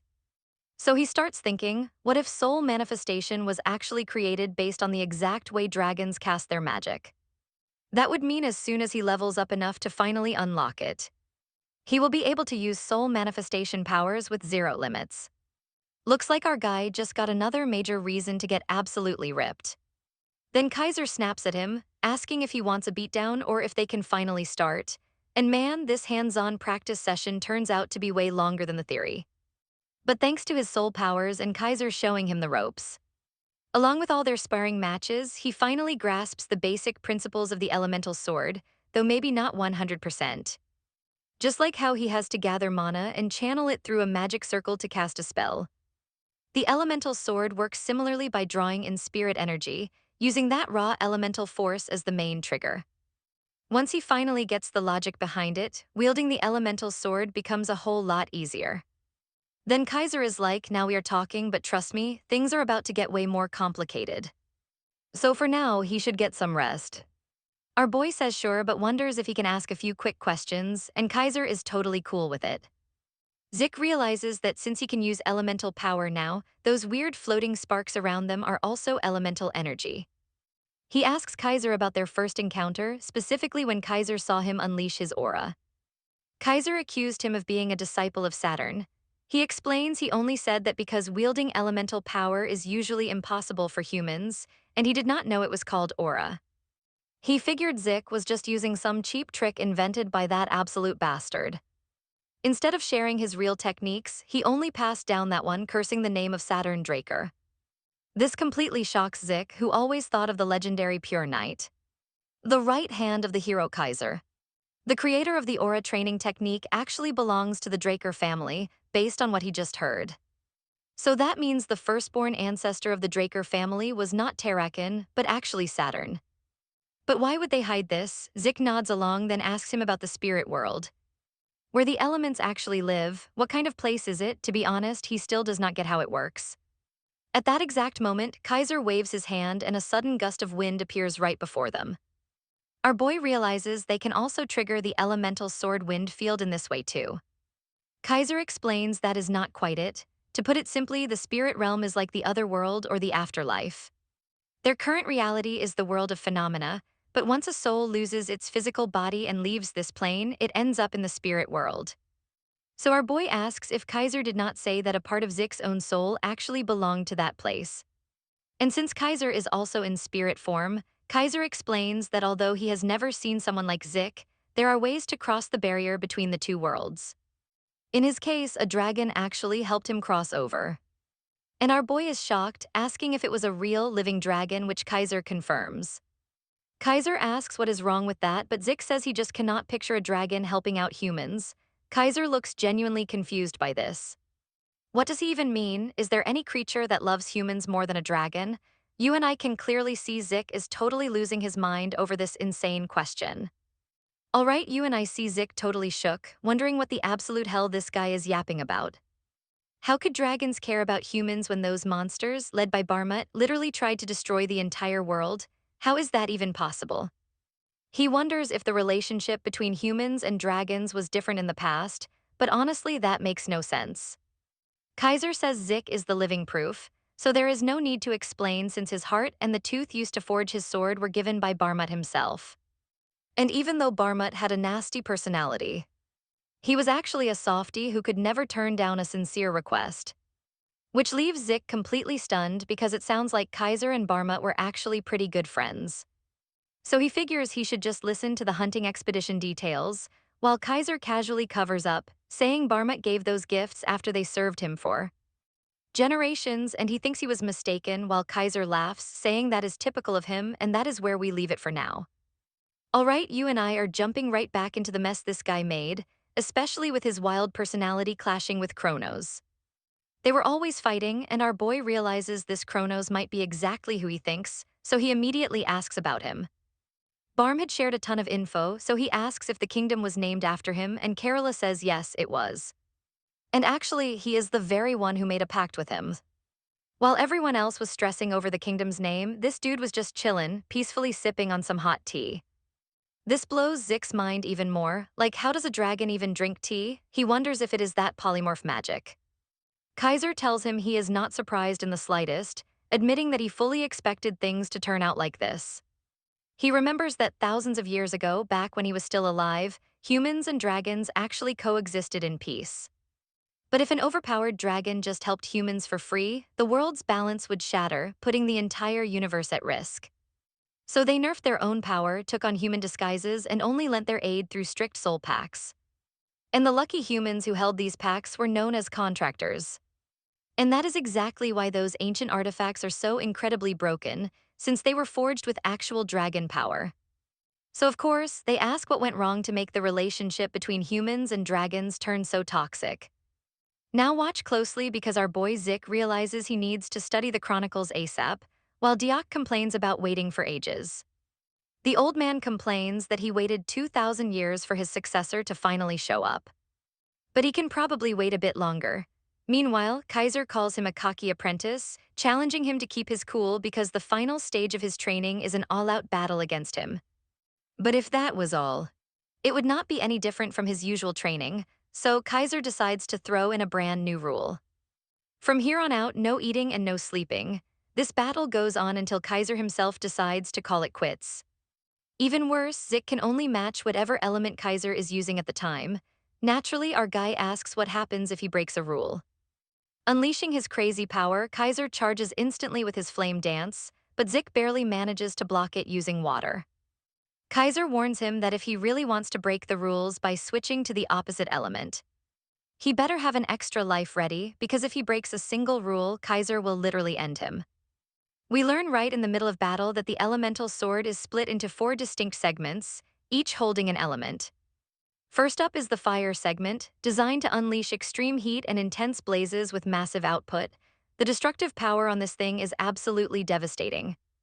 And just like that, Zik hurls a massive fire segment attack right at Kaiser.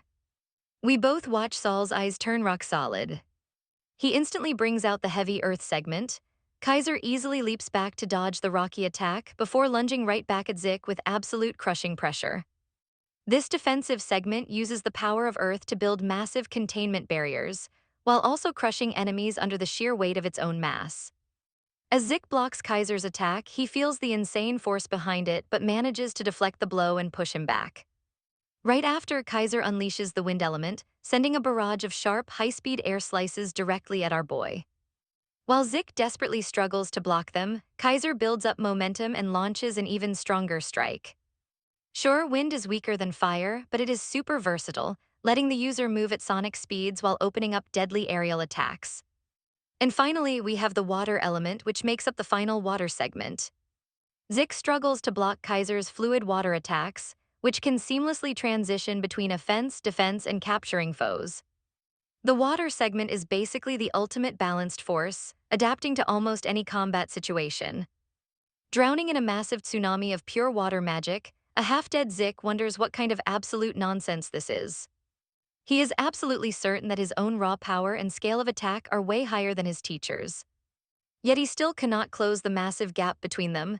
He thought his water training paid off, but he just gets smacked in the head again. Kaiser scolds him, pointing out that he just threw raw brute force like a heavy waterfall instead of actually using the water segment. Frustrated, Zik asks if this training is not just about copying the exact same segment he uses. But Kaiser explains that while other segments can be forced out with raw energy, unleashing a heavy strike is usually enough to bring their power out naturally. But as he has said a million times, water is different, relying entirely on fluid, effortless grace. He has to remember that true fluidity will always conquer brute strength. Now that he gets it, they jump right back into battle, and trust me, you and I know Zik is crying inside. Alright, you and I are jumping right into this absolute madness. What kind of garbage is this guy spitting? He remembers how back in the day, being weak meant he had to bend the knee just to survive. Because he was weak, he couldn't protect her, she was gone. So he focused on surviving, keeping his head held high without ever backing down again. To keep his loved ones safe, he spent his entire life chasing nothing but pure, unadulterated power. But now this dude claims flow is better than brute force. How is he supposed to wrap his head around something so incredibly wild? Zik blocks Kaiser's insane onslaught once again, realizing this is definitely not the time to be getting lost in his own head. Because Kaiser isn't giving him any breathing room, just constantly spamming attacks. Honestly, after the first 15 days, he pretty much lost all track of time. It has easily been way over a month since they started this final phase of absolute training hell. No food, no sleep, just a relentless, endless loop of non-stop clashing. But thanks to all that, he finally realized that infinite energy doesn't make him invincible, at least not against an absolute monster like this guy. And Kaiser charges right back at Zik with full force. Our boy somehow manages to block the heavy blow once more, thinking how trash it is that his right arm is completely out of commission. And to make things worse, the ground is super slick too. The second he slips, Kaiser unleashes a brutal strike, staring him down with pure rage. Now watch closely, because Zik somehow parries the blow last second, remembering the tip about flow beating power. He actually starts to smirk.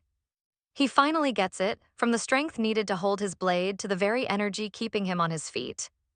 Only when he was pushed to his absolute limit in every way did Kaiser's words actually start making sense, connecting everything he had learned up to this exact moment. His obsessive need to control every single trajectory of his sword along with his own rhythm, it was actually doing the opposite, totally locking down his blade's natural freedom and reach. Those are the mental chains he needs to shatter right now, slashing straight down. Just like a rushing river, he has to do this to let it go with the flow, unleashing a massive water slash at Kaiser, thinking that now he is absolutely sure. He had felt this exact feeling in his past life. The barrier between him and his blade completely vanishes. It is like his body and the steel have merged into a single entity, sometimes striking with brutal force, and other times with pure grace. The two stare each other down, and Kaiser flashes our boy a knowing smile. Zik grins right back. Kaiser blocks Zik's incoming attack once more, forcing him to take a few steps back. He charges up energy into his sword, while Kaiser does the same, summoning massive streams of swirling water around his blade. We both know this is it. They clash with their elemental water blades, unleashing a massive storm. The colliding forces create a massive tidal wave, blowing the roof clean off the ruins, sending down a heavy downpour. And finally, the trial is over. Kaiser smiles, calling his successor, Zack Draker, absolutely incredible. He inherited his ultimate power, but our boy is totally wiped out, collapsing straight onto his knees. After that, he finally wakes up, realizing he completely passed out from the exhaustion. Opening his eyes, he remembers this is only the second time he has blacked out. The first was during his fight against the Duke, where overusing his skills pushed his fatigue level way past the limit. And the system literally locked his consciousness just to keep his body safe. But back then, the system forced the shutdown due to draconic skill abuse. This time, his body simply hit its absolute physical limit. This is the first time since his reincarnation. He looks around for Kaiser, but the old man is already gone. Everything is empty and destroyed. Looks like he returned to the spiritual plane. But he wonders what about his quest, though at least he got some solid training done. But when he calls the system, he is stunned by the flood of notifications popping up, announcing the chain quest is complete and a sweet time bonus was added to his rewards. He figures it was totally worth it. After going through literal hell, he deserved a massive win. For completing the mission, he gets Fairy Queen tiers, 500 karma points, and 3 random skill cards. He also grabs a System Admin Authority promotion, another 500 karma points, and 3 random boxes. Plus, brand new features unlock for his temporary admin status, like basic quest skip and quick item slots. Minimap teleportation is online, his soul grew, part of Bahamut's heart unlocked, and the sync rate is at 90%. And trust me, you and I are going to love seeing how incredibly overpowered he gets with all these rewards. Just checking these one by one is gonna be a massive headache. But first, he checks his seal status and sees it is at 90%. Back when he tried breaking the 95% seal on the Bahamut heart, it was a whole different story. But the system shut him down, warning that this insane, uncontrollable power would completely trash his body and mind forever. Trust me on this one, he already knows how deadly that power is, and he can only handle 10% of it right now. Even burning his karma points did not unlock his soul's summoning. Looks like that dragon domain is still locked behind the seal. For now, he figured it was best to just take things slow. Next up, he decides to check out those random loot boxes and cracks all 3 open. He scores some epic meteoric iron boots, lower armor, and a super fancy earring made from finely cut crystal. That shiny earring actually boosts his mana recovery rate by 15%. He is already plotting to flip this gear to some rich mage for easy cash. With his gauntlets, boots, and lower armor, he is so close to completing the full set. Time to roll the dice on those random skill cards next. Once he opens them, he scores 3 brand new skills. First is C-Rank Electroshock, which shoots electricity to zap whoever he touches. Next, a C-Rank Light Bomb. It shoots packed energy that explodes to blind enemies, plus a C-Rank Dissonance skill that completely scrambles their hearing with a screeching noise. He is a bit disappointed that they are all just C-Rank. But getting God tier skills for free would just make his hard work feel pointless. Looking closer at that Electroshock skill, even though it is C-Rank, he realizes something. Now watch closely, this thing is actually super useful, packs a solid punch, and has tons of different setups. If he combines it with the Light Bomb and Dissonance, he can create combos way better than that artifact from his class promotion exam. Since a brand new system function just unlocked, he decides to check it out. It is a quick-use item slot that basically lets him trigger items instantly as if they were skills. He gets 3 slots and wonders how to use them, but these could be absolute lifesavers in a pinch. Since he already has infinite stamina and a crazy healing factor, loading up on basic healing potions is totally pointless. So what exactly should he put in those slots? Scrolling through the shop, he spots something that reminds him that even his most broken skills have major weaknesses.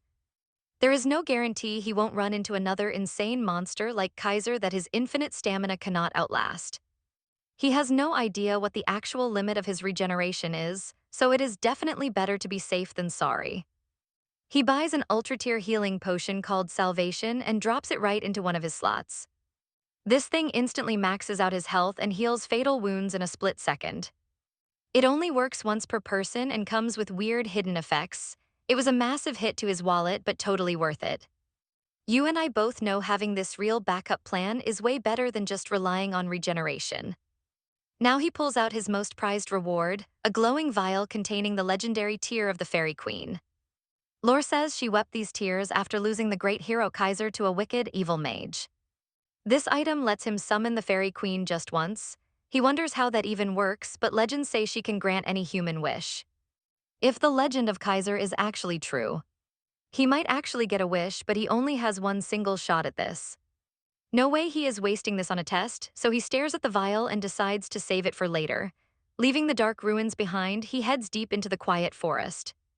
He stops right in front of a glowing magic circle, realizing it is an adventurer outpost. Looks like that handy minimap teleport actually worked. This fast travel feature is a total cheat code. He can instantly warp to any place he has already visited.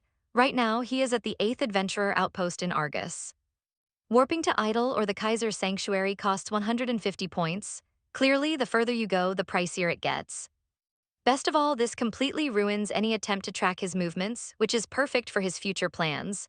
But then he spots a rare midwinter flower blooming nearby. He wonders if that much time has already flown by, and just like that, we are back at the academy. Welcome to Valhalla, the grandest night academy in the entire central continent. The director straight up tells him that in 10 years of running this place, he has never seen a lazy freshman show up a whole month late to class. And that's where we leave our boy crying, wondering how he was supposed to know he'd be trapped for 4 whole months. Meanwhile, our crying boy is just sobbing, wondering how on earth he was supposed to know he'd get stuck there for 4 months. Let's dive in. The rules state that missing the opening ceremony means the director can totally reject him. But waiting until next year is out of the question. He needs to access the secret Terran archives, so he has to charm this director no matter what. So our boy bows deeply and explains that while he was training to overcome his weaknesses, he entered a state of ultimate mind-body unity and completely blacked out for a really long time. The director drops his scissors and asks, "What do you mean mind-body unity?" It sounds like a totally bogus excuse to cover up his absence. This guy is Flaubert Borges, the head principal of Valhalla, who is not to be messed with. He is actually the former captain of the Royal Guard of Teber, respected by absolutely everyone across the entire continent. Rumor has it that Arthur Draker begged him 3 whole times to take the job as Valhalla's director. Our main character realizes this man values honor and discipline above all. Trying a sob story will only make things worse.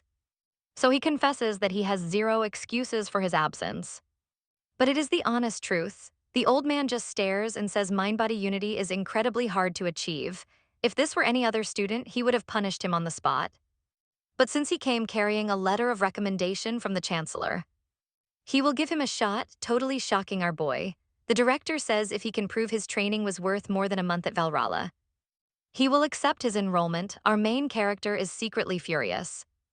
Realizing that even now, that annoying how Tinda helped him out, he just thanks the director, knowing it is not the time to be prideful. The old man rings a bell and an assistant comes in. He tells them to book a private training hall right away and summon the instructors for a special entry exam. The guy nods, cut to the private training facility inside the elite academy of Valhalla. Our boy looks around and thinks, yep, this is definitely Valhalla. Every single teacher here is a legendary knight whose name he has seen on front page news. The principal steps up and says, "All right, now that everyone is gathered, show us exactly what you learned during your isolation." Standing before them, Zik wonders what kind of skills he should show off, but using his elemental sword is way too risky. That would draw away too much unwanted attention. Instead, he draws a regular sword and faces them under their heavy, suffocating pressure. He keeps in mind that these guys are top-tier knights, literally the strongest fighters on the continent. So they probably won't even flinch at any basic move he pulls. Now pay attention, because this is the exact moment he decides to get serious, unleashing a monstrously huge aura right at them. He gets ready to strike with his sword, but the teachers instantly gasp in shock. They look at his weapon, completely stunned, asking if that is actually an aura blade. They start whispering that he somehow managed to reach Blue Knight level at only 15 years old. This literally breaks all records. Sorbel was previously the youngest ever to become a Blue Knight at 19, but our boy is a genuine golden prodigy. Suddenly, Zik recalls his master's incredibly harsh advice, where the stubborn old man called aura a cheap, garbage trick that is only used by weaklings. He realizes that after spending months constantly battling Kaiser, he totally forgot he was supposed to keep his aura power under control. Fortunately, he was only unleashing a small fraction of his true strength. So they still think he is just a standard blue-tier knight. And let's be honest, you and I both know training under Kaiser was pure hell, which is exactly how he mastered that water element. His aura shattered massive boundaries and reached the next rank above blue, meaning he is officially a red-tier knight now. The main difference between a blue and a red knight is how they actually control and deploy their aura blades. And this aura blade technique greatly increases the lethality of attacks by wrapping the steel in a razor-sharp energy coating, making the cuts incredibly clean. Blue-tier knights can activate it, but keeping it stable is a massive headache for them. Red-tier knights, on the other hand, do not just activate it easily. They can mold it into any shape they want without losing any sharpness.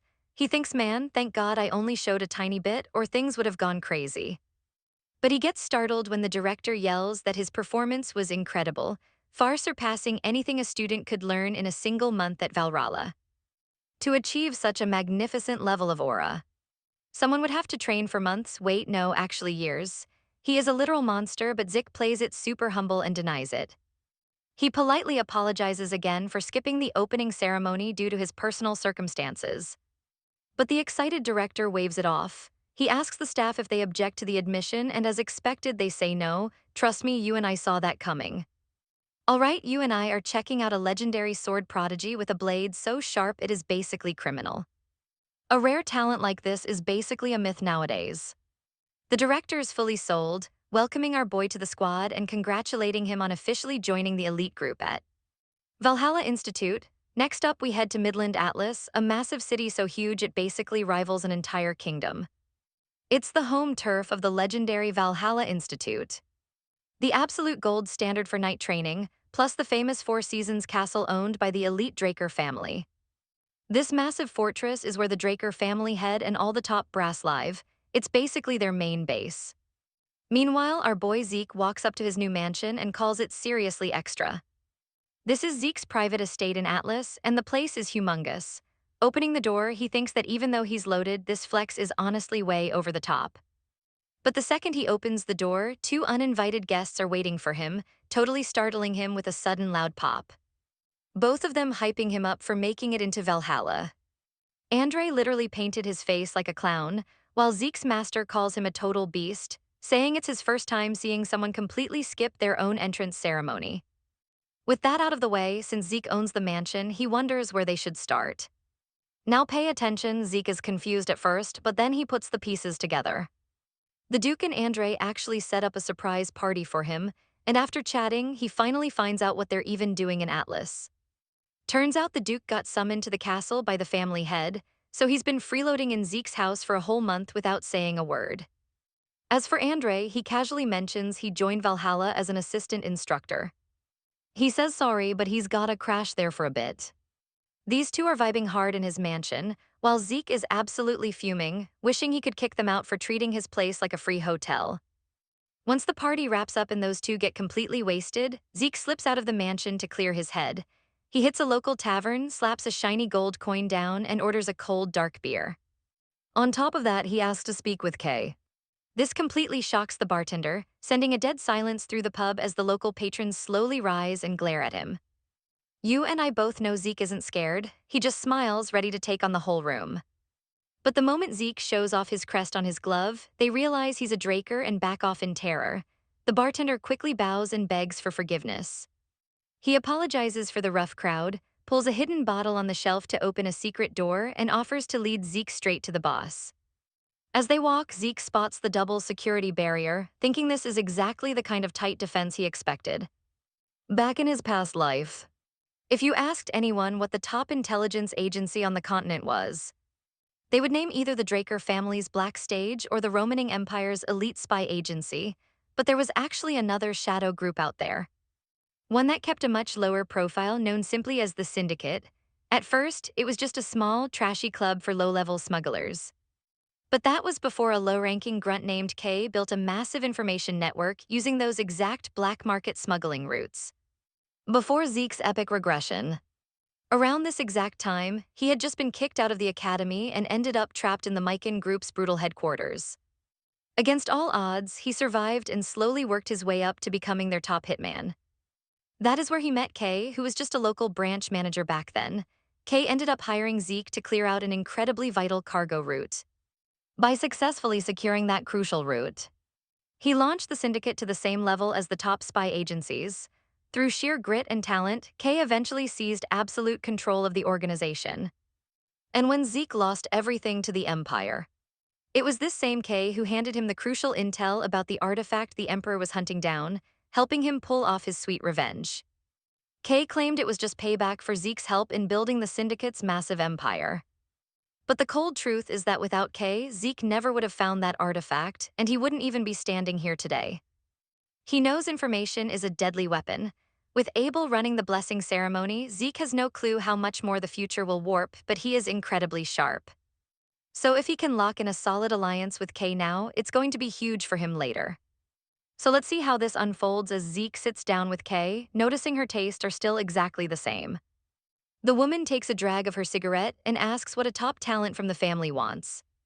All right, you and I are jumping right into a sketchy meeting where this lady demands to know why a Draker family noble is here, telling him to stop stalling. Zusik says he is down to make a deal with her syndicate. She just stares, pointing out he is a prodigy who awakened as a blue knight at only 15. Plus, the guy is a high-end mighty noble carrying pure Draker blood. What could a wealthy dude like him possibly need that drives him to negotiate with an illegal underground syndicate?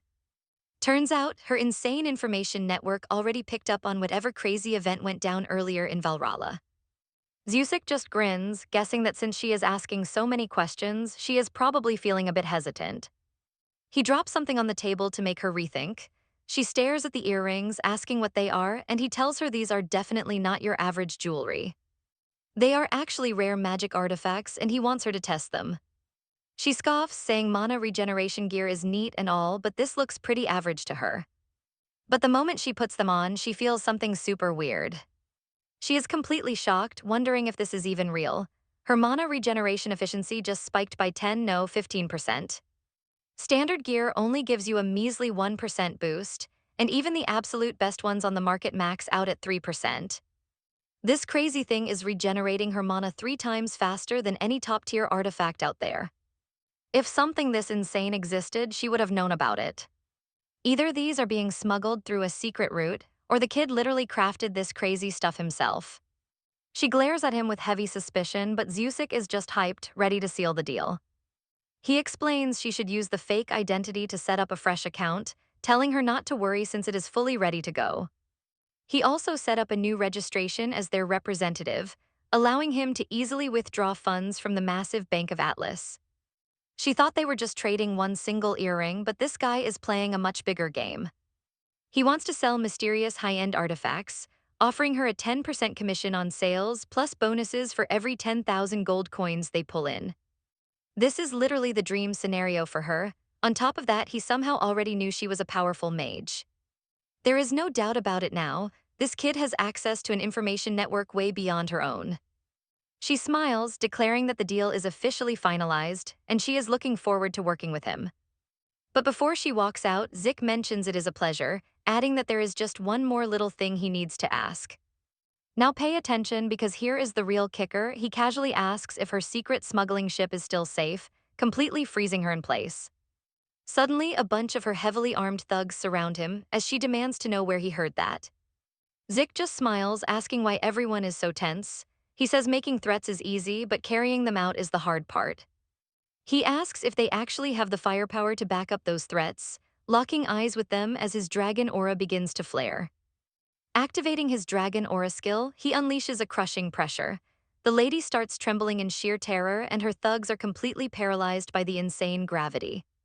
She realizes her intel on him was totally garbage. He is not just the youngest Blue Knight in history, this guy is a literal monster. Even if her entire Atlas branch know the whole syndicate attacked him at once, they would all get completely wiped out. Let's pause here because things are about to take a dark magical turn. Zik asks if she wants to do a blood oath, admitting that is a classic move for a paranoid mage. He knows it is the ultimate contract format mages use to make sure both parties play nice and stay safe. The whole process is simple. They use actual blood as ink to sign the paper, and the magical binding effect is absolute. Once the magic successfully binds them, the signatures manifest right on their arms. If either one tries to betray or hurt the other directly, both of them instantly drop dead. But if an outsider kills one of them, the mark just vanishes, so basically. This deal heavily favors him, since she is the only one who could realistically try to kill him. She tells him to sign already since he knows the rules. She needs at least some peace of mind here. After all, she is worried he might lose his mind and slaughter everyone, so he agrees she has a point and signs the document with his blood. He says if blood is what it takes to earn her trust, he will sign as many pages as she wants. With the magic contract successfully sealed, Zik smiles and declares they are ready. They are officially business partners, but then he pivots back to their earlier topic, asking if she uses her ghost ship to smuggle goods for the Mikan group. And trust me, you and I can see her absolute dread, wondering how he uncovered her deepest secrets. Alright, you and I are diving into a crazy business deal where this girl admits she is distributing Soma, a highly illegal drug banned everywhere. But this sketchy stuff is actually the absolute biggest money maker in the entire southern region. So our boy Zik asks if this is all because of that new ban the big family just declared. She is shocked he knows his stuff, but admits even the powerful men's syndicate has its limits. They definitely want to avoid beefing with that family. See, the only trade route from the south goes right through a brutal desert controlled by the powerful Ista family. But a few years back, out of nowhere, this crazy family banned all outsiders from their territory, completely shutting down land travel for the entire southern continent. So Zik points out that with land blocked and the ocean ruled by the Pabla gang, they have to rely on the syndicate's secret sea routes. She nods, saying they pay big bucks and are super valuable clients. But Zik is plotting. He knows Miken and Pabla are two rival mobs dividing the south, separated only by a massive central jungle. Miken holds down the north, Pabla rules the south, and this other group used to smuggle their soma strictly through land routes. But once that land route got blocked, the Pablas had to find sea routes to trade. The real issue is the men's syndicate lost their main path when that Ista family decree dropped. With land trade routes totally dead and buried, they had to desperately look at the ocean. Too bad for them, the sea was already completely dominated by the vicious Pabla group. Now pay attention here, because she is utterly shocked and demands to know how he uncovered their legendary top-secret ghost ship. This stealth boat was actually a genius plan by Kay, who cast a massive invisibility spell over the entire ship. That wild trick kept them completely hidden from both greedy pirates and the Navy, making the syndicate an absolute mountain of cash. To this very day, this is one of the most guarded secrets in the world, and he definitely cannot tell her the truth. He knows this from his past life, but jokingly says it is pretty ironic for an information broker to be begging a client for their secret sources. I know what you're thinking, this kid is a total genius. He suggests they focus on the Pabla deal, shocking her again as she admits he is right. Recently, that rival gang reached out, offering to pay double if they cut all ties with the McKen syndicate. The syndicate big bosses are still carefully reviewing this massive offer. But our hero warns them to reject it, since the Pablas probably just want to keep the men group totally under their thumb. If they dump McKen, they will lose their ultimate golden ticket trade route for Soma. But what if the real Pabla group is actually just a bunch of nasty pirates destined to be crushed by the Silver Knight? This completely blows her mind. She stammers that it makes no sense because they always follow the rules, so how could they just be basic, low-life pirates? But our boy explains that their reputation is just a giant lie, unlike the chill McKen syndicate, who are totally happy just keeping their golden goose safe and healthy. These guys want to monopolize every single sea route, even the syndicates. The second they find out about that ghost ship, they will steal it. She argues that the southern pirates and Pabla rule completely different areas, demanding to know how he could possibly have such inside information. But he just slams the table, calling her dear, and asks if she should not be paying him first before getting all these free answers. Besides, what he actually wants from her is incredibly simple. He wants a direct meeting with the big boss of McKen, Don Juan, and in exchange, he promises to make her the ruler of the entire syndicate, leaving her absolutely speechless. As he walks away into the night, he realizes her spy network is pretty decent, but it is still nowhere near enough for his massive plans. In his past life, the absolute fastest way to secure information was to achieve complete and total domination of the entire South. Don Juan better watch out, because this tiny spark our hero just lit is going to grow into a massive wildfire that burns him alive. Early the next morning at the prestigious Valrala Night Training Academy, our boy strolls through the campus, thinking the fresh air here feels so much lighter than his old suffocating home. The headmaster told him his only job today was to wait for his personal guide, but as he looks around, he sees absolutely nobody. Suddenly, a voice behind him asks if he is the Zik the boss mentioned. Our boy turns to face this weird kid, asking if he is supposed to be his official guide. But the stranger just stays silent, giving off a super creepy vibe. This weird kid pats Zik's shoulder, saying it will take time to break his attitude. You and I know he is in for a wild ride. Alright, you and I are jumping right in as our boy asks about his guide, only for this dude to mock Zik by acting all super serious. But then he bursts out laughing, asking why the edgy voice. He tells Zik to chill out and drop his guard so they can actually be buddies. So yeah, just like he figured, this was the guy officially chosen to show him around Valhalla. Our boy is already thinking this dude talks way too much, but the guy introduces himself as Diego. Apparently, he is the mastermind behind this crazy new generation fusion music scene. Blending old-school Southern classical tracks with those catchy beats from the central regions. Meet the one and only Diego Vila. He hopes they get along and our boy just shrugs, saying they will be totally fine. Now pay attention here. Diego thinks the vibes got lighter, but Zick knows he just found the legendary Knight of Harmony. He never expected to run into the guy who ends up becoming one of the mythical five-star knights of the realm. Before Zick went back in time, this title belonged to 5 legendary warriors who carried the entire Continental War. The Knight of Silence. Mishaf Kastic, the Knight of Battle; Jeffrey Saumer, the Knight of Illusion; Aster Iladova, the Knight of Light; Riene Draker, and of course, the Knight of Musical Harmony, Diego Vila. Thinking back, Zick remembers some crazy old rumors about all 5-star knights gathering right here in Valhalla, and he definitely needs to check if that is actually true. Because if it is legit, he can grind his way to god-tier power way faster than he originally planned. Diego complains that all this walking has made him starving, so he suggests grabbing some awesome southern food. But our boy admits that, honestly, he does not have the best memories of that cuisine. Once they start eating, Zick completely changes his tune, calling it delicious. Diego gloats, saying even a southern native like him has to respect the epic dragon shark dishes cooked up here in Valhalla. This stuff is seriously top tier. Tasting even better than the real deal, Diego asks if Zick has visited the South, but Zick just plays it off. After chatting for a bit, Zick asks how a southern guy like him wound up all the way here. You and I are about to get a shocker, because Diego reveals his parents were actually rulers of a small southern kingdom. Zick is stunned, wondering if the legendary Knight of Harmony was actually literal royalty. He remembers the southern continent was just a bunch of small kingdoms clustered around the Acoustic Kingdom, which was their main hub. Most of them fled to the continental center after that Acoustic Kingdom collapsed from a massive civil war. Diego brags that he is basically a prince with royal blood, but Zick thinks he sure does not act like one. Seriously, he has never seen such a goofy royal before. Diego groans that the elders kept nagging him to preserve his royal family's signature dual-wielding sword style. Since he had insane natural talent for the blade alongside his royal blood, they packed him off to Valhalla. Even so, he still prefers jamming out to sword fighting, leaving Zick wondering how people ever trusted this guy. Diego even invites him to join the music club so they can sing together. Zick shut that down fast. Soon they head to the auditorium and Zick asks if they can just crash a senior class. Diego laughs, telling him to drop that goody-two-shoes attitude because this is Valhalla, baby. Everyone is free here, and if it helps you learn, then anything goes. If you want to watch a lecture, you just walk right in.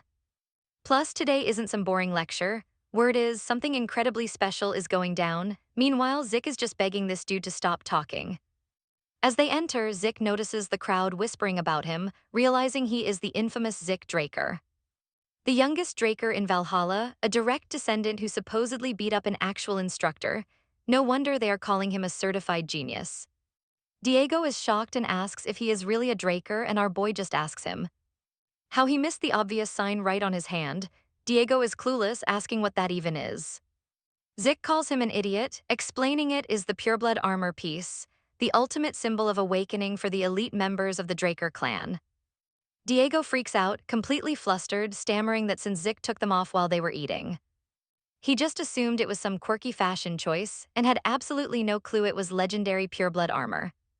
He had no clue, and Zick realizes this guy literally hung out with him without knowing his identity.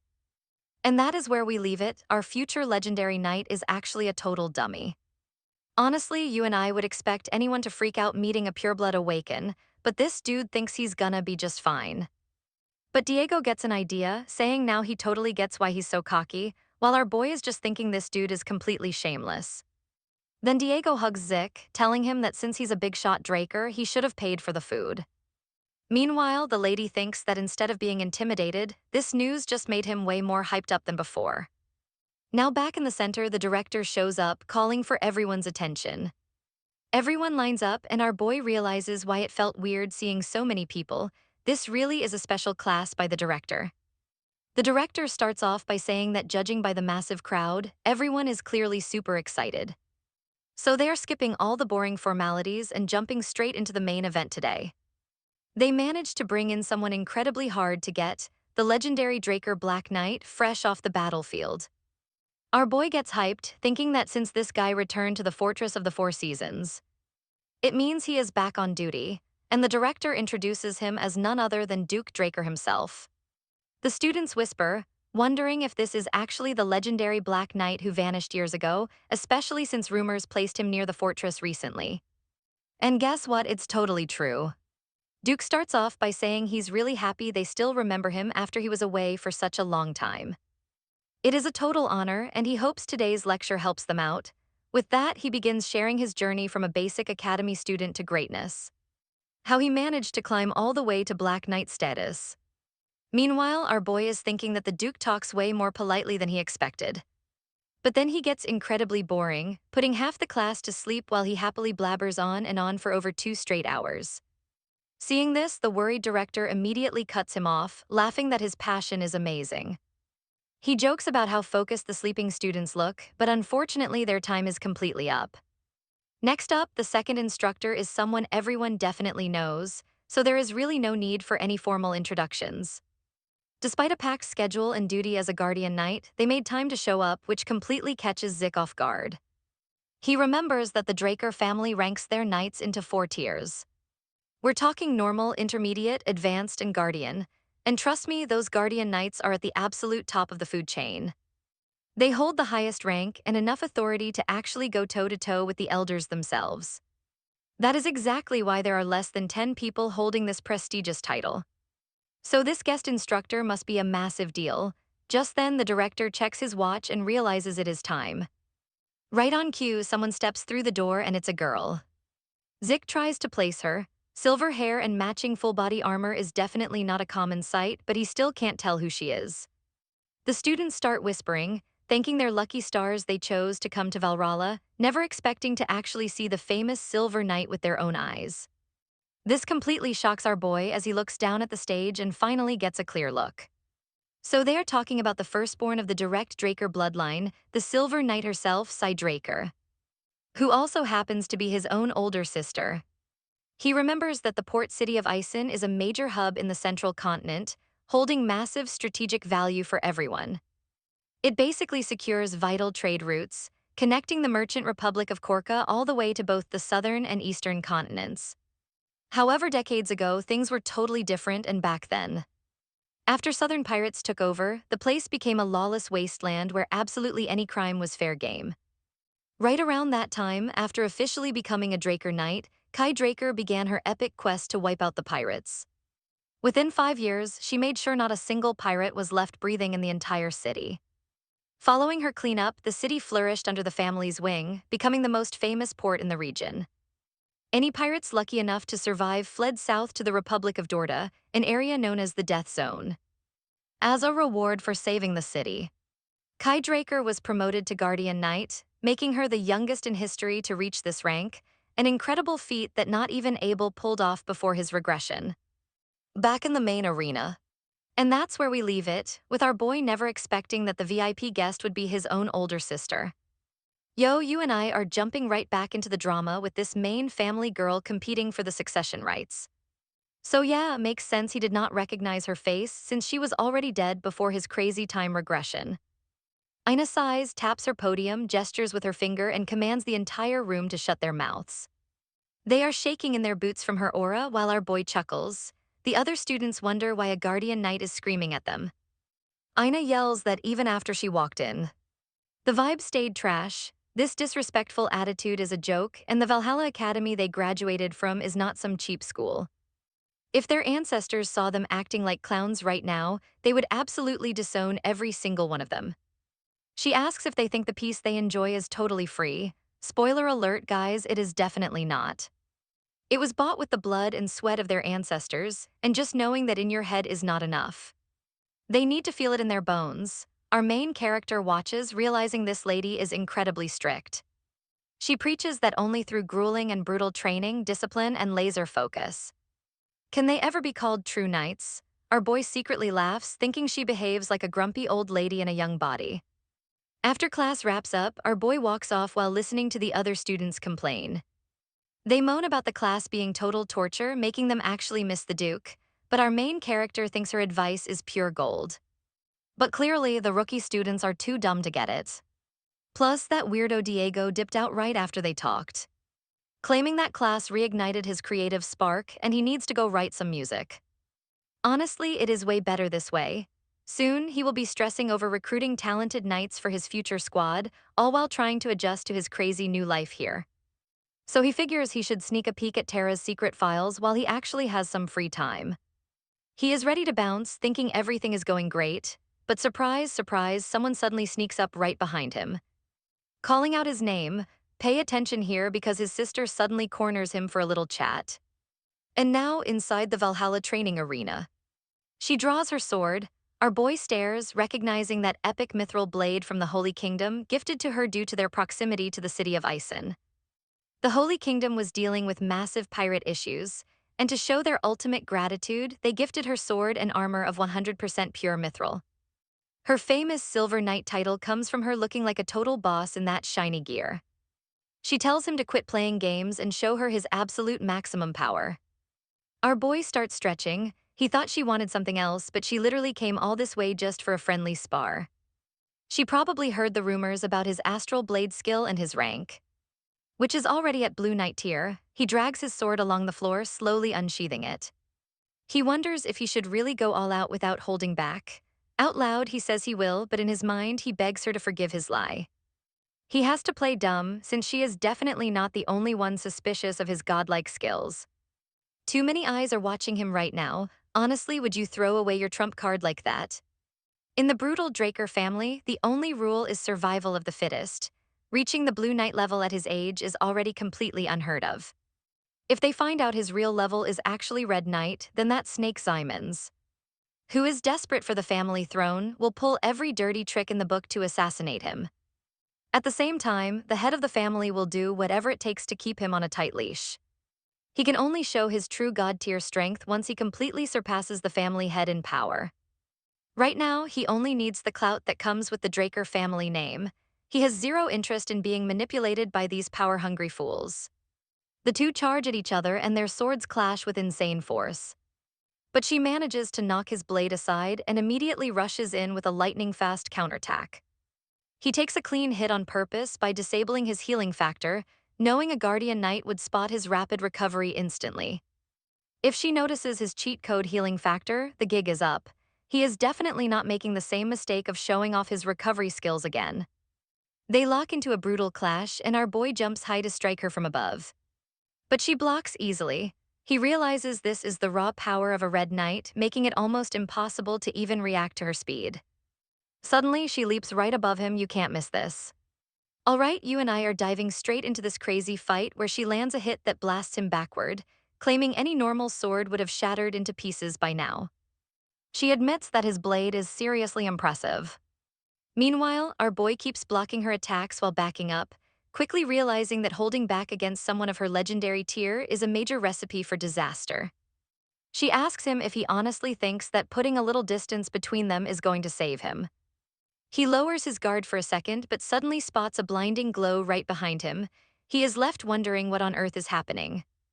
But remember, before earning the legendary Silver Knight title, Kai Draker went by a totally different name.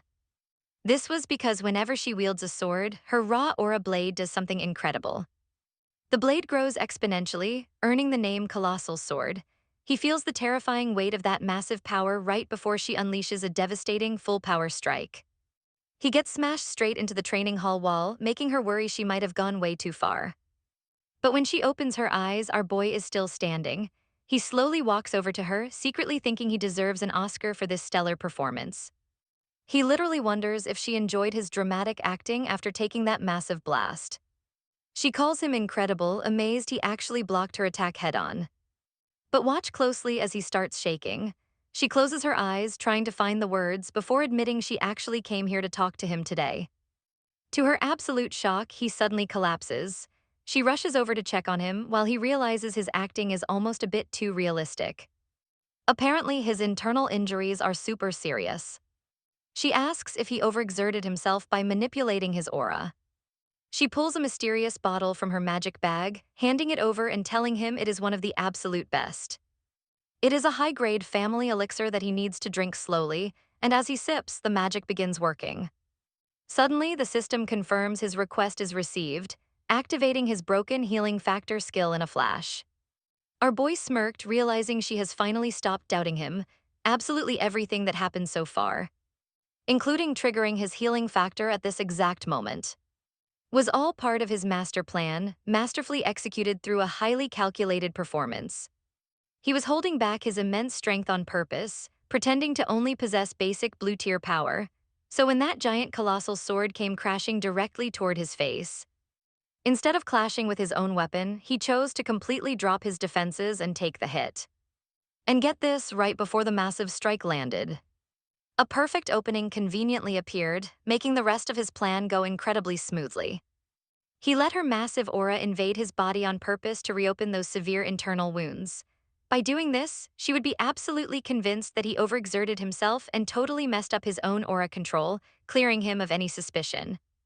When he finally wakes up, she asks him if he is feeling any better. Our boy says he is fine. He bows and politely thanks Miss Kai for saving him, but she immediately bows back and begs him to please call her big sister instead, which completely catches him off guard. Later, in a secluded spot, she pours him some tea, mentioning she heard rumors about how much he enjoys it. These special leaves came straight from the Eastern continent. She hopes he likes it, and he politely thanks her for being so thoughtful. But internally, he remembers the family head saying something similar recently. He wonders where they even got this random idea that he loves tea so much. Looking around, he notes that absolutely nobody on the outside could guess how luxurious this carriage is, and she explains it is all thanks to camouflage magic. Besides, Guardian Knight carriages usually attract way too much attention. Our boy thinks about how she first forced him to spar, and now she dragged him to this remote corner of town. So he asks her directly if she wants to talk about something they need to keep totally secret. Calling him the cruel knight, she begs him to help her stop Abel Draker, which completely catches Zick off guard. He asks what she means since Abel is the direct family's second son. She quickly apologizes, realizing she was way too blunt. She asks to explain, revealing that Abel is currently violating one of their most sacred laws. Specifically, the neutrality law, which strictly forbids them from getting involved in conflicts between different nations. He is actively fighting for the Empire against Lensha. Our boy silently wonders if Abel is actually doing that. Why didn't the Order of the Four Seasons catch this? Well, turns out they are turning a blind eye because they are completely divided right now. And with that crazy revelation, you and I are left wondering what kind of chaos is going to happen next. Trust me, we need to see how this unfolds. Alright guys, we are diving into a world where people are brainwashed into supporting Abel.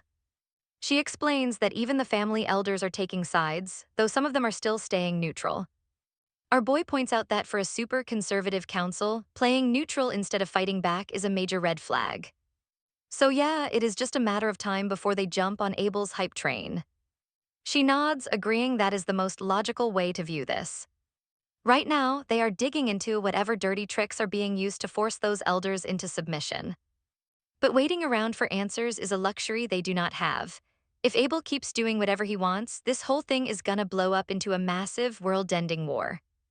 Our boy knows she is spot on. It has already been 3 whole years since he regressed back in time.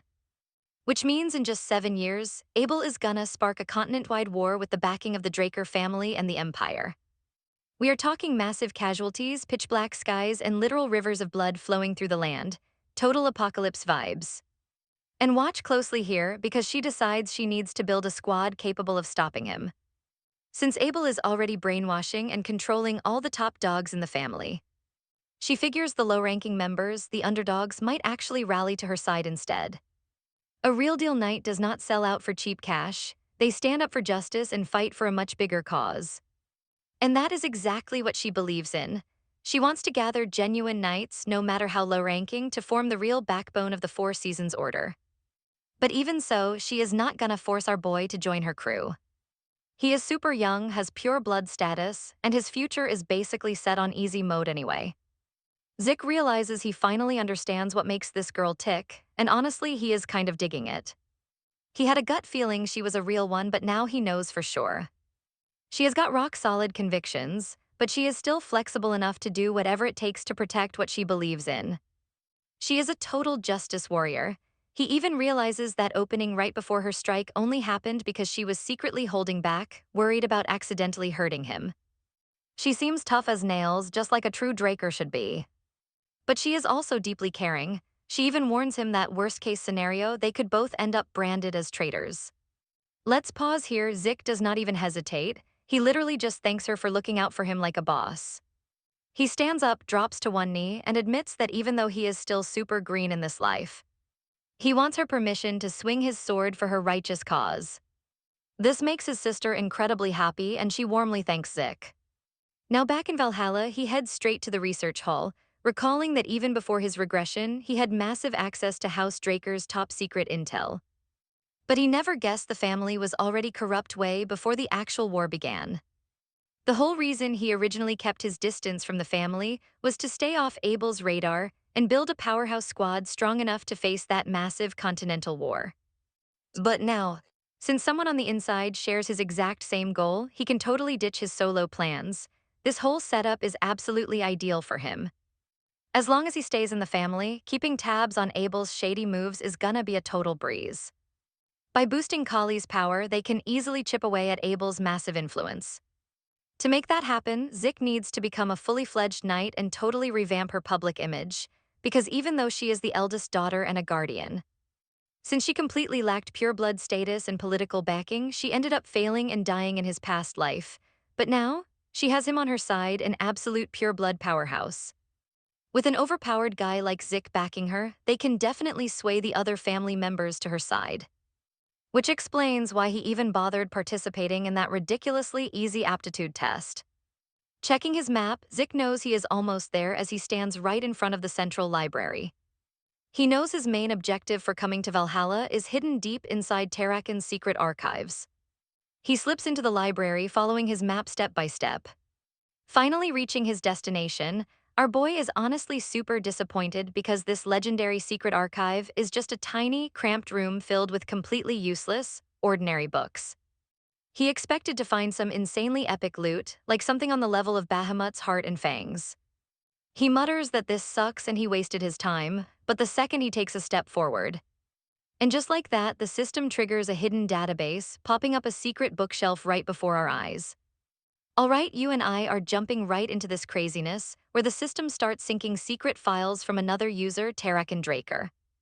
And Norrell is completely shook, like, wait, another user. So that means Terrakin was also a system user back then. But hey, if this place only pops up when the system is active, it makes sense nobody ever found it before. Just like that, the system updates Terrakin's classified files and syncs them directly to our boy, Zach Dricker. Now he can access those files whenever he wants, and 4 different options suddenly pop up on his screen. The Operation Guide for System Missions. A Dragon Slaying Guide version 5.21, some reference materials, and a self-improvement quote collection. Our guy decides to put off the heavy reading for later since everything still feels pretty chill for now. So he asks the system to show him something that can actually help him level up right now. The system confirms his request, and boom, a glowing book suddenly appears right there in the corner. He grabs the book and reads the title, The Secret Dragon Sword Techniques Manual. He's never heard of this before, so he checks the author, and honestly, he's totally shook to see it's someone super close to Hero King Kaiser. Saturn Draker.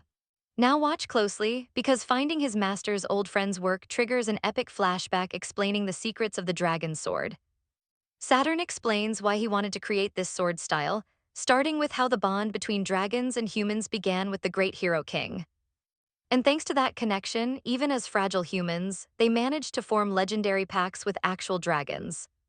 But the dragons didn't help humans out of some heroic duty.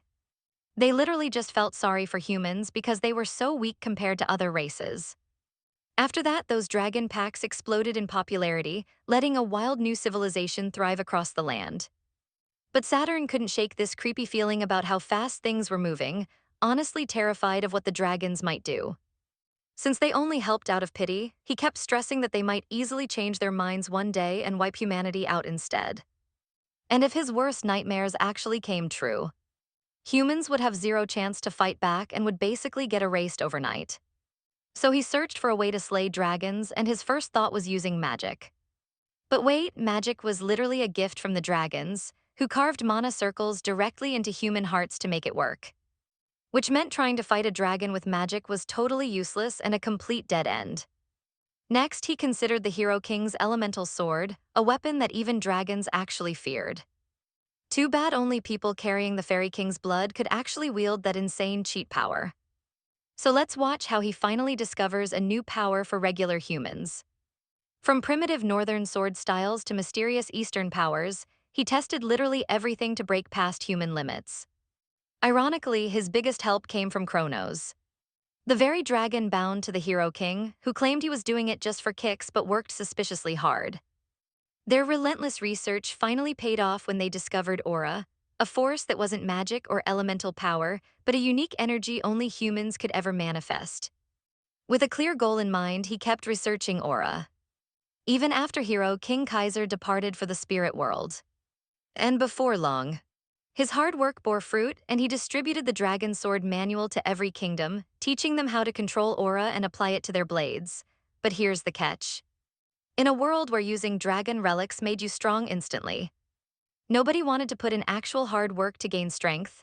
Fortunately, despite his major anxiety wrote in this text, those giant dragons never actually betrayed humanity like he was fearing. But he believes this style will be needed someday, so whoever finds this grimoire should honor his wishes and master it. As soon as he finishes reading, the system triggers a brand new conquest quest to become Saturn's successor by mastering the legendary dragon sword style. With a 3-month limit, you and I are definitely going to watch him hunt that dragon treasure next. Alright, let's jump in. Sarah thinks this is awesome, expecting Kronos' treasure to have some insane, overpowered loot. But the massive catch is that 3-month deadline. That means this is way harder than mastering the elemental sword. He realizes he needs to focus on mastering the dragon's sword for a bit. He admits Satni was right all along. He has no clue how much time passed since his days as the Hero King, or when the dragons betrayed humanity like he always feared. This sparked the so-called Liberation War, so he asks the system for any other useful info hidden in the library's classified section. Bingo, the system finds a match and immediately boots up a magic recording straight from legendary Terran's own diary. Which totally catches our boy off guard. Suddenly, his surroundings shift. He is in a totally different zone, looking exactly like that tutorial stage where he used to slay monsters. He wonders what this place is, realizing it must be a virtual realm generated by the system. But then, out of nowhere, he spots a massive, terrifying eye. A colossal dragon appears right in front of his face, instantly triggering his unshakable mental defense passive skill. Our guy is utterly amazed by the insane realism. This beast right here was once called the pinnacle of all creation, a dragon. Suddenly, a mysterious voice calls the beast Barmut. It instantly hits him who this monster actually is, Barmut the Terrible. Now pay attention here, he didn't even notice someone else was behind him until he opened his mouth. This newcomer is an entirely different beast compared to Barmut, but the guy just walks right past him without noticing a thing. He didn't care at all. It makes sense since this is just a magic hologram, if this vision was recorded in Terran's diary. Then we are looking at the final, legendary showdown between Terran Draker and Barmut, the mythic dragon slayer battle. Barmut raises his massive claw, ready to strike. Our hero realized he was witnessing the start of the legendary blood-soaked war. But instead, Barmut just stops his claw right before Terran, asking why he is hesitating. Terran stays dead silent, prompting the dragon to call him a total disappointment. Calling him his contract partner, this completely shocks our boy. So Terran and Barmut actually had a contract together. This whole revelation blows our guy's mind. He wonders if Terran really partnered up with Barmut, just like Kaiser and Kronos did. But wait, what about the myth of the dragon slayer slaying the beast? As he watches, the whole scene begins to distort with heavy magical interference. He tries his best to keep listening to their conversation, but the glitching audio makes it impossible to understand what they are saying. Let's be real, what are they hiding? He asks the system to fix the glitchy playback, But the system is also lagging, stating the administrator's request cannot be processed. Despite the static, our hero senses something is off. Staring back at Terran, he suddenly recalls Kaiser's words about how a dragon would never intentionally harm a human. It made zero sense. If dragons wouldn't strike, then it was highly likely that Terran was the one who attacked Barmut. And right after Terran struck his blow, Barmut simply perished. Our boy watches the dragon's body dissolve entirely into ashes. He wonders what the heck is going on. But right then, Barmut's heart and fang manifest. He realizes these are the exact relics he looted back in Terran's hidden lair. But when a dragon dies, is it normal for it to leave items behind like this? Since his gloves are made of dragon skin, maybe Barmut was just a highly unique case. With that, the playback abruptly cuts off. Is that really it? He is left completely baffled, wondering what on earth just happened. Deciding it's time to head back, he makes his way over to the Valhalla Library. There, he unlocks another of Terran's legacies, a handy system that lets him read library books wherever and whenever he pleases. He immediately tries rewatching that mysterious video, but the annoying magic static is still there, completely blocking him from hearing what those two actually discussed. He hopes to find another clue in Valhalla, but while digging through the old archives, he stumbles upon fresh info showing that the sword book actually inspired the secret manual of the Dragon Slayers. Even though Terran originally created the style to be simple and direct, it lost its core essence over time. The training got watered down and its power plummeted, making it completely useless against actual dragons despite the fancy name. But with the correct application of advanced techniques, it can still become highly effective. So even with its power watered down, at least the style lived on. Trust me, you and I are going to see some crazy fights soon. Alright, you and I are diving into a mystery, because according to Terran's diary, the actual dragon legend is totally different from what people believe. In the public version, Terran defeated Barmut, bringing peace and prosperity. It is pretty close to what he saw on that video, but some major pieces are definitely missing. Like the crazy theory that he actually contracted Barmut, though he is highly doubting that is what happened. Honestly, there is still way too much left unexplained. A few days later, he gets a letter from his new friend. She has no clue why he suddenly got obsessed with dusty old history, but she still went ahead and investigated the legendary Dragon Slayer for him. She searched both inside and outside the continent, even digging up texts that were never translated into their language. The result was pretty obvious: a contract between human and dragon, or any proof that the legendary Terran Draker did such a thing, does not exist in any record whatsoever. But digging deeper, she realized the records were manipulated. It was super sketchy how every book said the exact same thing, which made her investigate even harder. Now pay attention here, because the Draker family sent her a direct warning to back off, forcing her to stop her search. She is done messing with them. Our boy realizes this basically confirms that the Draker family is actively censoring information about the legendary Terran. But he wonders why. Terran is literally the foundation of this elite dragon slayer clan, and his descendants are the ones keeping the Draker name alive even today. So why is his own family hiding the truth about him and Barmut? Whatever the reason, some shady business is going down, and he needs to hit the library again just to make sure. But the second he opens the door to his place, he senses something off, looking left and right, totally picking up on a weird vibe in the air. He knows for a fact the servants are off today and the Duke and Andre are out on a mission. So he wonders if an intruder is sneaking up. Right on cue, the system map pops up, showing him there is one target hiding inside and another waiting outside. Could it be those creeps who followed him all the way from the Giant's Mountain? But he avoided using any Draker family techniques, meaning if they were those bounty hunters, there is no way they could have tracked him here. Honestly, who they are does not matter right now, but who hired them definitely does. He heads straight into the room while the masked guy keeps hiding from Zik, waiting for him to close the door before making a move. But guess what? Our boy is right behind him, asking if Abel sent him. Talk about a shock, he is betting Abel is behind this whole setup. Since he allied with Kali, he probably wants to send a little message. Zik tells him if he does not want to talk, he does not have to, instantly launching a lightning-fast strike, saying he has plenty of ways to squeeze out the truth. The two clash right inside the mansion, with Zik dodging every attack like it is nothing and counterattacking with insane strength.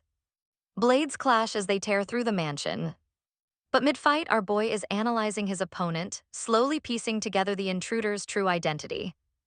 A mask might hide a face, but it cannot hide a sword style. This specific dagger technique belongs strictly to the north. The elite assassins of the Gorkha kingdom are famous for this, feared as the guardians of the north. They wield a unique curved dagger called a kukri, and because they are insanely skilled, they are constantly hired for special ops in the center of the continent, pulling in serious cash. If this really is a Gorkha assassin, it rules out Abel, who definitely lacks the connections to hire this tier of killer. But who is it then? The guy is playing purely defensive, refusing to strike even when given clear openings. It is like he does not want to hurt him at all, actively dodging instead of blocking, despite having the skill to. Meaning they want to kidnap him, not kill him. But before he can guess who is behind it, a metal sphere flies through the window. Looks like the guy outside finally made his move. Zick slices the metal ball instantly, immediately realizing it is some kind of toxic gas bomb. The strong scent is unmistakable mandrake root, a classic ingredient used to put people straight to sleep. He decides to play along just to see where this leads. His system alerts him that mandrake toxins are detected, auto-activating his poison immunity skill. Even so, our boy fakes it, collapsing to the floor. The masked intruder quickly hoists him up while his accomplice sits on the windowsill. Peeking quietly, Zick realizes that if Abel is out, he has no clue who is trying to kidnap him or why. Time to play dumb. The scene cuts to an old farm outside of Atlas. Zick is tied up thinking, well, you and I definitely did not expect this guy to show up, Cliff Hayward. All right, look at Cliff, the one-eyed boss of this massive trading company. He stares down our boy, saying that since they already know each other, it makes things much faster, while our hero stares back, remembering that they definitely crossed paths in his previous life. This Hayward Merchant Group is actually one of the top 10 massive corporations operating inside the Alentia Kingdom. But if the rumors from his past life play out, once the big war sparked by Abel and the Empire kicks off, both Alentia and this company are going straight to ruin. Now, Cliff was actively fighting against the Empire too, but for some totally unknown reason, right after handing over top-secret intel to strike down the Imperial forces, he headed straight back to Alentia only to meet his end there. Choosing to die like that after fighting so hard to escape, call it patriotism or whatever. To our main character, that move was just plain stupid, but Cliff snaps him back to reality by apologizing for the extremely sketchy way they dragged him here. He even promises his company will send a formal apology later on. He adds that he is really hoping they can have a peaceful chat. Now pay attention here, our boy totally cuts him off and coldly demands to know what he actually wants, staring him right down. He is flexing his insane pure-blood aura, making Cliff realize that despite his young age, this kid is a genuine high-tier Draker through and through. No matter how seasoned a knight you are, you simply cannot help but sweat in a high-tension situation like this. Yet from the moment our guy walked in, he hasn't shown a single shred of fear or nervousness. Cliff set up this whole meeting to keep the upper hand, but it looks like he just completely lost control. Cliff sighs and admits he wants to get down to business, asking our boy if he could take a quick look at this file. A bit confused, our protagonist takes the paperwork and starts scanning through the pages. Cliff explains it is a list of people infected by a deadly epidemic sweeping across the southern region of the continent. Our boy wonders why he is even seeing this, but suddenly his eyes lock onto a specific name on the sheet. Cliff catches his sudden reaction as our hero recognizes Mrs. Stone, the mother of his very first loyal subordinate, Lean Stone. Though she suffered terribly from this sickness, thanks to the secret medicine formula he passed on, she actually recovered completely, so he demands to know why Cliff brought him here over this. Cliff explains that the locals call this terrifying plague the scarlet fever. It is a brutal epidemic with a staggering 100% mortality rate. Yet this Lady Stone not only managed to survive, but her condition also miraculously made a full turnaround. He grilled her healer for hours, but the man refused to talk, so now Cliff eyes our boy and asks if he knows anything about it. I know what you're thinking, this merchant already knows the answer and is just testing our boy to be absolutely sure. Honestly, that is exactly what you would expect from a slick merchant. Basically, his goal is to monopolize the cure for scarlet fever, and honestly, with a death rate that high, it is a goldmine move. The thing is, from what our hero remembers, Cliff is not that kind of guy, and he would never risk kidnapping a noble from the three great families just for cash. That leaves only one real explanation, so our boy looks him dead in the eye and says of course he knows. After all, he is the one who provided the cure, which completely blows Cliff away with pure excitement. In a total panic of hype, Cliff leaps right out of his chair, begging to buy it and asking how much he wants. He claims he will pay any price, but to his utter surprise, our boy just stops him with a highly confident smirk. He asks why a seasoned businessman is acting so crazily hyped, as it is totally out of character. Cliff realizes money is not the goal here, and our boy wants something else, so he grins and suggests they start negotiating for real. Meanwhile, Zick silently guesses that Cliff is desperately trying to save someone. Cliff sits back down and asks if, in exchange for the secret formula, he must agree to 3 specific demands. Our hero replies that yes, exactly, and it is honestly quite simple. Cliff asks for the exact details of those terms, but Zick tells him no, he will only bring them up when the time is right. Still, he tells him not to worry, since he won't demand anything that is actually impossible.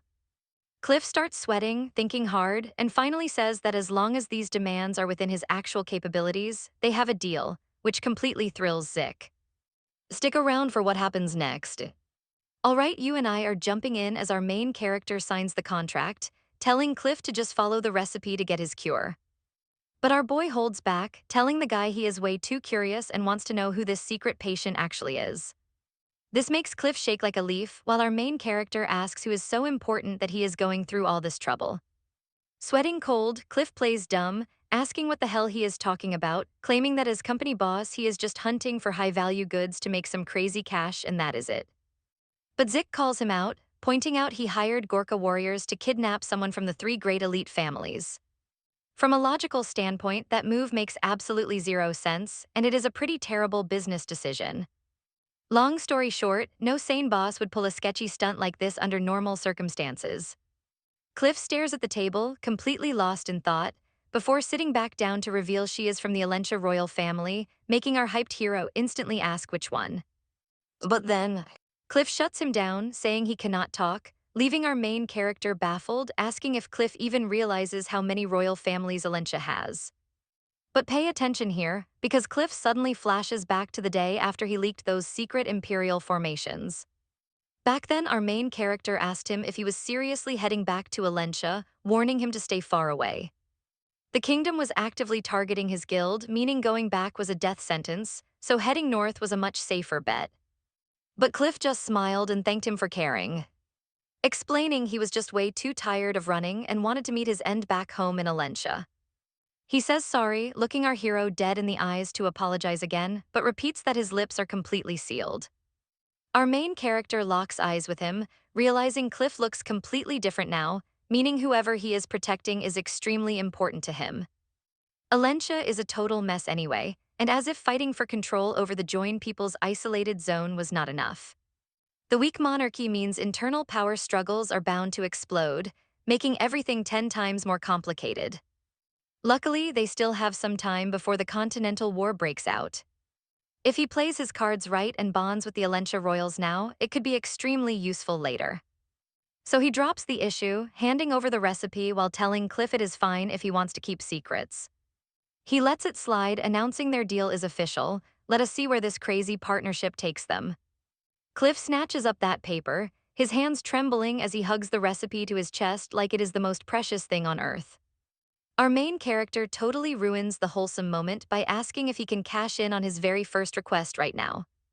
Cliff agrees instantly, saying his guild will handle literally anything, which makes our hyped-up main character smile and say that is perfect. His request, he wants a job inside Cliff's company, which leaves the boss looking extremely confused and scratching his head. He asks if he wants to open some retail shop, but our boy explains he actually just needs a temporary fake ID. Cliff asks why he cannot just score a fake identity on his own. But our boy explains he is heading south and that place is crawling with dangerous criminals. A basic cover story won't work, but since Cliff's guild is so elite, even the military headquarters uses their services. Cliff sighs, admitting he is not thrilled about this, but he completely understands what our hero is looking for. He tells him to use his cousin's name, guaranteeing that absolutely nobody down south would dare to question him. Our hero is hyped, saying that is perfect, but adds that he also needs a regular ride down south plus a huge warehouse to store all his cargo. It needs to be massive, and that officially counts as his first big request. And since they literally dragged him here by force, he expects them to give him a free ride back home too. Cliff gets super annoyed, thinking this kid has some serious nerve, but reluctantly agrees to the terms anyway. He promises to drop a line when everything is set, letting the Rangers handle his ride home. Our main character is shocked that even the mighty company yielded so easily, meaning that mysterious patient is incredibly important. As soon as he turns around to walk away, two tough guys approach our boy and order him to follow. Heading outside, our boy eyes a majestic horse, hyping up how solid it looks. Before the guards can even react, he teleports right past them, jumps into the saddle, and announces he is going to make great use of this ride. The two grunts say their job here is done and start leaving.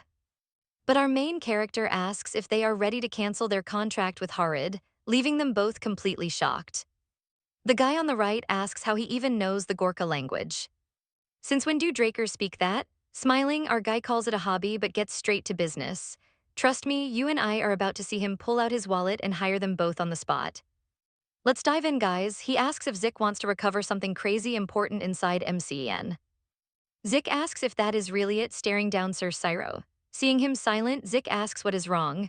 He actually thought they would whine about the high price, but the guy on the right says it is totally cool. Honestly, if the terms match the Habert company, he is making a massive profit.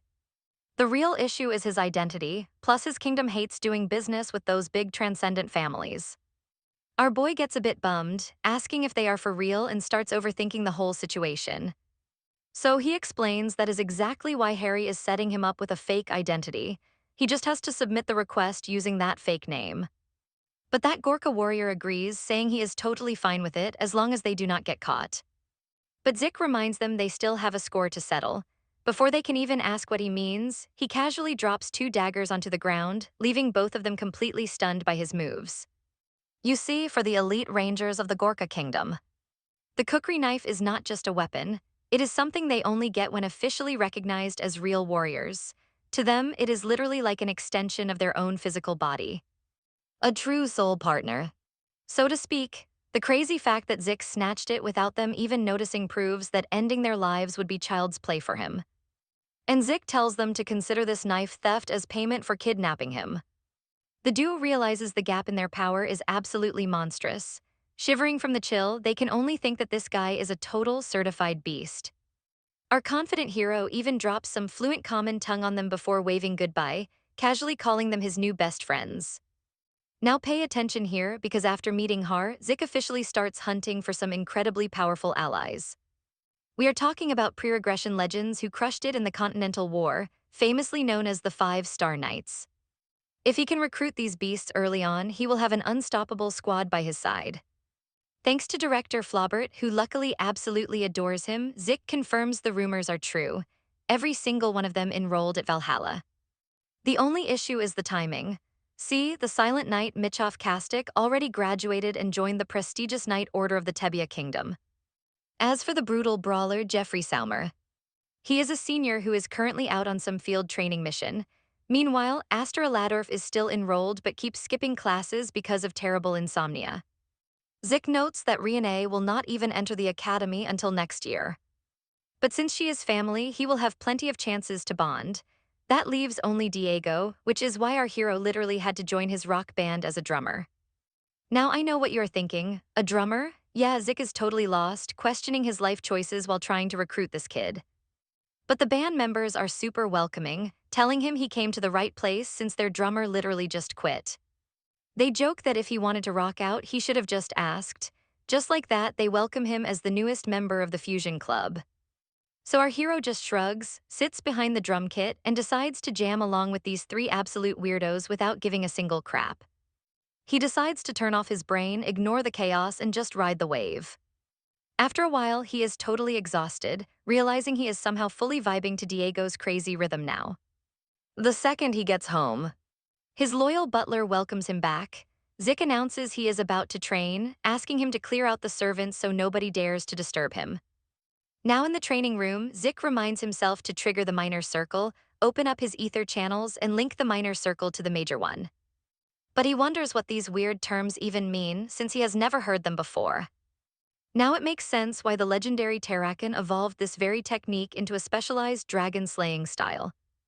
Every single move in this Supreme Aura Blade style demands a massive, ridiculous amount of highly concentrated ether. This style was crafted strictly to butcher giant dragons, completely ignoring human opponents. That is why its output rivals elemental swords. Eager to test it, Zik starts mimicking the movements he just read. He realizes that by adapting these forms to the legendary dragon-slaying style, he has to make his slashing motions massive and highly exaggerated. The goal is to slice down giant dragons in a single swing, compressing immense ether to strike with ultimate force. High above the training room, his butler secretly watches on, staring down at our boy, completely blown away by his incredible technique. Meanwhile, Zik marvels at his celestial body, which he unlocked as a sweet reward. It is like having a perfect GPS system mapped directly into his brain. Lid shows him the exact path to master the style. With every single repetition, Zik can feel his skills leveling up at an insanely fast pace. But on his final strike, you and I are about to see him uncover something seriously wrong. All right, you and I are about to witness something wild. He just broke past the red barrier, unlocked a crazy new tier, and now he is hitting the black barrier. And this is definitely something he has never seen before. They say growing too fast just ruins your next big breakthrough. But this Barmut heart from the Etha Hall is beating like it is in total sync with that ultimate aura blade. Almost like it is telling him to keep swinging that sword.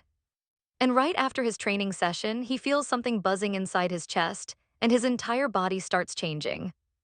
The system says the Barmut heart is reacting to Sartan Draker's ultimate aura blade, kicking off a playback of the memories locked deep inside that dragon heart. Which totally blows our boy's mind as he gets warped straight into those sealed memories. But he quickly realizes it is pitch black in there and he cannot see a single thing. Just then he spots someone. Looking down, there is this cloaked dude telling Baramut, the Sovereign of Twilight, that he has a big favor to ask. As Baramut glares with the Aurafoys, this cloaked guy pulls out a hidden item, begging the dragon to accept his ultimate aura blade technique. Hearing this, Baramut stands up and says he already knew the guy was a massive creep. But he never thought he would be this crazy, calling him Sartan Draker. And watch closely because that madman is exactly who we are dealing with here. And Baramut is like, are you seriously trusting a dragon with a style literally built to slay dragons? But Sartan says that is the whole point, no big deal. Even Kronos was down with it, and that is why he wants Baramut to know it better than anyone else. Getting pissed, Baramut stomps the ground, making the whole cave shake as a massive dark aura and several black spears aim straight at Sartan. He snarls that Kronos was just a fool who got played by humans and lost his vision as a true ruler. And just like that, Sartan gets into his battle stance. Seeing all those spears locked on him, an absolutely furious Baramut yells that this is why he never believed those stupid prophecies Sartan created.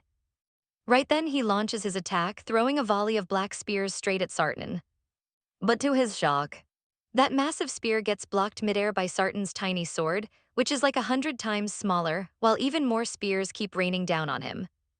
Sartan manages to parry every single hit with his ridiculously small weapon, even though the raw power behind those strikes is on par with a dragon. Another spear flies straight for his head, triggering a massive blast, but right after that hit lands. More black spears head his way, and honestly, you and I can see why Zig is losing his mind. This is the absolute peak of dragon magic, and it is totally ridiculous. If he were in that spot, he probably would not even be able to dodge it.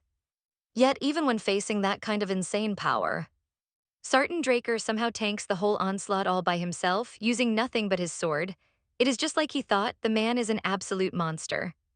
Furious, Baramut roars at him to get out of his domain this instant. And if he does not leave, his next attack is going straight for the kingdom of Kronos. Sartan just asks if he is really sure he wants to do that. Because if he does, he will get dragged down by karmic retribution too, but Baramut just laughs. Asking what karmic retribution even means, he thinks the guy is hilarious for talking like humans actually understand stuff like that. Summoning a massive dark energy in his hand, he says it does not matter how many times he crushes insects like him. There is not going to be any karmic backlash against him, but Sartan just smiles, saying everything is going exactly how Kronos predicted as he pulls out a hidden object that looks like some sacred relic. Which totally makes Baramut's eyes pop out. He summons a colossal sword aimed right at Sartan, mocking him to see if that power can actually do anything, before launching it straight at the Draker legend. That is when Sarton holds up that weird relic. That looks like a pocket watch, and a massive magic circle erupts under their feet. Our hero is completely stunned, trying to figure out how Bahamut suddenly stopped his attack. But no, Sarton completely froze the dragon's attack using magic, leaving the massive beast totally paralyzed. Our boy stares at that weird pocket watch relic, thinking this mind-blowing magical energy must be coming straight from that device. And then he remembers what Bahamut said just seconds before, when he mocked Sarton, asking if he really thought the power of Kronos could stop him. Our protagonist realizes that, based on Bahamut's shocked reaction earlier, that watch definitely has some major connection to Kronos himself. But suddenly his body starts shaking and a piercing sound rings in his ears. Did the spell just get shattered? Stick around because we are about to find out. So you and I get to see Bahamut hit the deck, foaming with pure rage, screaming the name Saturn Draker. The giant dragon can't believe the vision he was shown, but to his absolute shock, Saturn confirms it is real. That is Kronos' prophecy, which is why he is handing over the ultimate true dragon sword art to him right now. Bahamut grumbles that it sucks, hating that a dragon would ever make a pact with a mere human. It was always a mistake. Humans should rise up on their own, not rely on handouts like this. But since things are this way, he demands to see this true dragon sword art, the ultimate method for slaughtering dragons. He skims the book and slam, it shuts because he is already done reading. He can't believe the absolute audacity of inventing this crazy style. Saturn claims he created it to protect the entire world, but Bahamut glares back and calls absolute cap on that. He says Saturn did it only for humanity, not the world, while Saturn just keeps quiet, neither confirming nor denying. Bahamut shrugs and says whatever, deciding he will be the one to guard this dangerous technique for now. He vows that until the prophecy is fulfilled, he will never let this skill see the light of day, but Saturn does not care. At the end of the day, even without this skill, humans are going to awaken their aura sooner or later. Watching him walk away, the great dragon Bahamut warns that if that ever actually happens, he will wipe out all of humanity himself. This kind of power is way too big to be wielded by weak, short-lived creatures like humans. Now pay attention, Saturn grins as he leaves and asks if he wants to hear something hilarious. He literally created a whole technique just to kill dragons, but the ultimate irony is that he still trusts Bahamut and Kronos the most. Kronos always used to say that one day, he would find a contractor with whom he could truly share his heart. This left Bahamut deeply confused, questioning how anyone could ever find a contractor worthy of sharing a heart. That's just nonsense, it'll never happen. Reliving that memory, our main character thinks this whole historical moment was a complete mystery that he couldn't quite wrap his head around. But one thing definitely stuck in his mind. It was Bahamut's absolute hatred and paranoia toward humans, and since he literally absorbed Bahamut's heart, he understands that dark feeling perfectly now. Even so, he still can't wrap his head around how a dragon like that ended up teaming up with their ancestor Terrakin. So let's watch together as he starts digging for real answers after living through those chaotic dragon memories. But that's not all. The Draker clan completely manipulated all the stories about Terrakin, rewriting history so thoroughly that no one nowadays would ever believe he actually made a contract with Bahamut. Because of all the lies, finding any solid evidence to answer his questions was basically an impossible mission. While balancing his daily training with this secret investigation, he suddenly gets a message from his connection Hyde saying all the preparations for his first big request are complete. He wanted a solid, unsuspicious cover identity, and Hyde literally made him the vice director of the Har company. The guy is completely nuts and totally overdid it. But just then, a tapping sound catches his ear. He looks over and sees a bird pecking at his window, prompting a calm smile. Looks like they finally made up their mind, delivering yet another mysterious letter to him. Now the scene cuts to the Atlas Guild branch, located inside the luxurious Secret Garden Hotel. Inside a private room, our guy walks through the door and greets his business partner, naturally asking why she summoned him here. But the moment he looks out the window, his face goes totally cold, leaving her wondering what is wrong. He is just thinking that it has been a hot minute since he arrived in Atlas, and honestly, seeing this massive city brings up feelings he did not even know he had. Especially compared to the ruined city he used to see during the brutal Continental War, this peaceful view is way better. Shaking off the thought, he turns around as she pours him a nice drink, even though he is technically still totally underage. She notes that he looks pretty stunned by the gorgeous view. This place is quite spectacular, and this hotel is the perfect low-key spot for quiet talks, but he quickly apologizes to her and declines the offer. She immediately starts teasing him, asking if he is seriously turning down the alcohol because he is underage. She thinks he actually has a cute side, but he gets totally annoyed, explaining that alcohol has absolutely zero effect on him anyway, so there's no point. He remembers drinking a bit during his welcome party, but the result was exactly what he expected. The system flagged it as poison and neutralized it, which sucks because you and I know he used to love drinking before regressing. Let's check out his broken system abilities. He should just stick to tea he actually likes. She sighs, figuring he is just picky, and decides to skip the small talk. It is time to get straight to business because she has got some crazy stuff to show him. She slams a folder on the table, confirming his theory that the Pabla group is totally in bed with those sketchy pirates. Once she started digging around, she uncovered a mountain of wild evidence. Honestly, it is crazy how nobody ever noticed this sketchy stuff before. The biggest clue was when she connected the dots. Right when the Silver Cavalry wiped out the pirates, they vanished into thin air. And wouldn't you know it, that is exactly when the Pabla group suddenly hit the jackpot. But wait, she found an even juicier detail, pointing straight to a guy named Joaquim Fernandez. He goes by Almenar and is the second in command of the McKen crew. Turns out he is secretly smuggling goods with Pabla. This is a massive bomb she has not even leaked to her bosses yet. This drama is going to absolutely wreck the syndicate, but anyway, she shifts gears to that overpowered artifact he left her to sell. Now watch closely because she starts sweating bullets when he suddenly smiles and tells her she did great. He calls her Kay, then casually asks to explain his master plan to make her the absolute queen of the syndicate. Out in the busy streets, our boy instantly teleports away, smirk on his face, declaring that phase 1 of his plan is officially set. Sure, spamming that teleport skill burns through a massive pile of his hard-earned karma points. But it completely covers his tracks. Even those 3 legendary mage families and their top-tier wizards won't suspect a thing. Teleportation is basically a cheat code only a few can use. Plus, regular people can only travel between cities using those massive, highly guarded magic tower portals.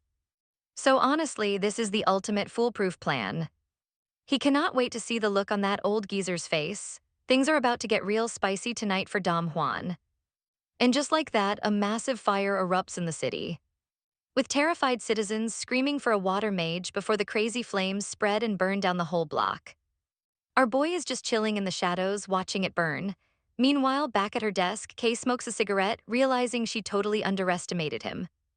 She expected a Draker to be bold, but this guy, he is on a whole different level of chaos. Let's look back at their talk because she realized he is a straight-up certified lunatic. She had asked him what his deal was and how he planned to burn down the McKen warehouses in the central continent. She insisted it was impossible, but he just smirked and demanded she hand over the exact locations.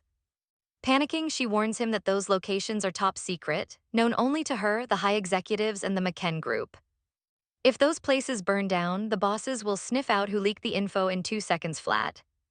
Zick just laughs it off. He does not want to hide anyway. He is planning to frame Almenar for the whole thing. A smaller suspect pool makes his job way easier. He reminds her that nobody else knows the Pabla group is secretly linked to pirates yet. She nods, confirming she has kept that secret tight. Suddenly it clicks and she is totally floored. Zick chuckles, loving how fast she catches on. She is exactly on his wavelength. Without lifting a finger, they are going to take everyone down, including those lazy, fence-sitting syndicate executives stuck between McKen and Pabla. To pull this off, she just has to leak the entire folder to Dom Juan. His intense vibe scares the living daylights out of her, making her realize this guy is an absolute maniac. He looks her in the eye, asking if she gets it. She quickly nods. But she is still literally shaking, warning him that this plan is completely suicidal. She asks if he even realizes what kind of horrific things happen to rats in their organization. He slams the table, scaring her half to death, and asks who actually cares about loyalty anyway. All the big bosses are going down anyway. He asks if she wants to spend her life cleaning up their trash or if she is ready to accept his offer and become the new boss. With a deadpan look, he tells her that folding is no longer an option. It is either all in or nothing, and she needs to make her choice right now. Hey, sounds like a high-stakes gamble to me. He pressures her, telling her to choose her path right now. She gets serious, realizing he is right. She did not join this syndicate just to be a puppet doing everyone else's dirty work. Zach Dricker is a literal genius detective with some insane observational skills. He unmasked the Pabla group when nobody else could, and trust me, you and I are about to see him do even crazier things. You and I are starting with this killer intel, where they track down lost ruins and score high-tier loot. And after seeing his insane skills with her own two eyes, she finally agreed to back him up. But to think that even after all that, at a critical moment like this, she would. She gets totally spooked, grabs her drink and starts chugging it, leaving Zick wondering if she is a straight-up alcoholic. She asks if this plan will actually work because if they fail, they are dead meat. This is literally the biggest gamble of her life, and she is going completely all in on this. Super hyped, he tells her he loves the attitude and promises she won't regret this bet. Cut back to the present, and she is still shaking like crazy, stressing over all the wild possibilities. As she thinks about Zick Draker, she is going to bet everything on him since he has her absolute 100% trust. Meanwhile, the news reports massive fires sweeping across the central continent, leaving everyone wondering if it was a freak accident or a planned crime, as we cut to a mansion office. Inside, a guy growls that he does not know which bastard did this, but he will never let him die in peace. Meet Don Juan, the big boss of the MCEN group. The next morning at our boy's mansion, he notes that since the academy semester is finally wrapping up, it has been almost 6 months since he was officially named a Blue Knight. And honestly, you're going to want to see how he handles this. To be real, getting an invite to a promotion banquet has him feeling a bit on edge. And speaking of a promotion banquet, it is a massive ceremony held whenever someone from the Draker family climbs past the Yellow Knight level. Meaning our young Draker here has officially become a certified elite knight. Since this usually only happens to main family members once they hit their 20s, it is a huge deal. The whole event is flashy as hell, basically acting like a Draker debutante ball, and it has been about 3 years since he last saw the family patriarch. He just hopes nothing bad has gone down. Fast forward to the banquet day. In the spring garden, the patriarch himself is chatting it up with other nobles. When someone approaches asking for the patriarch's blessing, the old man turns and greets him, saying there he is, Abel. His son asks how he has been doing, mentioning it is his first time seeing this many family members packed together for a promotion banquet. The patriarch totally agrees, noting that by the looks of it, everyone is dying to see the youngest Blue Knight on the entire continent. Abel silently seethes, realizing the old man brought that up on purpose, knowing Abel used to hold that record. The patriarch says he is heading out since Zick is about to arrive and they have not caught up in ages. It is a shame they cannot chat longer before the ceremony wraps, as Abel bows and tells him not to worry at all.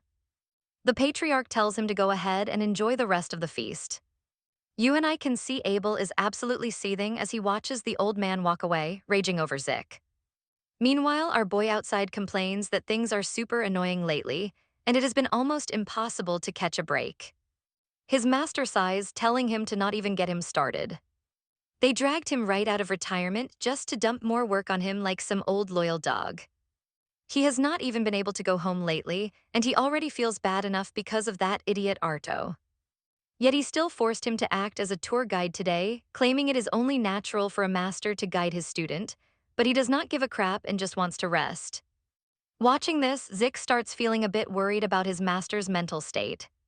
He is clearly completely overwhelmed by his duties, so Zick asks if they are heading straight to the spring garden. His master nods, confirming that is the only spot in the Fortress of Four Seasons where outsiders are allowed to enter. From what Zick remembers, the entire Fortress of Four Seasons is split up into 4 unique zones.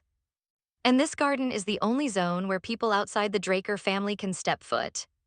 Because of that, most official ceremonies happen here, right next to the summer hall where everything goes down.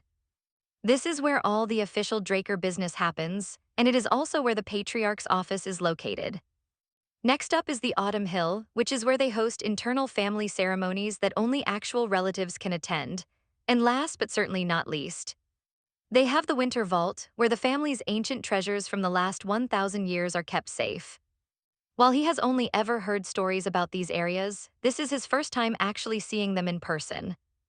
Let's wrap up with a crazy thought. Before his regression, he was literally getting kicked out of school. Let's jump right back in. They finally reach the door, and his master tells him he's got to go solo. This massive entrance is strictly reserved for the main attractions, Plus, his master mentions he has a super secret mission of his own. So he can't hang out at the party. Still, he tells Zik not to sweat it and just show everyone what he's made of. Zik agrees, realizing it actually feels pretty good knowing someone has his back. But then he teases his master, asking if he's really that worried, or if he just forgot who he's dealing with. The master just laughs, calling him a little brat, of course. Right then, the announcer booms, introducing the main man himself, Zik. The star of tonight's banquet. Meanwhile, Abel is on the sidelines looking super salty. Our boy steps through the door in full armor and starts descending the grand staircase. Everyone's whispering, wondering if that's really Lord Zik. A blue-tier knight at just 15? No way. It's totally mind-blowing, but hey, that's exactly what happens when someone awakens with pure blood running through them. Still, nobody ever expected him to completely crush Abel's record. Looks like the crowd is already fully caught up on the latest gossip. And word on the street is, he shattered Abel's other records back at the academy too. Right at that moment, our boy kneels down before the big boss, addressing Lord Arthur Draker with ultimate respect. The legendary lord of all dragon slayers. He proudly declares that he, Zik Draker, is ready to take his very first step as a true knight right here, right now. His father unsheathes his massive sword, resting it gently on Zik's shoulder, announcing to the entire crowd on behalf of the Draker clan that he officially blesses his future as an honorable knight. But then he keeps talking, instantly making our boy pretty nervous. Watch closely here. To his absolute shock, the patriarch names him an official knight of the Draker family, leaving the entire room completely stunned as he bestows the title. Everyone is losing their minds, gossiping that they can't believe a 15-year-old kid is already an official knight of the legendary Draker family. Sure, he's the youngest ever to hit blue tier, but is the patriarch moving way too fast with this promotion? Zik is sweating bullets, knowing how strict the Draker family rules are. The absolute only way to earn a title is through the individual performance of each member. Since the Drakers are naturally blessed with insane aura compatibility, reaching the blue tier level sooner or later is pretty much expected for any family member. Because of that, the actual achievements you rack up matter way more than your raw power level. Even for Abel, the previous record holder for youngest blue tier knight, it still took 3 whole months to finally get his official promotion. That fact alone shows just how absolute merit is to this brutal clan. But today, the patriarch's random announcement goes completely against that entire tradition. You and I both know nobody's brave enough to object when the big boss makes the rules. While everyone wonders what game he's playing, the patriarch announces he's just thrilled to finally show off his incredible son to the world. Zik didn't just pull off a legendary, unprecedented awakening that shocked the whole family, but he also reached the legendary blue tier faster than literally anyone in the history of the entire continent. So he fully believes that very soon, Zik will become a far greater knight than he ever was. And since he doesn't want to sound like a bragging, overprotective dad, he'll stop right there. Time to wrap up the ceremony with a massive toast to Zik's bright future and to a peaceful, prosperous continent. He raises his glass high, shouting for the glory of the Draker family, and the entire crowd cheers right back. Everyone takes a sip, but Zik is internally rolling his eyes, remembering how in his past life, his father didn't give a single crap when he got kicked out. But now that he's a certified genius, suddenly he plays the proud dad. The patriarch calls out to him, asking Zik to step aside for a moment. He wants to have a private, father-to-son chat away from the crowd. Meanwhile, this smug Four Eyes walks up to Abel, telling him he really needs to fix that angry look on his face. After all, that's definitely not the face a proud older brother should make when celebrating his sibling's massive success. Super annoyed, Abel asks about the prince, and the guy replies that he'll show up as soon as this boring ceremony wraps up. He should be arriving any minute, so Abel tells him they'd better hurry. His buddy agrees, and once Zik's private chat with the patriarch ends, he heads back to the party, staring at a special token that'll let him exchange it for direct access to the family's secret records. He has no idea why the big boss handed this over, but hey, a free legendary pass isn't a bad thing. Though honestly, he probably won't understand a single page anyway. But trust me, you and I are definitely going to love watching him survive this exhausting multi-day banquet nightmare. Honestly, how is our boy supposed to survive this? He is literally sitting there wondering how he keeps wearing this poker face for days. Seriously, high society life is definitely not built for everyone. But just then, someone walks up and addresses him as Lord Zik. When our boy looks over, a girl bows politely, saying it is a complete honor to finally meet him for the first time. Turns out she is Melissa Alia, the first princess of the Alentia kingdom. Right after she introduces herself, our boy starts thinking, wait, is not Melissa the next in line to become the queen, since the king of Alentia is currently super sick right now? She is basically running the show for him, pushing all kinds of amazing policies for the common folk. Because of that, she has got the massive support of almost everyone. But of course, this makes the Alentia nobles pretty mad, who constantly clash with her. Still, it is only a matter of time before she officially takes the throne, and those same haters will be lining up to kiss her feet. From what he remembers before his regression, this princess was a huge deal. But the moment things escalated with the Empire, she completely stopped everything. She vanished from the public eye completely without leaving a single trace. She has been keeping a super low profile this time around as well. But since she decided to officially show up at his ceremony, things seem to be going great.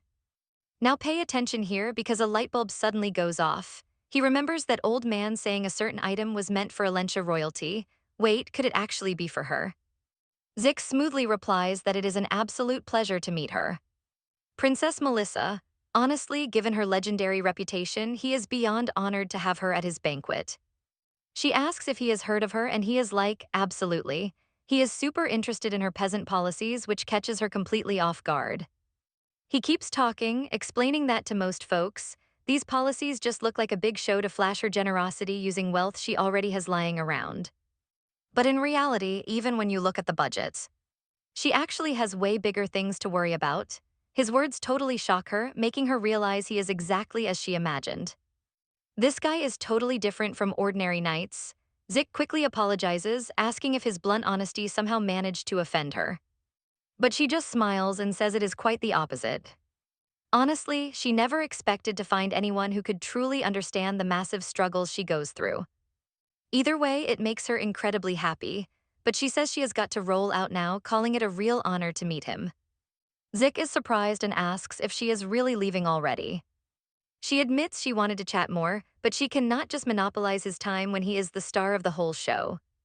He realizes she is right. Looking around at all the staring eyes, it makes total sense that she feels a bit crowded. She tells him not to look so down, promising they will have much better chances to catch up in the future. Once she leaves, a whole horde of annoying nobles swarm him. After greeting every single one of them, he sighs in relief, thinking he can finally catch his breath. Parties are definitely not his vibe. Honestly, grinding out some training with Kaiser right now would be 1,000 times better. But check this out, our hero suddenly hears a super loud metallic clanking sound echoing through the room. He is like, who on earth wears full heavy armor to a fancy banquet? Suddenly, a random guy approaches him, saying he finally found the star of tonight's show, the youngest blue rank knight in the entire history of the world. Zick Draker, this guy is Karos, the fourth prince of the Rome Empire. He is the exact maniac who, alongside Abel, sparked the massive continental war. The prince struts up and dramatically announces himself as the fourth prince of the glorious Rome Empire, Karos Nerva Konstantinos. Our boy just nods, casually saying it is a pleasure to meet him. Your Highness Karos, but he completely ignores his hand, saying a royal presence is way too much for his simple party. This savage handshake rejection leaves Prince Karos absolutely fuming inside. But he covers it up with a fake smile, throwing an arm over his shoulder and telling him to drop the formalities. He insists they have a drink together, ordering the staff to bring out their absolute finest, top-shelf alcohol to match this historic, monumental occasion. The legendary meeting between himself and Karos, the ultimate playboy of the entire continent. And the guy destined to become the strongest knight in history, Zick Draker. Right after hyping him up, he pours the drink. And trust me, you and I know a prince's drink is never just a drink. Alright, let's dive into this as he drinks with Ghana while everyone wonders if he's blindly following the prince, just like we expected. Even though he is the youngest ever to become a Blue Knight, at the end of the day, he's still just a kid. That being said, this prince is incredibly smug, and he straight up declares that he really likes him and his mind is totally made up. Tonight, they are going to drink until they literally pass out. But right then, Abel suddenly shows up, hailing His Highness as the Empire's next great son, while Carlos asks his buddy if he is planning to join in on the fun. But Abel is like, my bad, we're totally honored by your words, but there's something super urgent I need to discuss with you right away. The prince tells him to go ahead and speak his mind right there, but Abel whispers there are way too many people around, so they should probably take this discussion elsewhere. And the prince is totally down with that, saying if that's what he wants, then so be it. Then he turns to Mazik, apologetic about inviting him out for a drink but having to bail. He promises that the next time they meet, they are going to drink under a beautiful moonlit sky until the sun comes up, talking about grand and epic things. As soon as they head out, the other guests whisper, wondering how he can call that guy a prince. Like for starters, the Rome Empire doesn't even have any real legitimacy. But drama aside, Abel's slick response was honestly pretty impressive. His crazy reputation makes total sense. Now pay attention. Zick sees them praising Abel, totally clueless about the wild schemes he's actually plotting behind their backs. This whole setup makes it look like a big bro looking out for his little bro, and he absolutely hates that vibe. Plus, his contact with the fourth prince happened way earlier than what his past life memories originally pointed to. And judging by how they interact with each other, they seem incredibly tight, meaning that massive continental war might be way closer than he ever imagined. Fast forward to the very next day.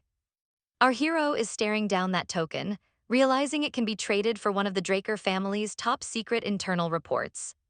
He starts flashing back to yesterday's talk with his dad, who is asking how his epic journey to become the strongest knight on the continent is going, and by the looks of it, things are heading in a great direction. Zig replies with a yes, saying it's mostly thanks to the patriarch. But the patriarch sighs, telling him there is no need to be so formal in a private chat, so he should really just call him dad. Our boy literally starts shivering at those words, totally cringing inside because he hates this vibe. It reminds him of when his sister pulled the exact same move, begging him to call her big sis. And right now, he finally gets the real reason behind that super awkward, uncomfortable feeling he had back then. Abel is playing such a dangerous game that he's even trying to take control of the family's elder council. He's being so incredibly obvious about it that even Kali noticed and started prepping her own countermove. And if she knows, there's absolutely no way a powerhouse like Arthur Draker, the family patriarch, hasn't noticed yet. And you and I know that means just one thing. He knows exactly what Abel is up to and is actively choosing to look the other way. Plus, using those same words with Kali before was his way of saying he's fully aware of the situation, or maybe it was just a coincidence, but honestly, it doesn't matter. At the end of the day, there's zero downside. Since the head of the house is clearly backing Abel, our boy goes along with it and finally calls him dad. Arthur is absolutely thrilled to hear this, and to hype him up to chase after his own ambitious goals even harder. He decides to hand him a special reward and slides a token across the table, explaining it can be traded for absolutely anything in the famous Winter Chalice Vault, making him incredibly excited. He knows the rumors claim this place holds the absolute best collection of valuable relics on the entire continent. But the patriarch warns him that he needs to keep one crucial thing in mind. Sure, there are priceless treasures in there, but there's also shiny trash that only looks fancy on the outside. Now our boy heads over to the vault, wondering what the patriarch's real goal was in giving him this token. But since he's already at the Winter Vault, nothing else matters. Whatever he ends up choosing, he's going to abuse its power completely. As soon as he arrives, a woman greets him, saying they've been waiting, but she needs to explain how the treasury works first. She mentions the Draker Vault actually holds about 17 million legendary and rare relics. He can trade for these relics based on his tokens, and there's absolutely no time limit on making his choice. However, he must remember that once he steps outside, he can never come back in, so he's got to choose wisely. But our boy finds it super fishy that a legendary vault has 0 guards. Stick around because we're about to find out why. Let us find out why she thinks putting guards here is totally pointless. Turns out, the security magic in this vault is way more advanced than the stuff in the chief's own office. Plus, every single relic inside is magically tracked and cataloged, meaning stealing them is absolutely out of the question. Zick realizes he shouldn't judge a book by its cover, and she tells him to use his token to enter. The second he slots the token in, the gears grind and the massive doors slide open, totally shocking him. Stepping inside, he is greeted by a massive hoard of legendary loot stuffed into one room. This place is way bigger on the inside than the outside. Honestly, it is totally worthy of a Draker, and our guide says she is leaving. She mentions that trying to manually check the powers of every single relic in here would literally take decades.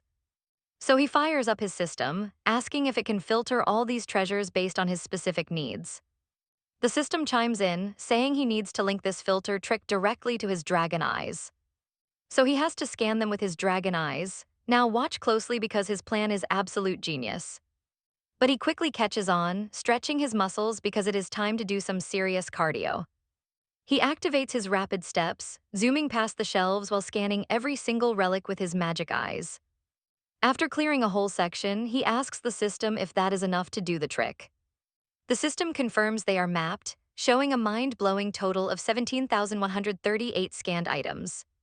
He is stunned that is way more loot than he ever anticipated.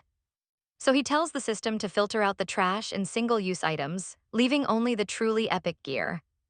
That still leaves 9,832 items. Too much, so he filters out weapons weaker than his black blade. As the system wipes the list, Zik notices every single sword vanished, meaning his own black blade is stronger than all of them. But he spots something super weird, an item with zero description, no title, and not even a preview image. He walks over to check it. Finding the spot, he stares at a mysterious blank bracelet that does not have any name or description. I know what you're thinking, is that just a normal bracelet? Well, its incredible design says otherwise. But the moment his fingers touch it, a system alert pops up, leaving him totally shocked as it reveals the relic is reacting to his title as heir of Terra Gundraker. This gets Zik super hyped, thinking this has got to be a legendary secret heirloom, even though the description is still completely blank. Suddenly, the system begins loading the data, identifying it as the legendary Sacred Stone of Summoning. It is a bracelet that can summon an epic spirit beast using a completely unique skill. It summons a spirit beast that matches the user's soul strength, but there is one catch. Imbued with the blessing of the Fairy King himself, this sacred summoning stone now officially belongs to our main character, meaning he can finally summon a beast that perfectly matches the raw power of his own soul. But Zik is absolutely furious, asking why the system is making such an arbitrary decision and forcing this item on him. But the system completely ignores him, stating that items bound to the heir of Terra cannot be unequipped, making him realize he is totally stuck with it. He hasn't even checked the other loot yet, and his choice was already made. Fine then, he orders the system to activate the bracelet's unique ability, and it complies, immediately starting the sacred stone summoning sequence. Suddenly, the bracelet glows intensely as a massive magical circle erupts on the ground to summon the spirit beast. The system notes that thanks to the powerful blessing of the fairy god, the summoning compatibility level has been upgraded from a basic familiar to a supreme spirit beast.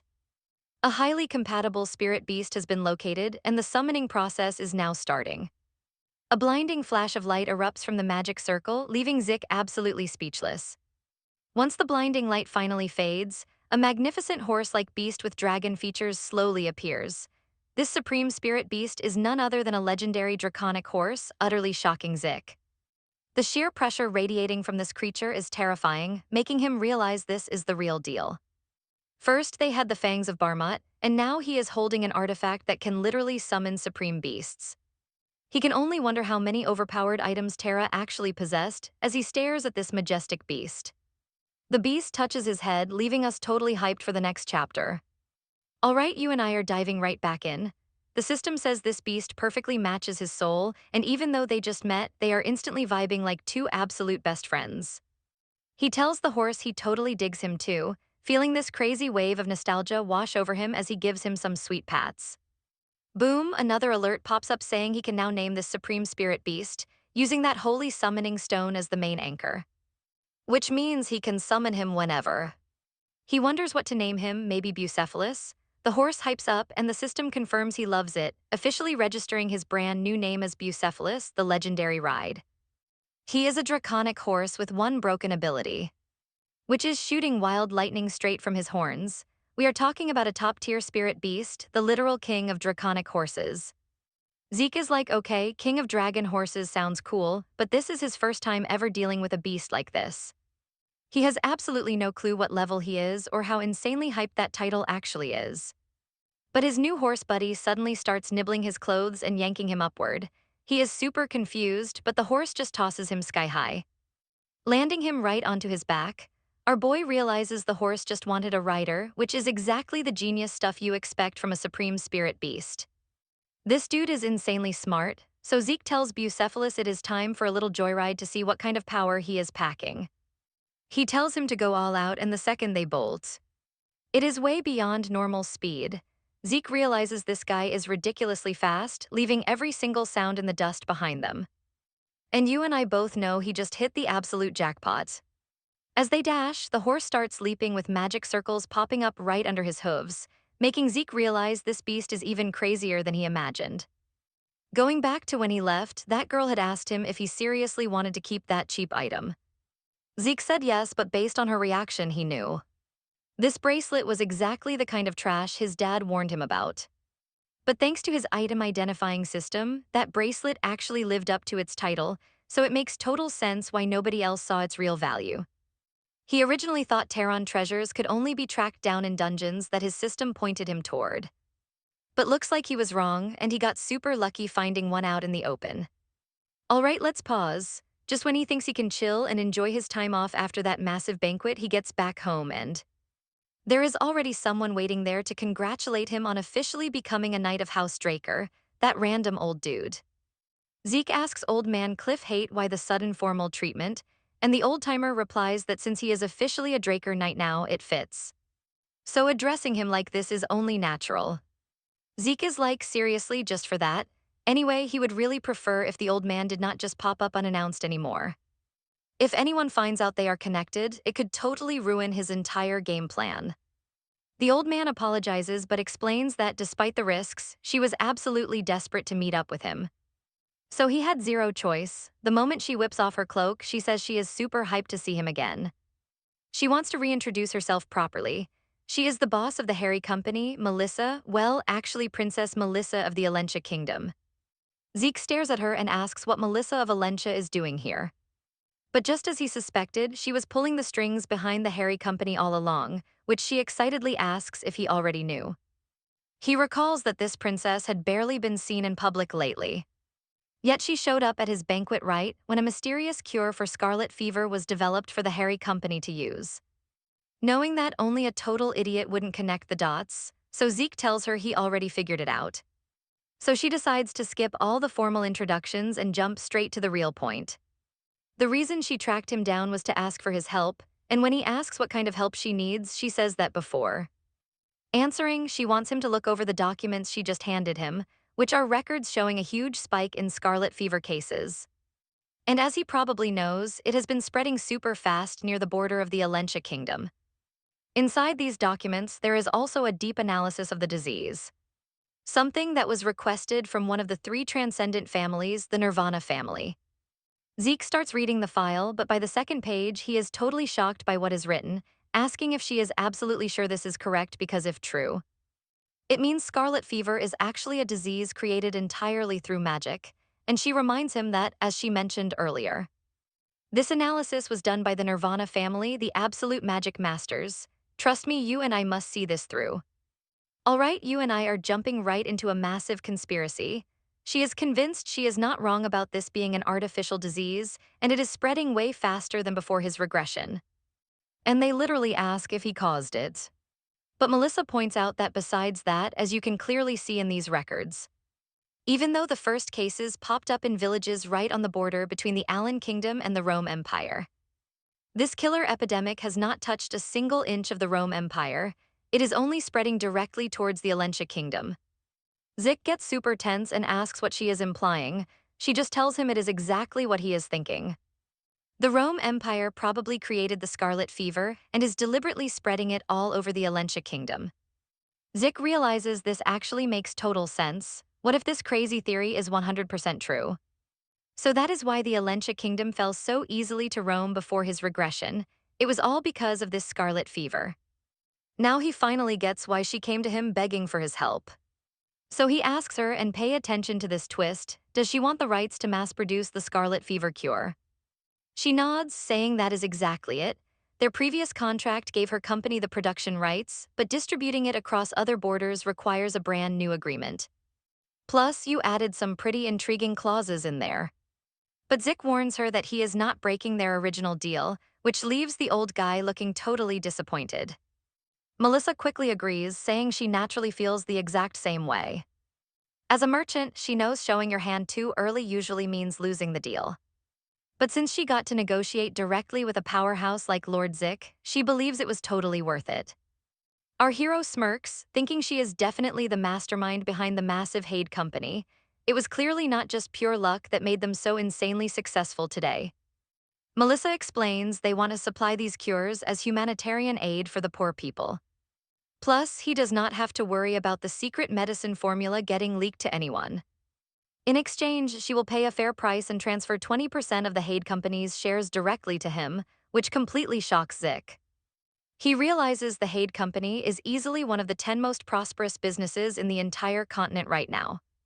And besides that, as long as they do not crash during the war, they are bound to grow even bigger. If he can stop them from getting destroyed during the Continental War, this deal could easily be worth tens of millions. All right, let us pause here because you and I know this is an incredibly tempting offer. But before giving his final answer, he has a few serious questions to ask her. First, he wants to know why she revealed all these secrets to him without any hesitation, especially when he might actually be allied with the Rome Empire. And second, why hand over 20% of her company just for humanitarian aid? Melissa calmly says she will answer those in order. For the first question, she spilled the beans because she is positive he has no ties to Rome, if she has one true talent. Besides her noble title, it is her sharp judgment, which she built up while expanding her massive trading company. Plus, after saying goodbye at the royal banquet, she did not actually leave. She kept watching him from a distance. And that is when she noticed, albeit subtly, that he was giving the total cold shoulder to anyone associated with the Rome Empire. The absolute clincher was when he refused to shake hands with the fourth prince of the Rome Empire, Prince Carlos. While the other guests assumed it was just a minor breach of etiquette, she realized it was an instinctive, disgusted refusal to even touch the man. And that is exactly when she knew for a fact that he had zero ties to the Rome Empire. Zik is seriously impressed. Her sharp intuition is almost scary. She turns dead serious and says that regarding his second question, she does not need a long explanation. If giving away 20% of her company can save her people, then it is the best deal she could ever make. Her answer leaves Zik completely stunned, triggering a memory from his past. He remembers telling Alicia they had to retreat immediately, because even if she managed to stop the Empire's advance, she would die in the process. Alicia just agreed with him. And to secure a real victory in the long run, retreating was indeed the most logical choice. Zik agreed, telling her they were on the same page and needed to get moving. But then she said if sacrificing her own life is the price to buy time for her people to escape, then that is the best trade she could ever make. And that is where we leave it, with our hero getting a massive headache thinking, damn it, she is exactly like Alicia. All right, you and I are jumping right back in as our guy tries hard to forget this. Why did she say the exact same thing as Alicia? So he finally agrees. And they seal the deal. She is absolutely pumped, cheering about how this was the best decision ever. But he begs her to make absolutely sure his identity stays a secret. She tells him not to sweat it because she has totally got this covered. Fast forward 2 weeks later, deep in the mansion's underground training hall. Zik is still grinding, practicing his sword moves with that ugly giant blade of his, with one clean slash. He spins it in a wild whirlwind before stopping to let the energy fade. Once he is done, the system pops up to announce he finally hit S rank in the Heavenly Dragon Sword style.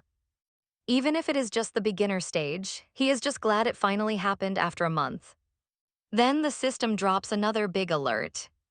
The conditions for the Heir of Saturn achievement are met, unlocking the coordinate maps to the Chronos treasury. The title of Master Swordsman Heir, 500 karma points, and 2 random reward boxes. Looking at his status window, the dude is absolutely stacked now. Crazy high-value skills, tons of points, and those sweet loot boxes. So he decides to check out those Chronos treasury coordinates first. Right on cue, the system confirms his request and starts loading. But pay attention here, suddenly his system screen flashes angry red. It says the coordinates are locked, and he needs to track down the lost seals to activate them. Once he finds and combines all of them, the path unlocks. The minimap shows 4 seals, 2 right in the center of the continent, 1 way down south and 1 up north. Since they are scattered so far apart, finding them is going to take some serious travel time. Just as he sighs in disappointment, another alert pops up, a chain quest called the Mythic Treasury. His objective, find and restore those scattered Chronos seals to their original state, Best part, there is no time limit. And the main rewards, the epic title of heir to the Kronos Kingdom. Now I know what you're thinking, just a title? Our guy is thinking the same thing, wondering if the quest counts the seals and actual treasures as rewards too. But honestly, whatever, he will take it. Just like last time. This title might pack the spiritual power needed to activate a specific artifact, just like his bracelet. For now, though, he is putting it on the back burner. Since there is no rush, he can focus on the urgent stuff and hunt for those seals whenever he gets a free moment. Speaking of urgent business, his good friend Kay hits him up at the perfect time. Looks like he is finally heading back south to deal with those local junkies. Next stop, Gopaport, a bustling harbor town down south. Our disguised boy takes a breath and grunts that the salty breeze smells like straight-up blood. Yep, just as he remembered, the air down south is absolute garbage.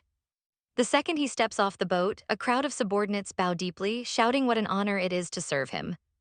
As the company's southern vice director, he just waves them off, telling them they did a solid job while they eagerly wait for his next command. Walking through the city, our guy realizes that the sea breeze and the nasty smell aren't the only things around here that haven't changed at all. He needs to stay sharp, right on cue too. Guys run up to him, calling him Murray. He smirks, noting they made it just in the nick of time. They are the two Gorka warriors. He compliments their new outfits and they nod, totally agreeing they look sharp. One of them points out that when the operation kicks off, they will use the chaos to rescue the prisoners held by the Makin gang. Zik is glad they get the plan, but he reminds them that they must protect and guide her no matter what. So keep your guard up until the mission is fully done. The warrior nods, promising to remember, but asks if he can raise a question. Zik tells him to shoot, and the guy says he knows they are keeping details tight to prevent leaks. But they still don't know what kind of chaos is going down on D-Day. Is it happening during some local festival or what? Zik just flashes a smug little grin and says it actually is during a festival. But things are going to get way more chaotic than that. Because that is the exact day the Makin gang disappears forever, leaving the Gorka warrior absolutely stunned by his sheer confidence. Just then, another guy interrupts, noting the vice director is busy and offering to come back later. Zik stops him, asking if he is the company's designated messenger, and tells him there is absolutely no need to worry about interrupting. He is all done talking, so let's see how this wild plan unfolds. As the guy nods in agreement, come along with me as he gets escorted to his carriage. Now, these fighters are wondering if this absolute madman is trying to start a war with the mains, but he just waves them off like it's no big deal. He tells them to chill because he was just kidding around. Safe inside the carriage, our boy asks if she checked out the guild's safe house, and she's like, duh, of course. The outside looks a little run down, but there's tons of room, and the basement is just as nice as the fancy hotel she runs. He says that's awesome, but she wants to run through the plan one more time just to be safe, since today is Don Juan's big birthday bash. He agrees, noting it's not just a party to celebrate his birth, but also a major meeting where all the top executives plan their future criminal projects. That's why Kay, as the main mediator for today's deal, and her assistant Zach Murray will also be sitting at the table. She nods, but he asks how many more times she's going to read this plan out loud, since this is already the 5th time. He asks if she's high on something, making her super mad, as she snaps back that anyone would be sweating bullets right now. Unlike him, she doesn't have nerves of steel, so feeling terrified is totally normal. It was him who put her in this mess, and while he thinks she is acting super weird, trust me, she has every reason to be. Shaking like a leaf, she says if they find out she helped set those fires, they'll throw her to the dragon beasts in the swamp. Then she starts losing it, muttering that there's no way that'll happen. They set up a perfect smoke screen to hide their tracks, asking him if she's right. But he tells her not to sweat it. Since she's a mage, they would definitely get rid of her differently. She asks how, so he explains a southern myth claiming that keeping a mage's corpse can ward off nasty curses. So they wouldn't waste her body by feeding it to wild animals. If worst comes to worst, they'll chop her up and sell her parts across the south, which only makes her freak out even more. He tells her to chill because that won't happen, but she whispers, asking how fast they could sell her finger, after screaming her lungs out. She asks how he even knows all this crazy stuff, while he thinks to himself that he didn't really have a choice but to learn their sketchy customs. After all, he was the hitman who helped them rise to power, and his fateful history with them started when he got kicked out of the academy. Soon after, he was snatched by slave traders and sold to work on one of the MCEN cartel's massive drug farms. But his job there wasn't just harvesting illicit fantasy crops. They regularly sent him on missions as a human shield to block incoming arrows. Out of everyone on the farm, he was the only one who kept coming back alive. And back then, just glad to survive another day.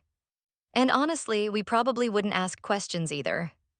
Looking back, he was subconsciously using his hidden healing powers to survive. After pulling off that miracle 5 or 6 times, Don Juan decided to train him as an assassin. And honestly, the old man was right. Our boy was a natural-born killer. As long as he played weak and used deadly poison, not even the most elite knights could stand a chance against him. But things got way tougher when dealing with the legendary Blue Knights. Even with his presence completely erased, they would still spot him. And on top of that, even if he managed to land a solid strike on them, all they had to do was surge their aura through their bodies to instantly burn away his poison. Still, they were only human, so he mastered the art of exploiting the natural blind spots of the human brain. With that trick, he finally started taking down even those elite Blue Knights. Once his overall body count reached double digits, he finally secured a permanent, highly respected spot inside the MCEN cartel headquarters. After that, he became their absolute top earner during the war against the Pavel faction, climbing way up the corporate ladder of the cartel. And near the very end, Don Juan actually adopted him and named him his direct heir. But on the exact night they all gathered to hear the big announcement, he slaughtered every single executive, including Don Juan, and ditched the cartel for good. But looking back, none of that ancient history really matters anymore. Suddenly, she snaps him out of his daydream, calling him partner, complaining that he's still dodging her question about his true identity. Is he seriously an MCEN spy using her to hijack the whole cartel? Let's watch what happens next. Stick with me, watch how he just looks away, making her even more nervous. He's thinking that unlike her future legendary self, this current version of Kay is still super naive, so he totally wants to tease her just a little bit more. Finally arriving at Don Juan's mansion, they spot half-fox maids serving everyone while inside a super private closed-off room. Miss Kay introduces herself, saying it is a pleasure to finally meet Don Juan. Meanwhile, Zik looks around, thinking that money is honestly incredible. They hired everyone from elite assassins to hardcore warriors and sketchy outlaws. They definitely hired a massive crowd, and this secret meeting room hidden right behind the main banquet hall is where they are gathered. The old Don Juan says it is a pleasure to meet Kay, admitting he heard she was a powerful mage but never expected a woman. And as the old saying goes, a beautiful mage is a priceless jewel. He is super excited to hear what kind of genius wisdom she has for him, so now the meeting begins. This is the big boss of the MCEN cartel, old Don Juan.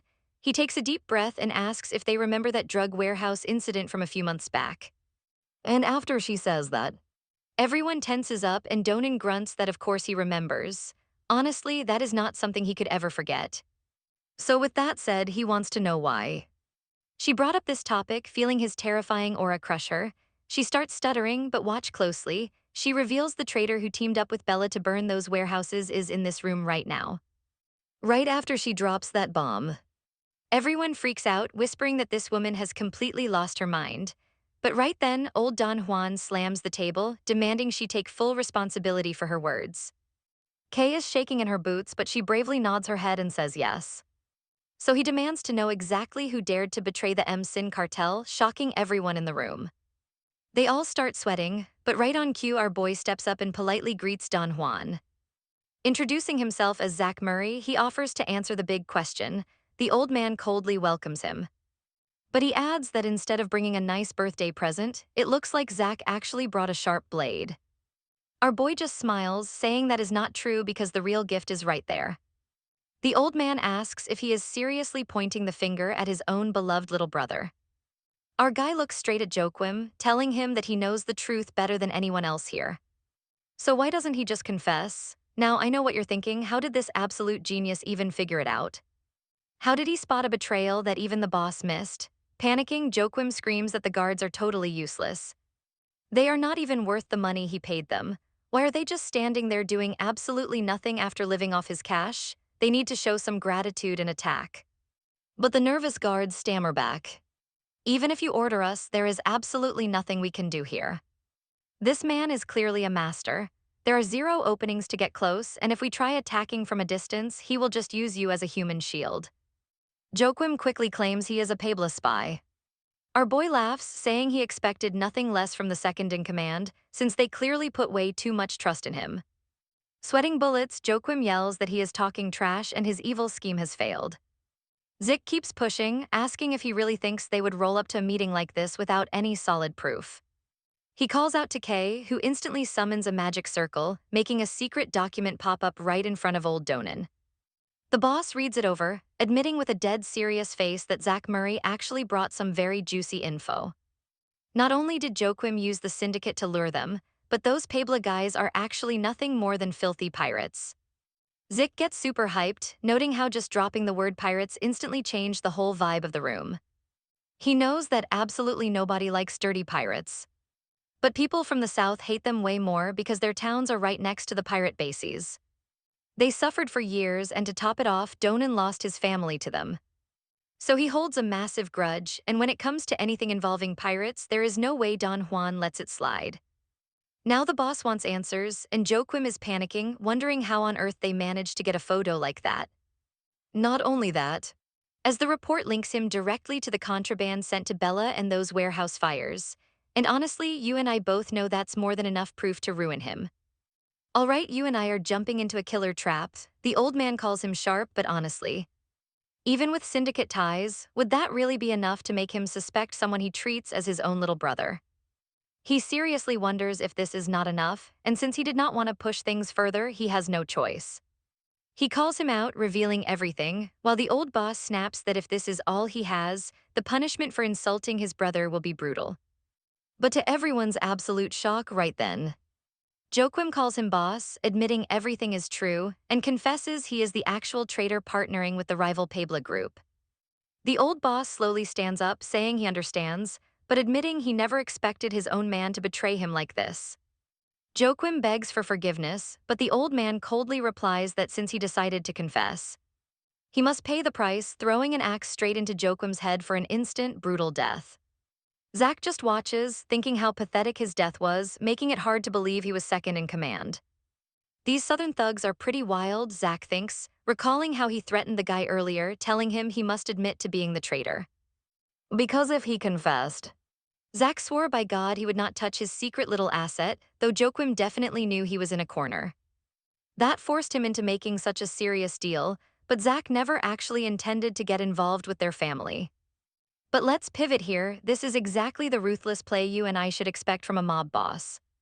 Don Rua probably did not execute Joaquim because he believed he was a rat, but because the situation demanded it.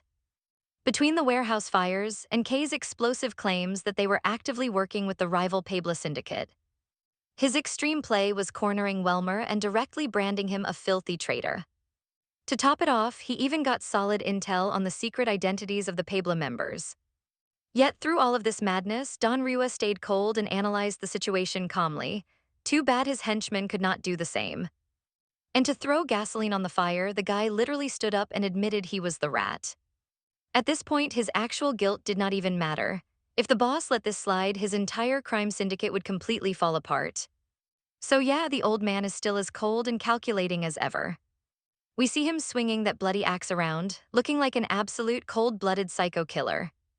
Meanwhile, the boss notes that Kay's report was correct, and his brother really was the traitor. But apparently the exact same fate awaits the other syndicate members, instantly making them panic. The boss notes that as a warm-up step to join Pabla along with Joaquim. The intel says they torch the warehouses, and just like his traitor brother did. If they confess right now, he promises to give them a quick, painless death. They all panic, screaming that it's a total lie and that the mage is setting them up.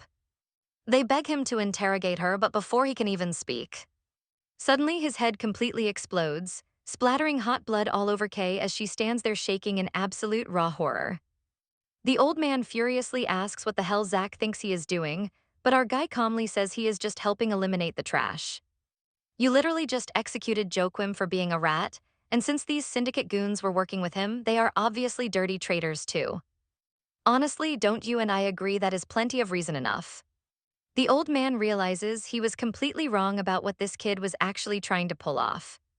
Realizing Zach wanted to use him to wipe out the syndicate, He looks at him dead serious and admits that is a solid reason.